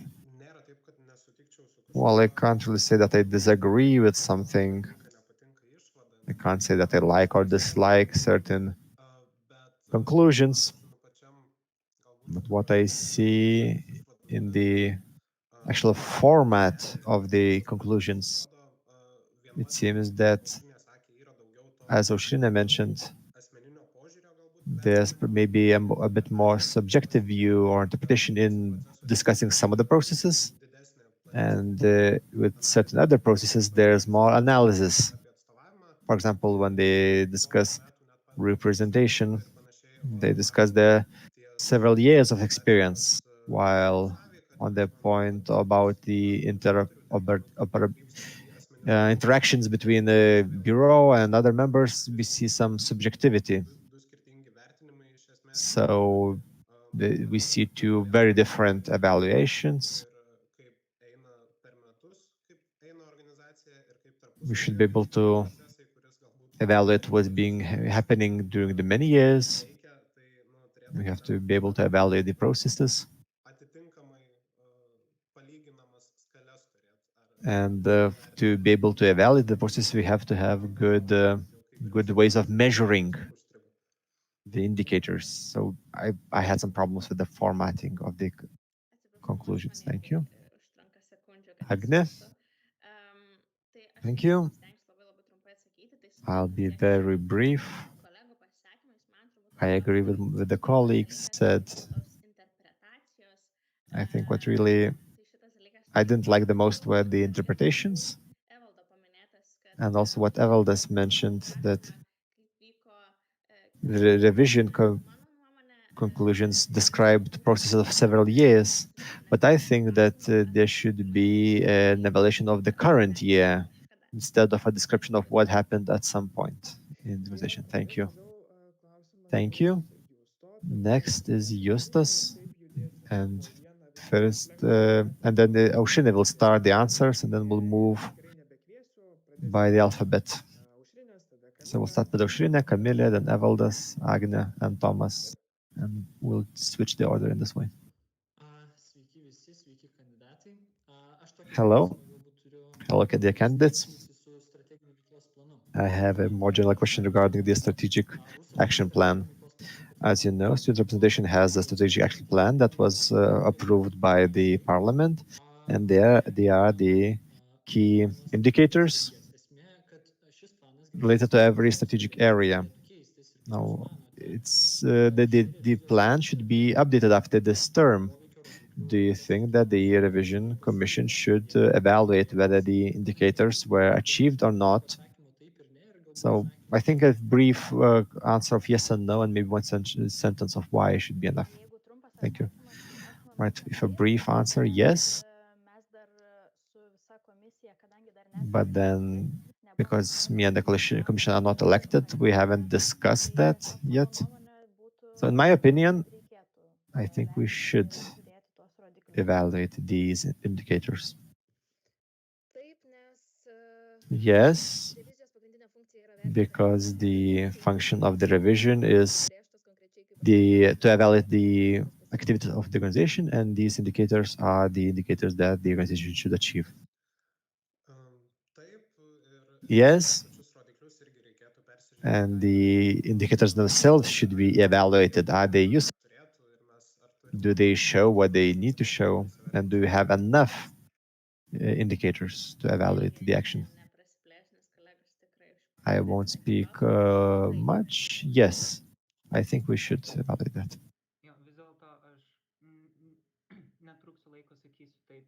I'll just say yes, because I have nothing more to add. Okay, next question, Rugile, for all the candidates.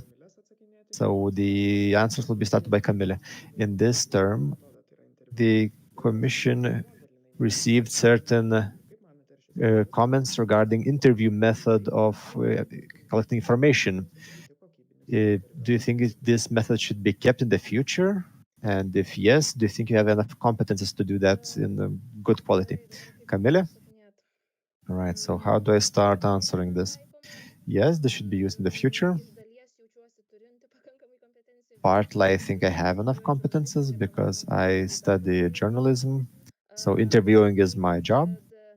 And another important thing is that you can't evaluate people if you don't explain what are you evaluating and why you're there. So people should know why are there for the interview.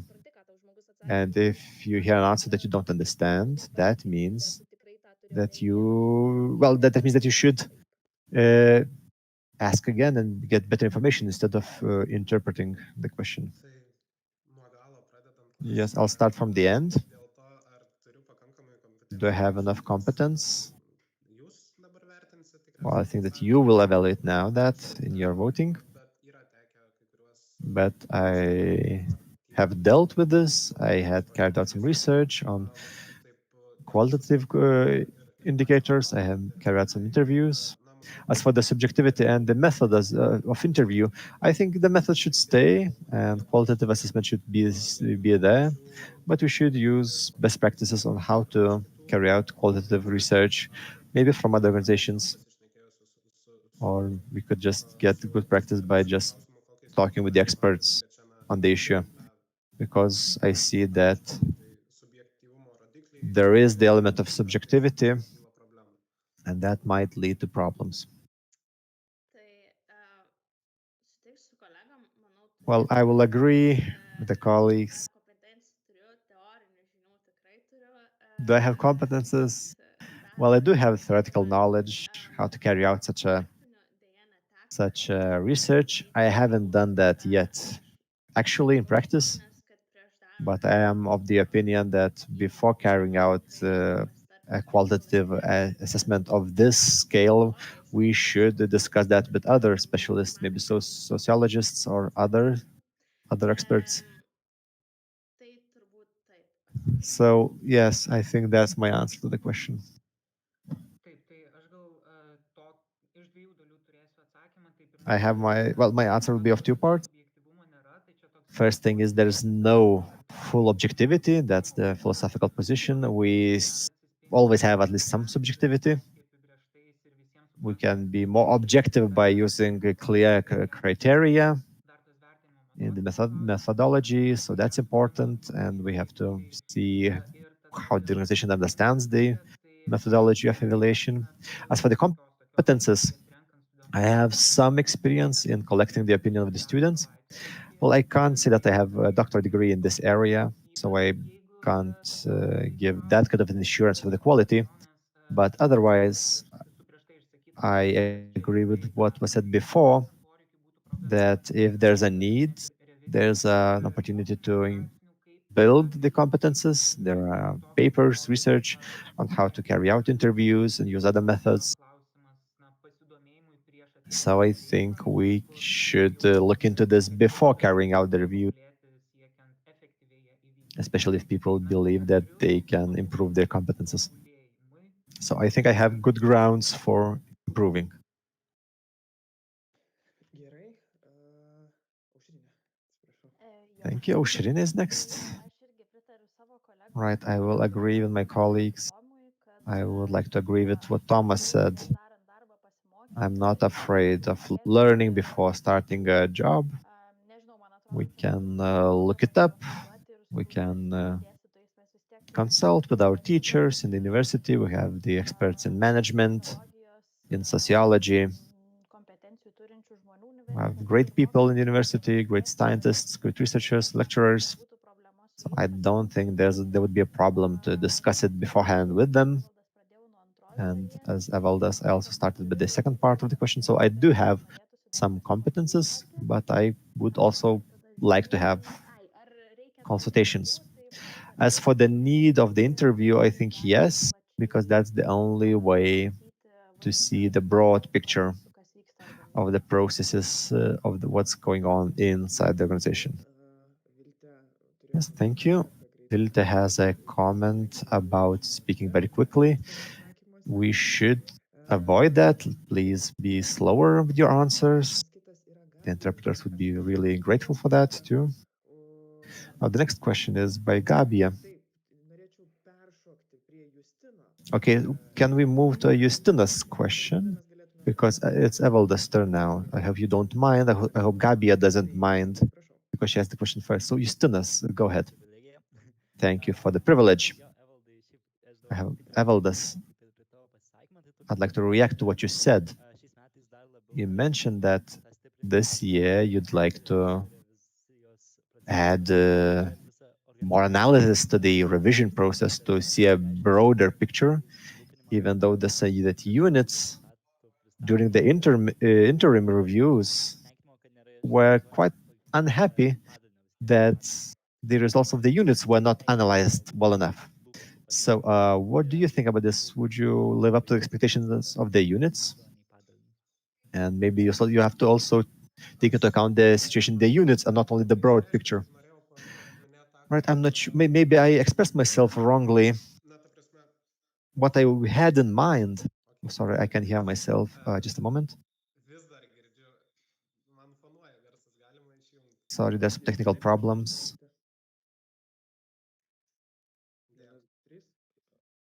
Rodė, kad aš įsijungęs.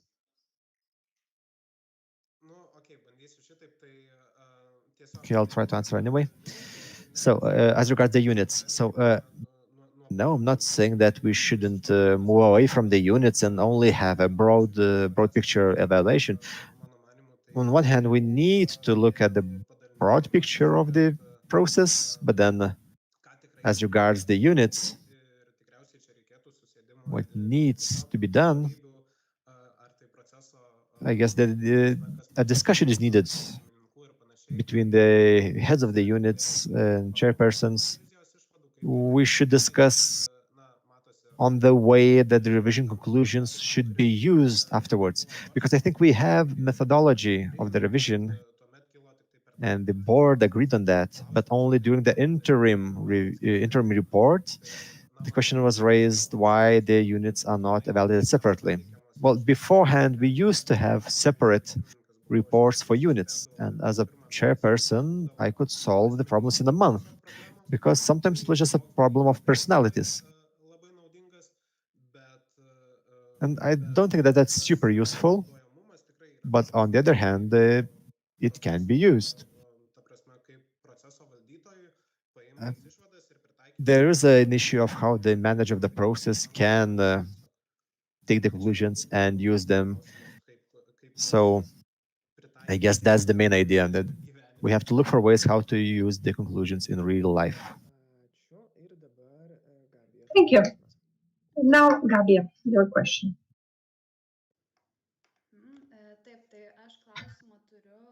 I have a question to all the candidates, or at least the ones who would like to share some insights on. My question is, for quite some time, the organization goes towards internationality, towards creating communication in foreign language in English, also the inclusion of foreign students. The coordinators, leaders, and the revision commission are therefore important and part of this strategy. We are talking a lot about communication. There was encouragement to create communication in 2 languages. So my question is, what do you think? Would there be a possibility and need, in case you're elected, to draft conclusions in 2 languages, Lithuanian and English? So it's a question, or I'm asking you to commit yourselves. Maybe we can ask this question to one person. Maybe Aušrinė could reply. I'm sorry, I have an additional participant in the convention. As a philology student, I would like to say that there is a need for this bilingual communication. The matter and the question is the time constraints and, of course, competences. Because everyone sometimes thinks they know English, so everyone can split the communication or document into English. So I agree that this is a good suggestion, but I cannot commit myself to ensuring this will be achieved. This will be very briefly. Maybe somebody else from the candidates would like to add something. There is no one else. Roman and Damian agrees with the idea. They says that there is indeed any or bilingual report.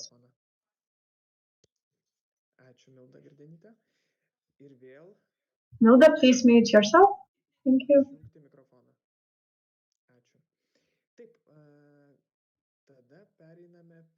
Now, questions.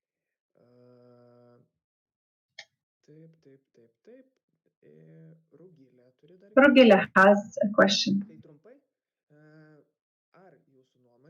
In your opinion, Revision Commission, does the Commission look for problems, or is it also resolving problems?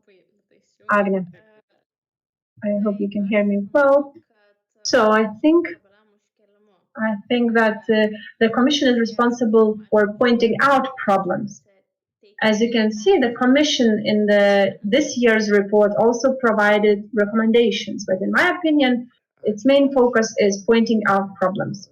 Thomas, before replying, and in case you have any problems with the Mild, it's for another person, just to disconnect and reconnect. So Thomas now.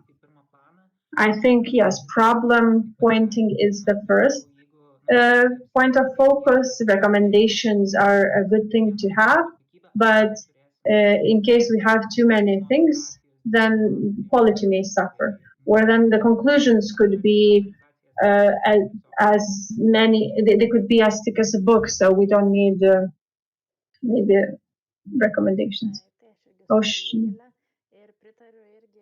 I agree with what Thomas and Agnes have said. The Commission is responsible for pointing out problems. And also I agree with Thomas, if we try to do both, problem pointing and recommendations, then we cannot do good in both areas. So our main focus, our main goal should be finding problems.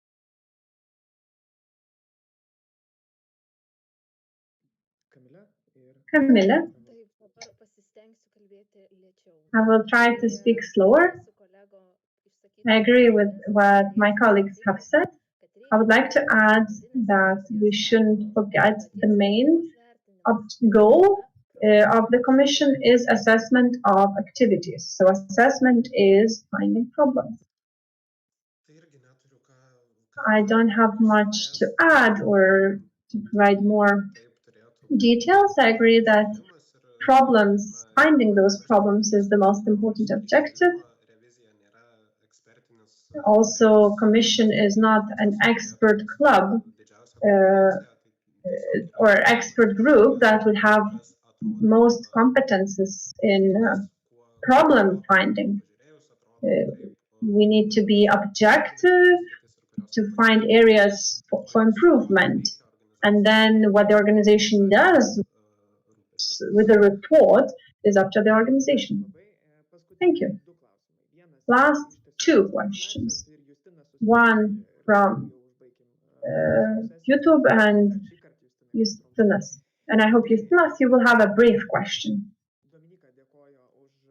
Dominika, thanks for the insight from Thomas. Ugnes Šilingaitis question. Hello, what do you think if program, clubs, and projects should have a separate representatives each area or not? Because they're very different. And also, why do the project clubs and programs need to suffer from the fact that not all internal problems are addressed on an equal ground? And how will you ensure that the mentioned project clubs and programs will be assessed this year equally? And also, do you think that maybe we need more members? Thomas, you are the first one. As this question indicates, the fact that the process is not functioning well in a certain area, that means the process needs to be reviewed. So this should encourage a dialogue between the organization and the revision commission, and we need to reach an agreement on how an assessment can be done to ensure it's acceptable to both parties. The members, the coordinators, and PKP members. If you think that the current methodology is not right, then of course it needs to be improved. The fact that the question was asked, it means something is not done properly, so this needs to be addressed. As for more, whether we need more members, I don't have competence to reply to this question. Sorry.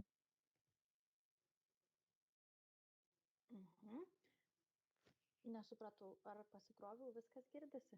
Can you hear me well? I'm sorry, I'm not sure because my computer is acting up.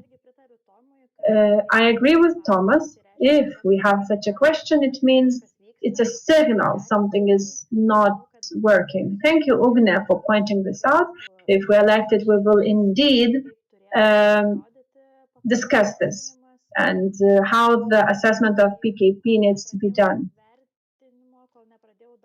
Before, of course, I start the work, the assessment, I cannot then go into further detail about this question. I think that 5 members is optimum. But, of course, next year, on the first Saturday of May, I will be able to answer it fully. And now, Camilla. As for the first part of the question, I agree with what has been said by the colleagues, and I will not repeat myself. As for the second part of the question, I don't think that we don't need more than 5 persons. It won't be the organization of work optimum. Now, for the first part of the question, I agree with what has been said. I don't think I can contribute more. As for the number of members, this is enshrined in the statute of WUSA 5.40. It says that 5 members form part of revision commission. I will also agree with Camilla. Optimum doesn't mean that each process needs a representative. Otherwise, the organization of work would be complicated. Yeah, I don't have much to add. As for the members, number of members, if HR or if people which are available are not enough, then of course we would need to discuss the possibility of increasing the number of members of the commission. But at the moment, I'm not entitled to reply to this question as I don't have experience.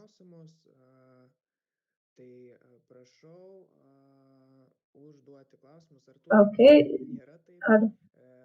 Do we have more questions? Justinas Brazaitis. Okay, so the question to all of you. Do you plan to, a question to each of you, would you like to be the chairperson of the revision commission? Yes and no, why? I'm lost, I don't know. I will reply that I don't know. Okay, quickly each can reply no.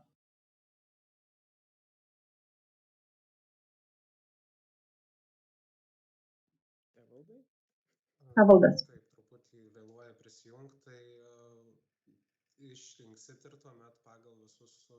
Well, if you elect us, then according to all the rules and procedures, you will know by the end of the convention who is the chairperson. Agne?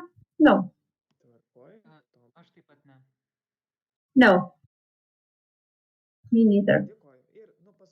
Thank you. Okay, the very last question. Roman. Laba diena visiems.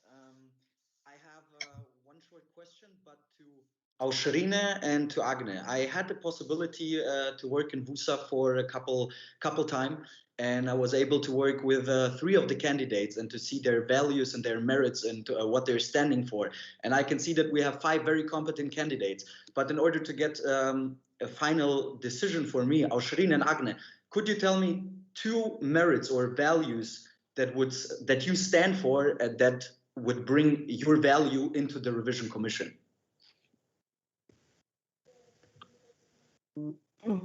Aš galiu, Klaudijau, lietuviškai ar angliškai man? Lietuviškai, ar ne? Can I reply in Lithuanian, Claudius? Yes. So I will reply in my native mother tongue. So, as for personal skills, I'm responsible and I like concrete facts. As for values, I'm very appreciative of continuity of works. I think that what has been started by the previous commission needs to be continued. Sorry, I lost my train of thought. So we need to continue what has already been started, also improve the methodology, and to continuously assess the organization itself. I will also reply in Lithuanian. I cannot express myself now fully in English, so I'd prefer Lithuanian. I've already mentioned in my presentation, due to my studies, I have a lot of theoretical knowledge about studies, and qualitative evaluation. What's more, this year I saw I had first-hand experience on how the unit, student representation unit, works. Some candidates may have forgotten how the units work, how the coordinator team works, and so on. So this is a useful experience. Thank you. I think that we asked all the questions which were raised on the chat window, on YouTube, everywhere. So you had vast opportunities to raise any questions. I would like to thank all the 5 candidates. And now, Vilta, once again, please present the voting process. And then we will start voting.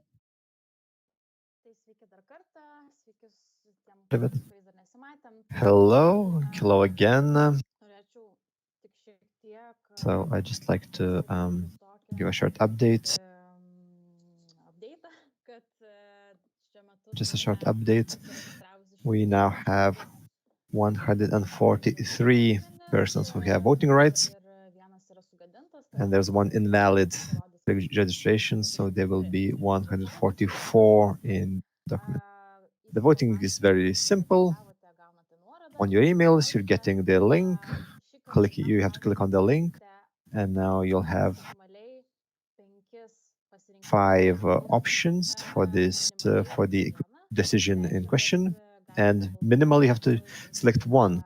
So that means that you can choose to vote in favor of one candidate, of 5 candidates, or 2, 3, or 4, however much you want, or you can abstain. So you have at most 5 options in your selection. Thank you.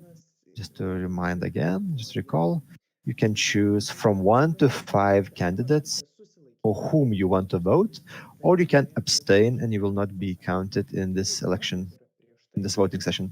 And just as before, we need 76 persons to get quorum, and we still have that. We have 143, and 50% plus 1 has to participate to be able to approve the candidates. We'll give 5 minutes for the voting, and we'll be back at 15:36.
Last 1 second. Galbūt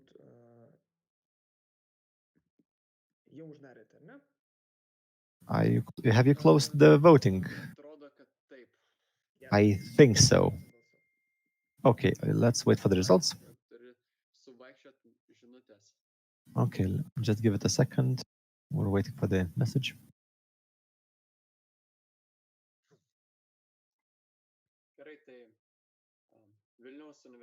Right. The Revision Commission of Vilnius University Student Representation, the election. We had 112 votes cast. Thomas Bedulski, 102 in favor. Aušrinė, 90 in favor. Evaldas Matijošaitis, 82 in favor. Agnė Tamošiūnaitė, 81 votes in favor. Kamilė Giniokaitė, 79 votes in favor. And I forgot to mention that there are 2 abstentions.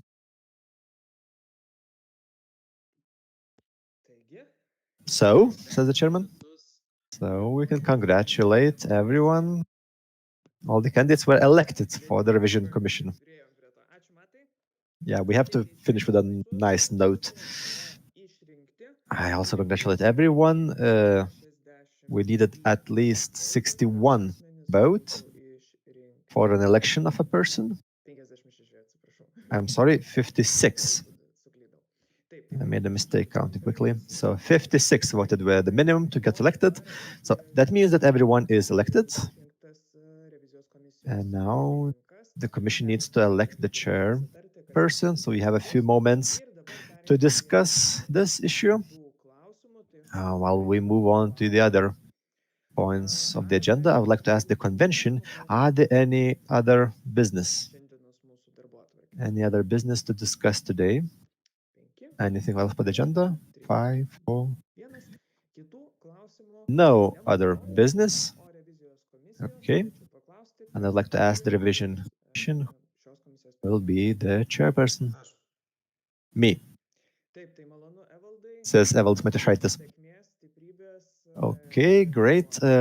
Congratulations, Evaldas. Best of luck, courage. Justinas was asking beforehand, will Evaldas surprise everyone? And yes, he did, and he takes the responsibility. So I can say that we have finished the agenda of today. We're 19 minutes behind. I'd like to thank everyone for their participation. We will close the convention now. And once we finish with the convention, once we've deal with the official part, we'll move to the congratulations. We also include that in the agenda. So we're having a virtual meeting this time, but usually we meet in person, and when we meet physically, we also have congratulations. And then the first person to speak is the person who has just finished, who is finishing his term as the president. So, Justinas, please take the floor for the last time as the leader of the organization.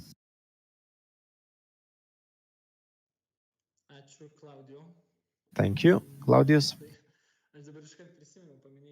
So you just mentioned that the person who finishes the term. Beforehand, I would I liked the term ex-president, but that's probably not the best one in this situation. First of all, I would like to thank all the students of Vilnius University. I'd like to thank the whole organization.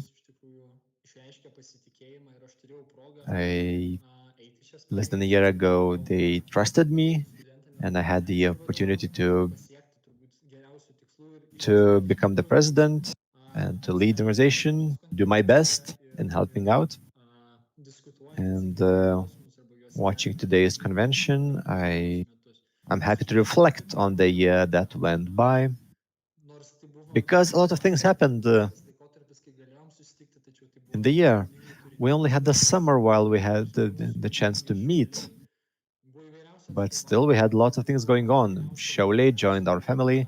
We had lots of events where we had to represent students. We had lots of discussions. We were both reactive and proactive in all of that. And it's good to see that the organization values all these activities. The organization speaks out its mind. They have some also inconvenient questions or comments. What we also see in the last year is that the year was unique, and there was no textbook on how to go through this year. The university community probably be best placed to make the decisions and to learn how to move forward. And I guess the best ways of moving forward was to look for consensus and agreement. Of course, the emotional setting that went together with this situation didn't help, but I think we managed to do a lot in our open discussions, in asking the questions.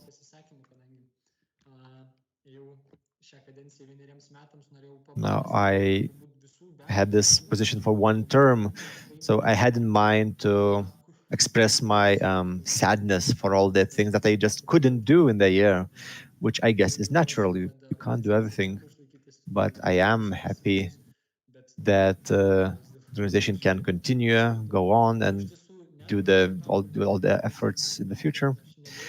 I'd like to wish all success for NEDA. You have a lot in front of you, and I'm sure that there are many things that you can fix with the organization. And I believe that you will pay enough attention for that. And please hold fast the principle of looking for solutions in aiming at common understanding. We have to move forward through discussion and analysis, and you have to base yourself on that in your discussions. We have to have our values. We have to hold fast our values. Now, at the very end, I must say that I'm sad that we can't meet in the information center or in the aula hall that we used to meet before. But it's great that we take care of each other. We worry about each other's health. And there's this tradition to pin the pin, which is a tradition. We present a pin for participating in this student movement that we create together that can be more or less united. So I would like to invite everyone who's supposed to get a pin to come to the first live WUSA meeting when will it be scheduled, but I'd like to say that the tradition won't die down. And to sum up, I'd like to finish with two words that were very important for me. I'd like to wish the best years for the organization, for the students. We have to stay positive and united. These are my two last words. Thank you. Thank you, Justas. Now we would like to give the floor to Neda. Thank you. On my behalf, first of all, I would like to thank everyone who voted for me, who expressed and showed their trust. I take this as huge responsibility, and I hope I will be able to rally everyone, both those who voted for me and those who voted against, in order to find the best solutions for all of us. All the questions which were raised during the convention, I invite you not to forget them and to ensure these questions are addressed and further looked at the organizational level. I would also like to thank Justas and his team for their work this last year. I will take into account the work they did when starting my term. I have many expectations, many objectives, but I'm sure that with my team we will make them come true. I'm happy that the conference now finishes and we start working. Thank you. Now I would like to give the floor to Vilde. And also I would like to inform you that we're still continuing our broadcast. Those who would like to say something to Justas and Nada can do so. Baigiančius kadenciją, pradedančius kadenciją. Nežinau, labai faina man šitą akimirką, gaila, kad jinai And tokia I'm happy that the convention happened even though it was remote. And later Justinas will share the link where you will be able to everyone congratulate them personally. Now Vilte.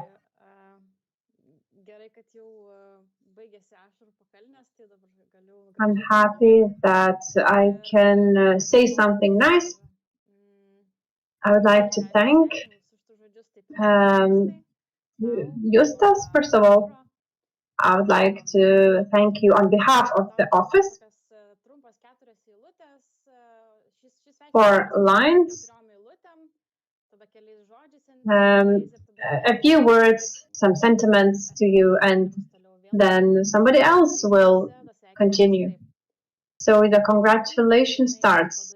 We were boys from good families.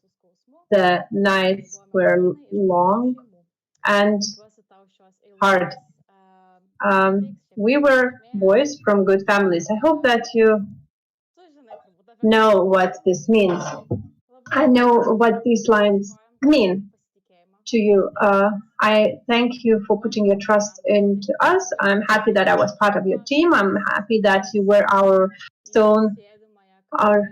leader who would be able to criticize us or who needed our support sometimes. We were together as a team. We managed to overcome the difficulties we had to face. It was a difficult year, but hard times are not bad. It means that the year was complicated and we managed to overcome the hard times together. We grew together, we improved together. The best you can do is do something, make mistakes and learn from them. We took this opportunity, we took the chance, and I'm happy we did. Now, I can only wish that you had more opportunities as this. How can this be done? Just continue what you do more, do other things, and get new experiences. So, for the continuation of this speech will be done by Marius. Hi, Justas. I have a poem for you. It's not mine, but make sure that you appreciate each moment you have as the president. Appreciate the organization because it is important. Make sure you save every meeting minutes. Make sure you save every document for yourself because it's very important. Together for the united future of the students. I would also like to thank Nada and the new office. I would like to congratulate them for already the contact they initiated, and I would like to wish all of the best to them. I'm sure we will work together. We are staying in our position until the 1st of July, so by that time I'm sure we will have had much more contact with you. The words to the new office. Good afternoon, convention. I didn't have the opportunity to say hello yet. This has been a great day. We had the convention in a different from the usual format, but I'm sure that we will continue working together, united. And on behalf of the new office, I would like to extend my congratulations to Justas for being the leader of the organization, for leading the organization forward. Of course, we had good times, we had maybe not so good times, we faced challenges, difficult times, but it also gave us opportunities. My wish to you is to continue working for the benefit of the students, to continue purchasing your goals, And I also would like to wish for you to continue what you've started, because of course 1 year time is not enough to complete everything. We will be there for you, we will help you if needed, and I hope that in the upcoming year you will be the person who will help us if needed. I would also like to thank the team who also were part of this journey together for the organization. And I would like to wish for the organization to continue to achieve its goals. Now I would like to say something to Nada too. We're very happy for you. We're extremely proud. Today was quite a hard day, but I'm sure that, of course, the year will have everything. There will be good times, there will be hard times, but I want to ensure that we will be the team that will be there for you. We will be there to support you when the time comes when you will need support. And I'm sure the year will be extremely colorful, interesting, and so on. I would like to thank everyone for putting your trust into us, and I hope that we will achieve a lot together. Congratulations once again to Neda, congratulations to Justus, and I would like to thank also our team. Let's work together for the future of the students. Ačiū. Toliau. Thank you. Next, VUSA Council. Tie, kurie uždarė tam tikrą ciklą, užbaigė First, the outgoing council. pirmasias, antrasias kadencijas, bet šiaip visi naujai jūs buvo, tai savo I think all of you, this was your first term, and it's good to see your faces. I give now the floor to you. So, Jorgis, maybe you would like to start. I think that you should start, Augusta. Okay. I will start on behalf of council. I thank you, Justus. You're our moon and stars. We don't want to overdo with the speech. So I would like to wish you to continue to smile and to be happy, because when you're happy at the world, it can laugh with you. The last year, it has been a hard year. There were times of crisis, there were unexpected events, but we managed to overcome all of it. We really had great informal meetings, informal gatherings, which made us more united as a council. I hope that you will join us in a camp this summer, and then we will be able to actually meet you face and give a present to you. On behalf of the council, I would like to extend my thanks to you, and I hope to see you soon face to face. I would like to repeat what has been said. This was a hard year, unconventional year. There was one silver lining, though. I think the silver lining was the fact that we met as the council. We had informal meetings, which I think were really good. It was really good to meet all of you.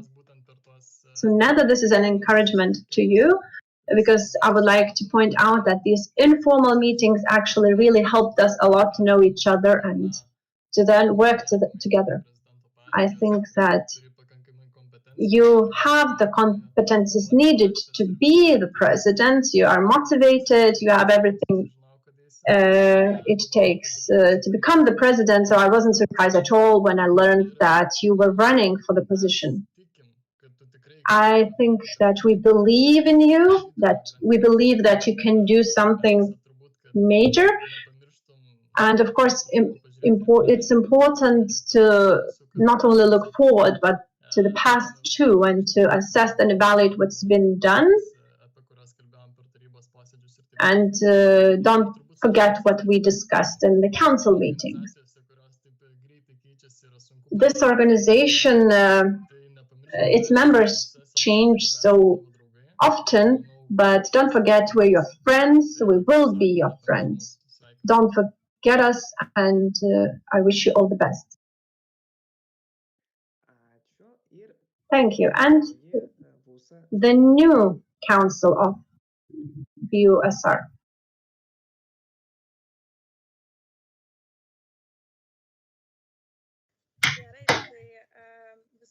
So on behalf of the new board, I would like to thank Justas and congratulate Justas with the end of his term. We would like to thank him for all the work he's done, and I'm sure our connection and our cooperation will cease. We will continue working together for common goals. I would also like to congratulate Neda on behalf of the board. We would like to congratulate you for taking this huge step to becoming the president and to deciding to lead our organization forward. Of course, at first it may look a bit frightening, but rest assured you have 15 people behind you to support you, and we will be there in case you need us. Of course, we are from 15 different areas, and we each have different points of view, but we are ready and determined to help you work together for the common future of the students. We wish you all the best.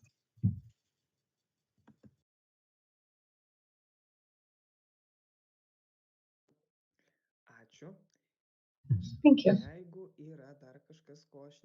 In case there is someone else who would like to say something, please let us know. Mindaugas Reinikis, the previous president, wanted to say something.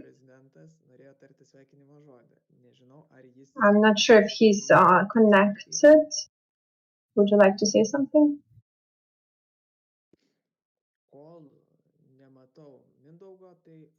Well, I don't see Mindaugas, so I'll give the floor to Roman.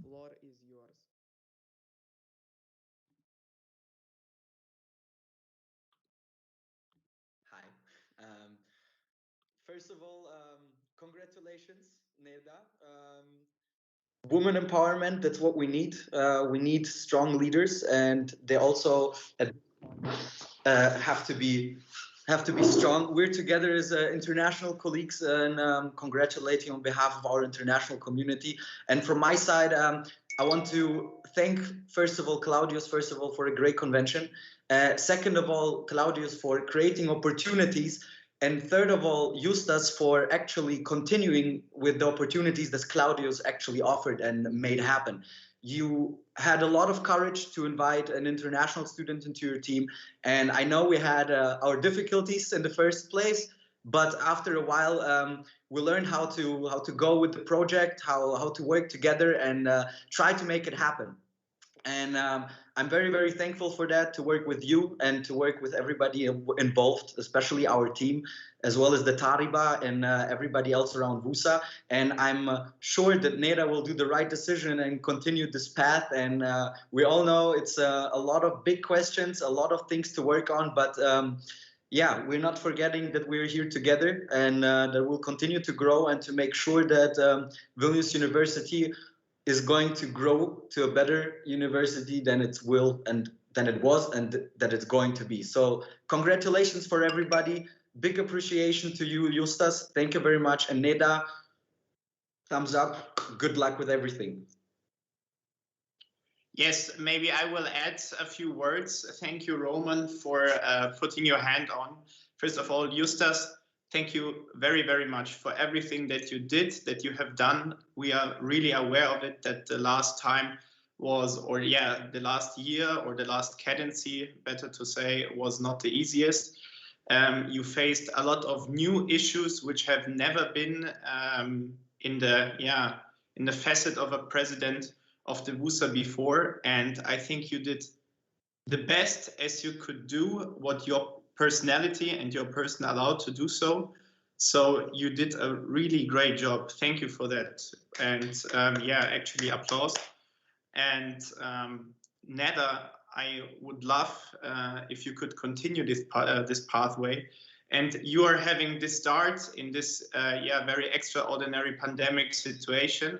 But I think you will continue, and you will continue this way of success, to say, to how the slogan of WUSA says, together for being united students. And just representing maybe a few international or foreign students, we have always open arms and open doors for you. And thank you so much. Congratulations.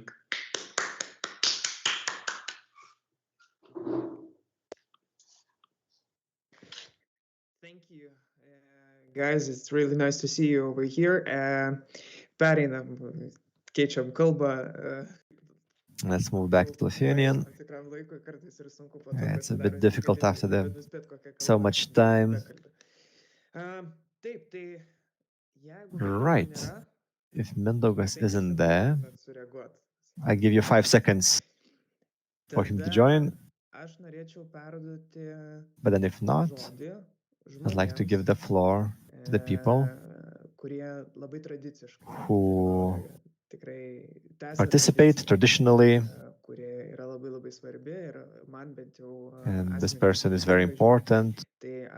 And this traditional story is very important. So I'd like to give the floor to Artūras. Artūras, it's your time now.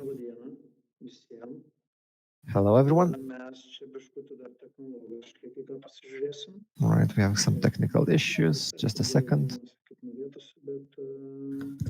Okay, so it's not as perfect as I would like.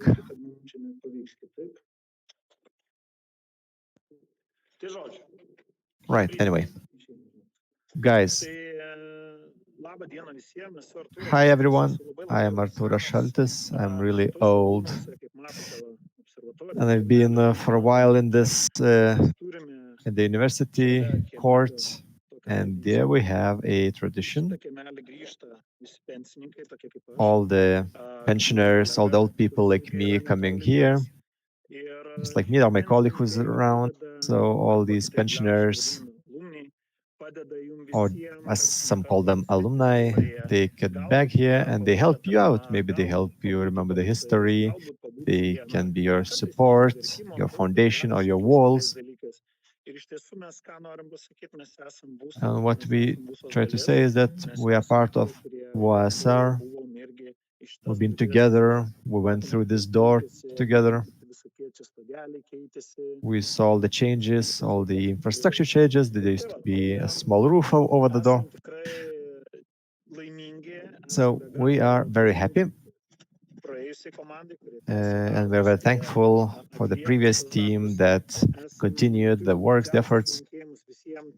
We'd like to give our best wishes for those that will continue all the efforts. I mean, Neda and your team, of course. And according to history, we would like to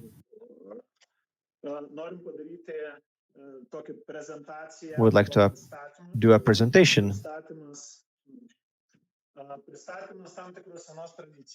We'd like to present an old tradition in WUSA. I hope that Justas is ready. The tradition is very simple, and it's been long developed.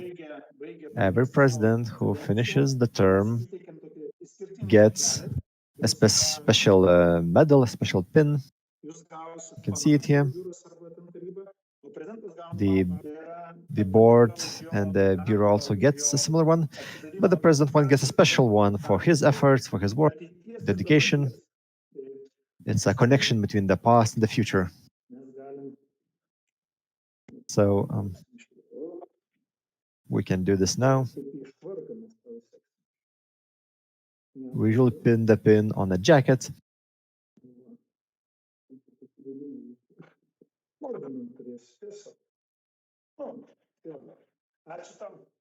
Well, thank you.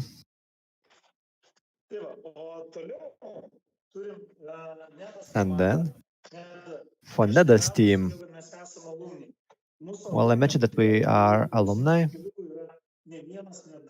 and we have a lot of people in the alumni group. There's a dozen of people there. So you see the list of the presidents.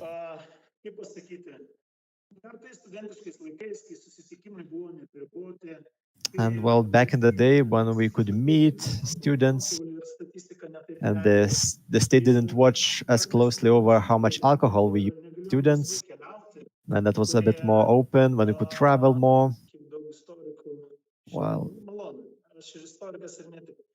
Well, that's going to be something for the historians to study. So what I wanted to say is that the first president of USA went to a foreign country and took this suitcase away to another country, and he tried to bring in something in the suitcase. And you can see something. What's in the suitcase? That was for the alumni. So we're handing that over to the new president. So the president always has something to offer for the alumni when they drop by to your office. So I wish that your fridge is always full and that you don't forget the old alumni who might stop by and tell you some stories. Best of luck for you. Have a good. I hope you have a good term. And best of luck in your work. And for Eustace, well, have a nice retirement. Eustace, he's still there. He hasn't run away. Claudius. I give the floor back to you. And next time, for the next convention, well, don't be so harsh on the revision. I mean, they only have 5 persons, and you have more questions to them than for the president. Don't do that anymore. People will be afraid to go to the revision commission in the future. Don't do that. It's nice to see everyone. So best wishes from the alumni. Remember that we're all together with you. Thank you. Thank you for being there.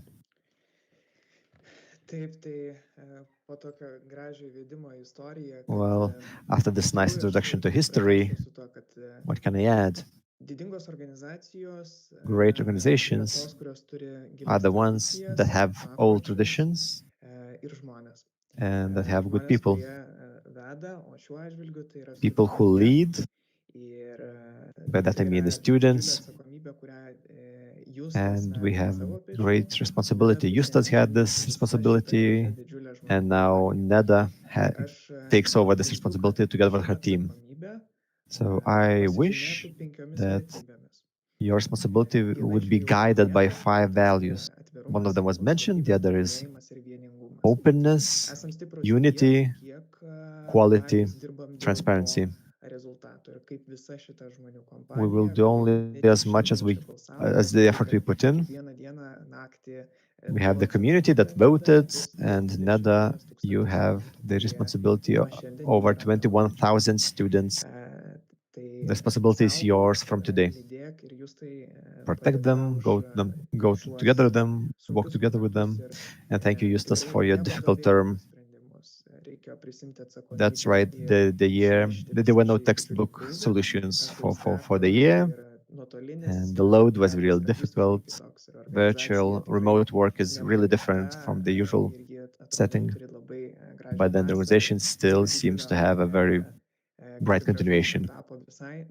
So best of luck and good continuation for the next board, next bureau, next parliament, to each and everyone. And of course, I'd like to thank the revision commission. You did a great work. You produced 180 pages of the report. That's really great. And these are the people who were active for several terms. we're getting a new revision commission, and I'm sure that they will put in their effort. But don't forget that these are just a function. These are just functions, and you will still go with the university, go with the responsibilities. We have the staying in University Hinki Inter ad Astra. You go to the stars from here. Nada, I believe that you and your team can remember from the court, looking at the observatory, you can remember how many people reach the stars from here. I thank everyone who watched the live video feed. We're closing the convention unless Justas or Neda have some very concluding last remarks. Aš manau, aš dar turėčiau, turbūt, kadangi Well, I have a last word. Now, as a pensioner myself, I could say that that's not the first remote conference I'm in. Thank you all for the congratulations. Well, I think you mentioned too much that the year was very difficult. There were many people who faced this, and I would like to thank Parliament that was active during the whole term, and also to thank the board and the bureau. Times were difficult. I'm very happy that you were with me, you didn't abandon the cause. There are better and easier times. But then sometimes people maybe move away from the activities. And I'm very happy that you stayed there till the very end. Thank you very much.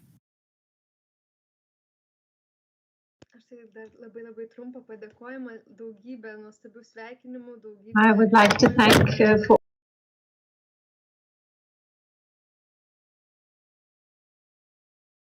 who will be with me throughout the term. I'm happy to take on this responsibility, and I'm happy we will